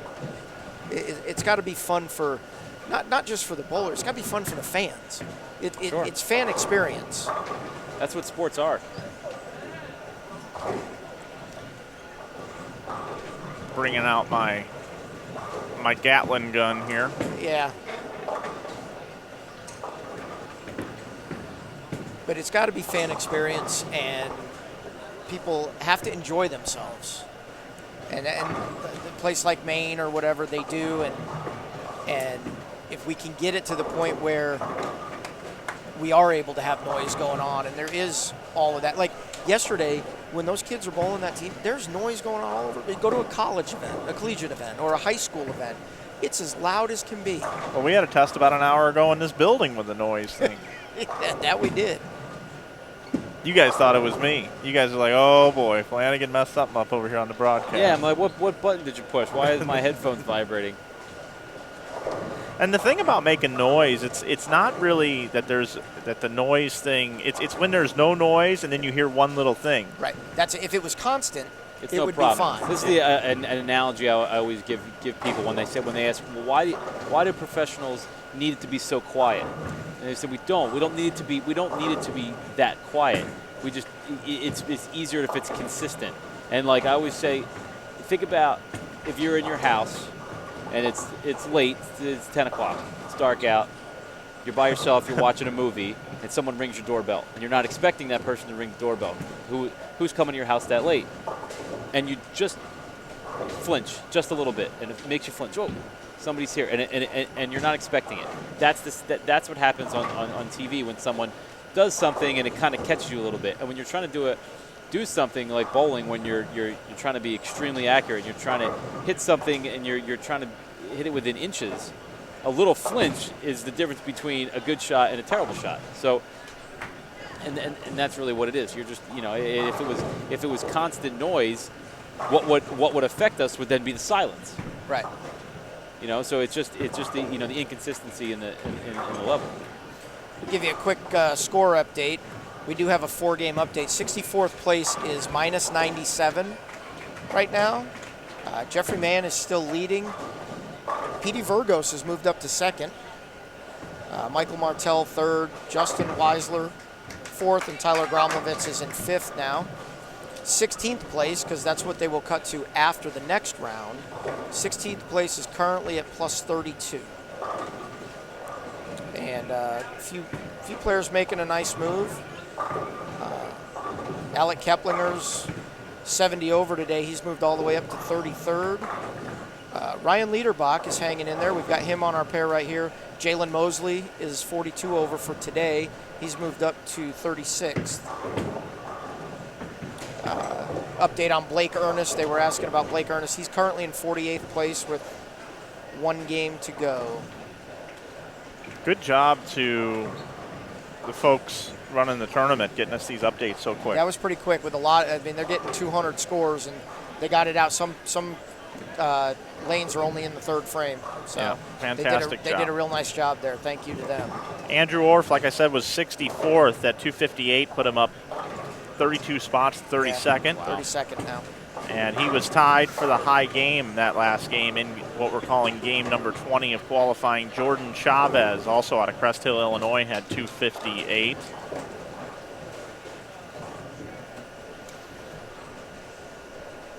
One of the things I like to see, too, is I like to see the kids down at the bottom never giving up. Seeing respectable 190 scores out of the 111th place which is hard to do when you're a kid. It's very easy to just shut it down and get upset. And I've done it. I've been there. I played all types of sports when I was a kid, and I used to get really upset when I would strike out playing baseball and all those things. It's really easy to just shut it down after that. But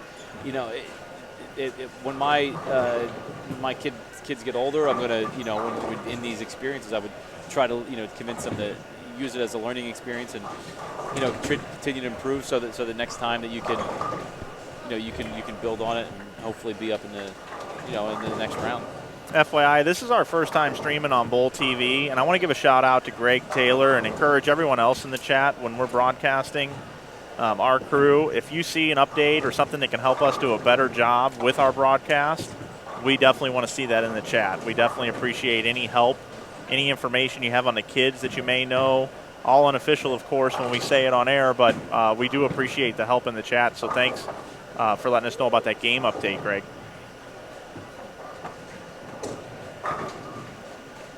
And Jonathan Cummins that we're watching right here on lane 26, give you a quick update on him. He is currently in 70th place, only 13 pins out of the cut. So right there, looking for a good game, and started out with, he's got a double and clean so far.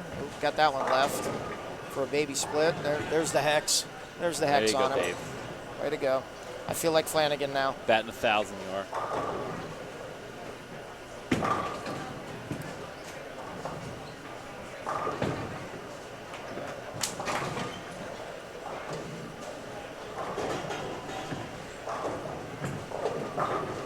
See if Jonathan can cover up his baby split. Looks like he got, Dave, I thought he made it. Dave, be quiet. Don't, just, no more. All right. We're just going to let that go. He's only 13 pins out of the Okay, cut. we'll leave it there. We'll let it go there. We'll touch on him at the end. All right. Jeffrey Mann has a 99-pin lead over Pete Burgos. Third is Michael Martell, I should say. Fourth is Justin Whistler. Fifth is Tyler Gromovitz. Sixth is Ryan Winter. Seventh, Jake Farley. Eighth, Brent Boho. I think I've streamed a tournament, Fusion Realtors. He did really good in that. He's got some experience bowling against adults also. David Hooper in 9th. Adam Glickman 10th. Nathan Stubler 11th. 12th is Cortez Shank. And Cortez Shank, he wasn't doing so good earlier in the week. He's bowling good today. 66 over so far today. Yeah, games at 247, 200, 185, 234. I know that he comes from the Mike Calderon stable. Hello to Calderon if you're watching. Got somebody just put in the chat too, Brandon Bone, Parker Bone's son, bowled 901 for his 4 games this morning in the U12. And he said, I believe he told me before they started that he was in 2nd before they started. So that's he might be pretty leading. impressive. Yeah, pretty impressive there. Yeah, he had a 278 game also, I believe it was. They're such a good family, such good people. Hey, they are kids, just kids are awesome. good people. Yeah. Leslie does so much for the sport. She donates so much of her time. Yeah, and you can even take that to the Kents as well. I see them going on Facebook, coming to the defense of some of the trolls out there and stuff all the time. Or I'm sorry, combating the trolls, I should say. And Chrissy's on the USBC youth board of directors. That's a good position for her. She'll do very well at it. Yeah. She does a good job. And it's to me what's really cool is that somebody who has a kid that's bowling in the event and comes from a bowling family now wants to be involved and be on the USBC youth board. And I think that's important. I think we need bowlers on the board. I know, are you still on the USBC the board? national board, yeah. Yep. And I think that's really important that we have actual bowlers on the board as well, helping make the decisions to grow the sport going forward. Yeah, and it's good for me never being on that side of bowling. Never be on the legislative side and seeing how things operate. And it's a whole new learning experience. And you kind of have, I could talk about playing lane play and ball reaction. I could talk about it all day. Then I go to a board meeting and I'm out of my element. So it's a good learning experience. Yeah. And to see how it all comes together and is really good for me. Yes, Fran, I did mention earlier in the broadcast that Alec Keplinger is the son of Sandra Jo Shirey.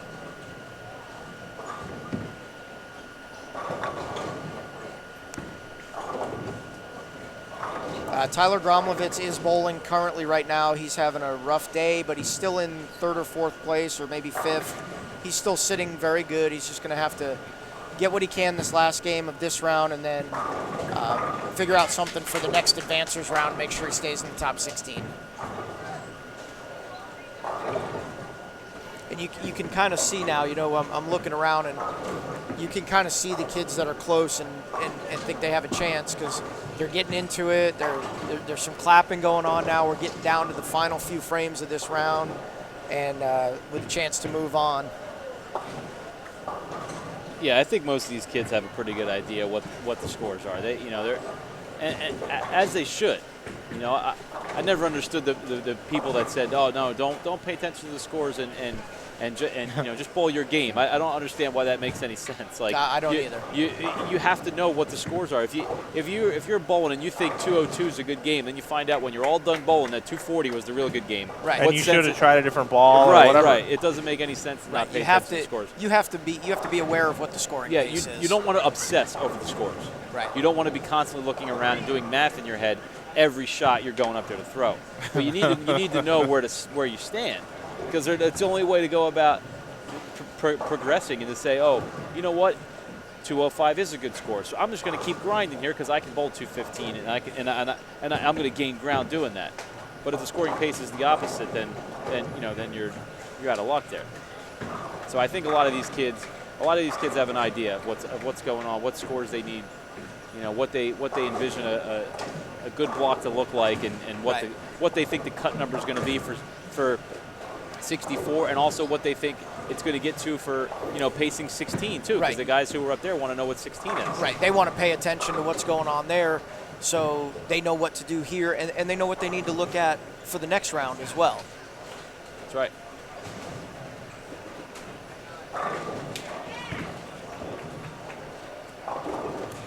Let's see if I can find that. I've got some off-camera people that are kind of getting into it here. I'm going to see if I can find a couple of these and see where they're at.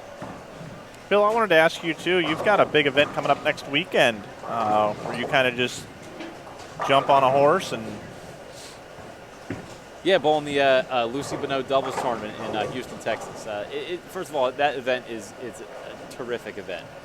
Donna runs it unbelievably. She's been doing it for years. It's just so well run, and they do such good work for our Breast Cancer Foundation. It's just a really neat event. Everybody has a great time down there, and she treats us really well. I mean, you couldn't ask for much more from a tournament director than what Donna does. And as far as the bowling side of it, I have a great partner. There's no doubt about it. I can bowl with Shannon O'Keefe. She could very easily bowl with her husband, Brian. But Brian let me bowl with her, and I appreciate it. I think I probably owe him a dinner at some point, or two, or a house payment. I don't know, something. I owe him something. He's basically given you 2 more PBA titles. That's correct. He has. Is it in a new building? Is it? Yes. So maybe you'll carry her this year. Listen, okay, I want you to get your facts straight, okay? Okay. So we've bowled 3 times, and we've won it 3 times, okay? Yeah. The first year, she dominated. I mean, just outright dominated. Okay. She beat almost everybody. All the guys. I was probably somewhere in the middle of the pack. I don't know, just hanging around. She outright carried me in the first. The second time we won was a little bit more in the middle, both of us. Kind of like a half bowled, and half? She bowled really well. And I bowled better than I did the year before. Okay. So it was kind of a actual team effort there. Yeah. Last year I bowled really good. Okay, and I won't hear otherwise. Okay.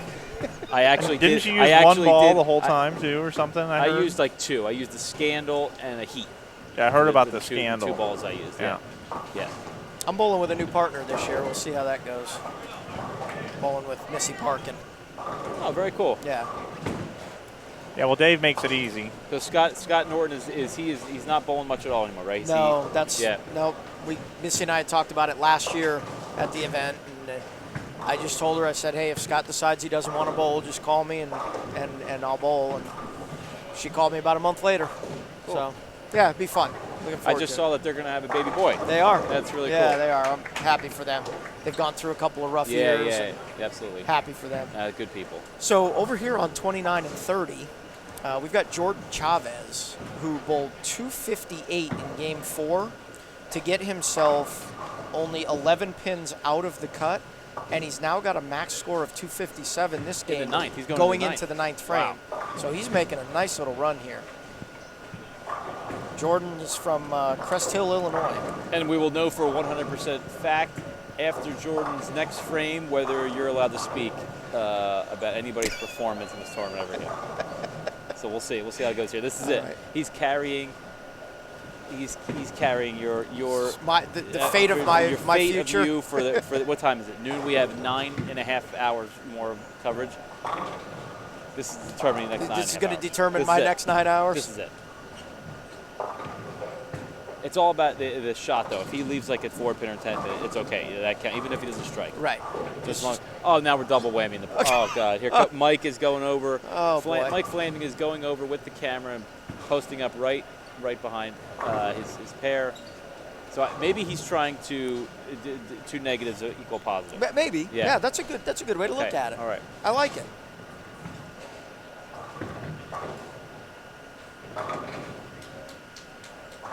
That was Adam Zimmerman that just bowled ahead of him. Adam was in like 50th. Yeah, he was. Right? He's actually Adam Zimmerman is in 67th.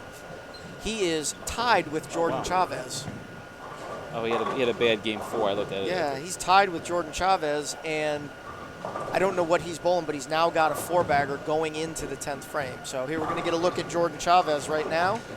Again, with a max score of 257, only 11 pins out of the cut at the moment. And Yeah, trips very the good floor shot. with a great shot. Also saves Dave's speech for the rest Oh. of the So 9.5 I'm hours. good. You're I'm allowed- still in. You're allowed, and Mike did the double negative. Got the double negative in there. Canceled yourselves out. Delivered a strike. Well done. See? Now we got it going. Now we know how we got to do You it. got your mojo back. Yeah.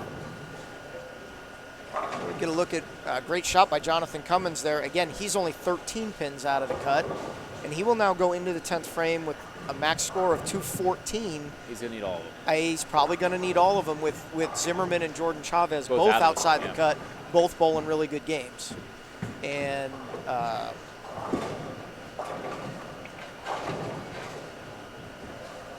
it's a little hard to see where everybody's at. I'm doing the best I can for those of you out there in the chat and watching us. Hard to look through 203 people for a cut number, but we're trying.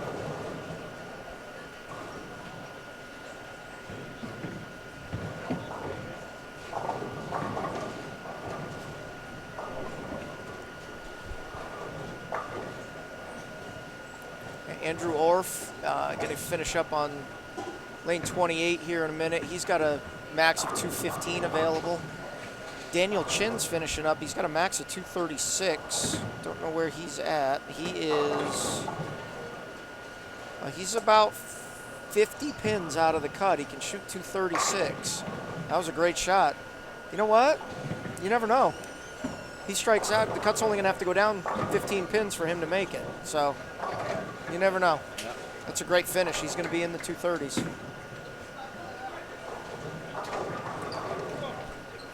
And we got Ryan Liederbach, who I believe is in good position.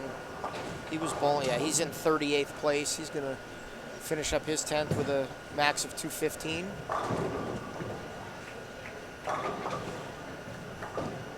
Great shot by Andrew Orff there. Traditional game. One-handed, traditional style, not a ton of revs, just enough, gets the job done. Throws are very good, very solid. Something crazy about Andrew is there was a year actually when he was bowling all the time, a lot of pressure he put on himself, just coming from such a great family in bowling. He actually took an entire year off to just get away from it mentally, and has rebounded back better than ever. It was a couple years ago. Yeah, sometimes that helps. Just getting away for a little bit and clearing your mind. I know I've done that a couple times in my career where I didn't touch a ball for like 5 weeks. I got away, I didn't really, I didn't go anywhere, didn't go into hiding. But I just, I just didn't bowl. I didn't go into a bowling center. I just because need a break sometimes. when you do it your whole life, you can get burnt out, and then I remember coming back after doing that a couple of times and like re-energized, and I wanted to practice again. I wanted to get back into bowling centers and just, and just be around and work on my game and get better. And before I stepped away, I was becoming, very angry about bowling because you're just doing it all the time. It's very tough to do all day, every day.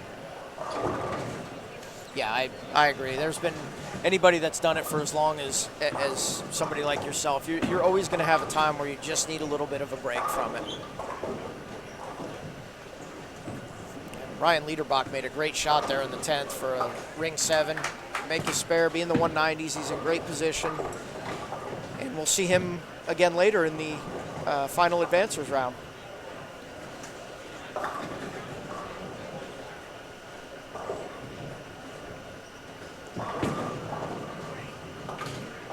Wyatt Smith finished up with 200 last game.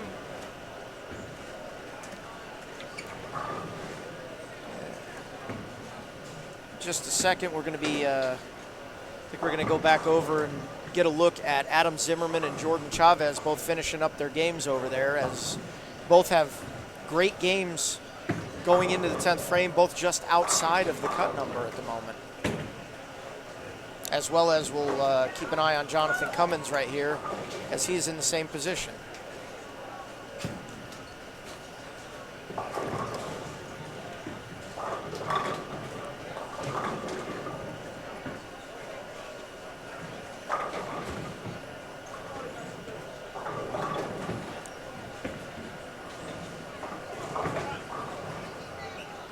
Adam Zimmerman is attending Weber University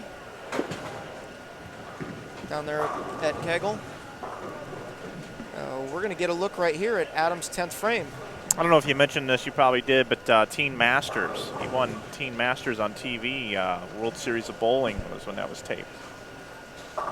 I had not mentioned that, so thanks for adding that in. Looks like he's playing a little further left on the lane. Looks like he liked it. And got the messenger. He's also a past champion of the youth scholarship event that I run. Oh, nice. A couple of years ago. Very nice. Kid wins everything. Yep.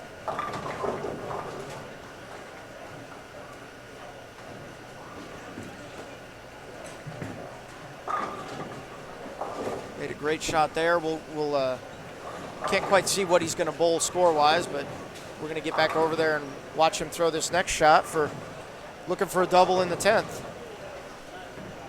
Again, he was just 13 pins out of the cut.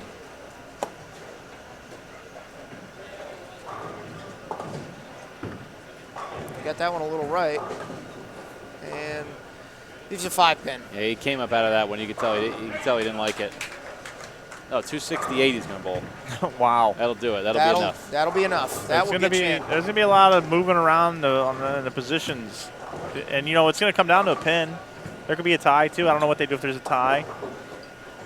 Yeah, that's a good point there, and I do not know how the ties work here, what the roll-off would be. But Adam Zimmerman going to finish with, you know, and that not only gets him into the cut, but he was only 120 pins behind 16th. Right, which So now puts him only probably 50 or 60 exactly. pins So behind 16. now he gives himself a shot at the top 16. And now, correct me if I'm wrong, but they are bowling on a different pattern in the next round. They are going to bowl on a different pattern So- again in the next round.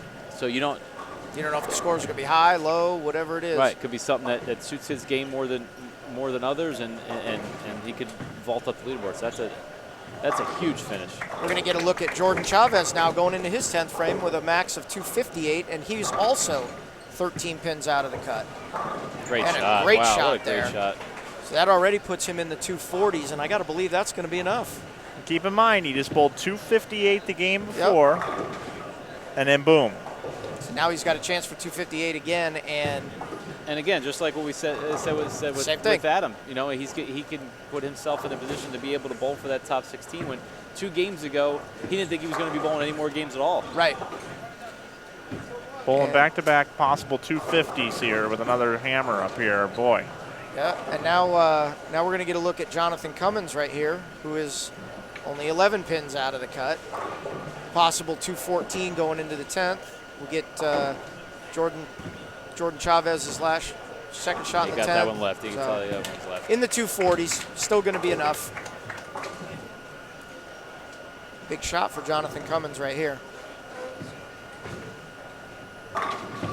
Oh my goodness.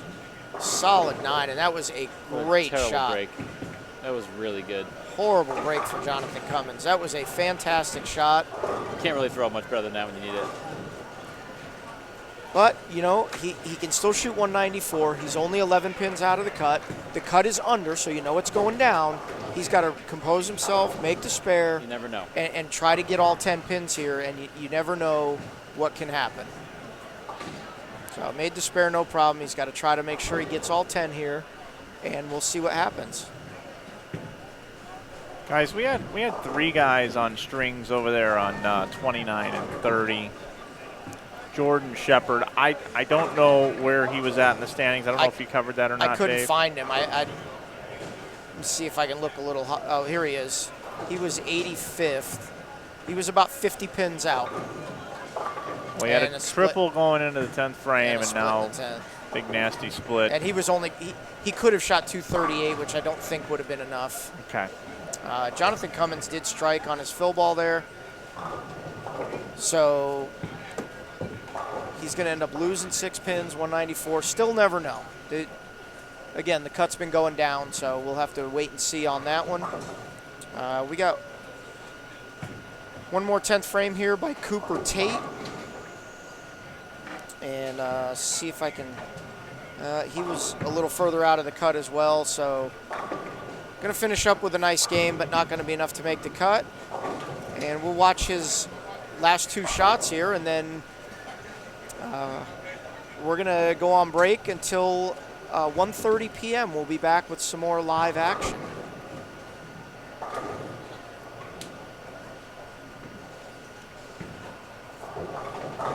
We'll get Cooper Tate's got his last 2 shots in the 10th frame here.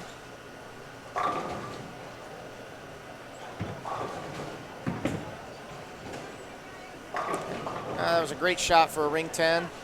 So his tournament's going to be over, but nothing wrong with making the first advancers round. Nothing wrong at all with that.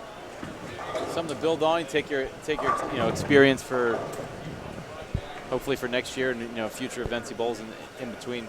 Right, and no matter what you do, you always got to learn.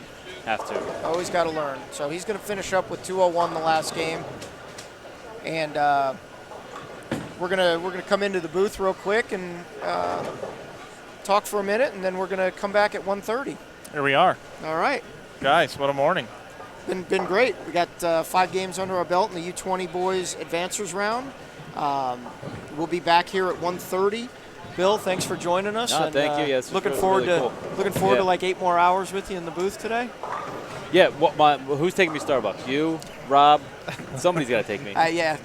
Actually, I have to go move some displays. I was told I have to go move some displays. Yeah, I'm not doing gonna- that. So I'll take an Uber then. Yeah. So I'm not moving nothing. Yeah. Well, we I know don't do that. manual labor. I know. We'll have some more guests No. in here as well joining us throughout the day, obviously, and we'll have some match play for you. It's going to be cool, and I've enjoyed listening to you guys this morning and being part of it.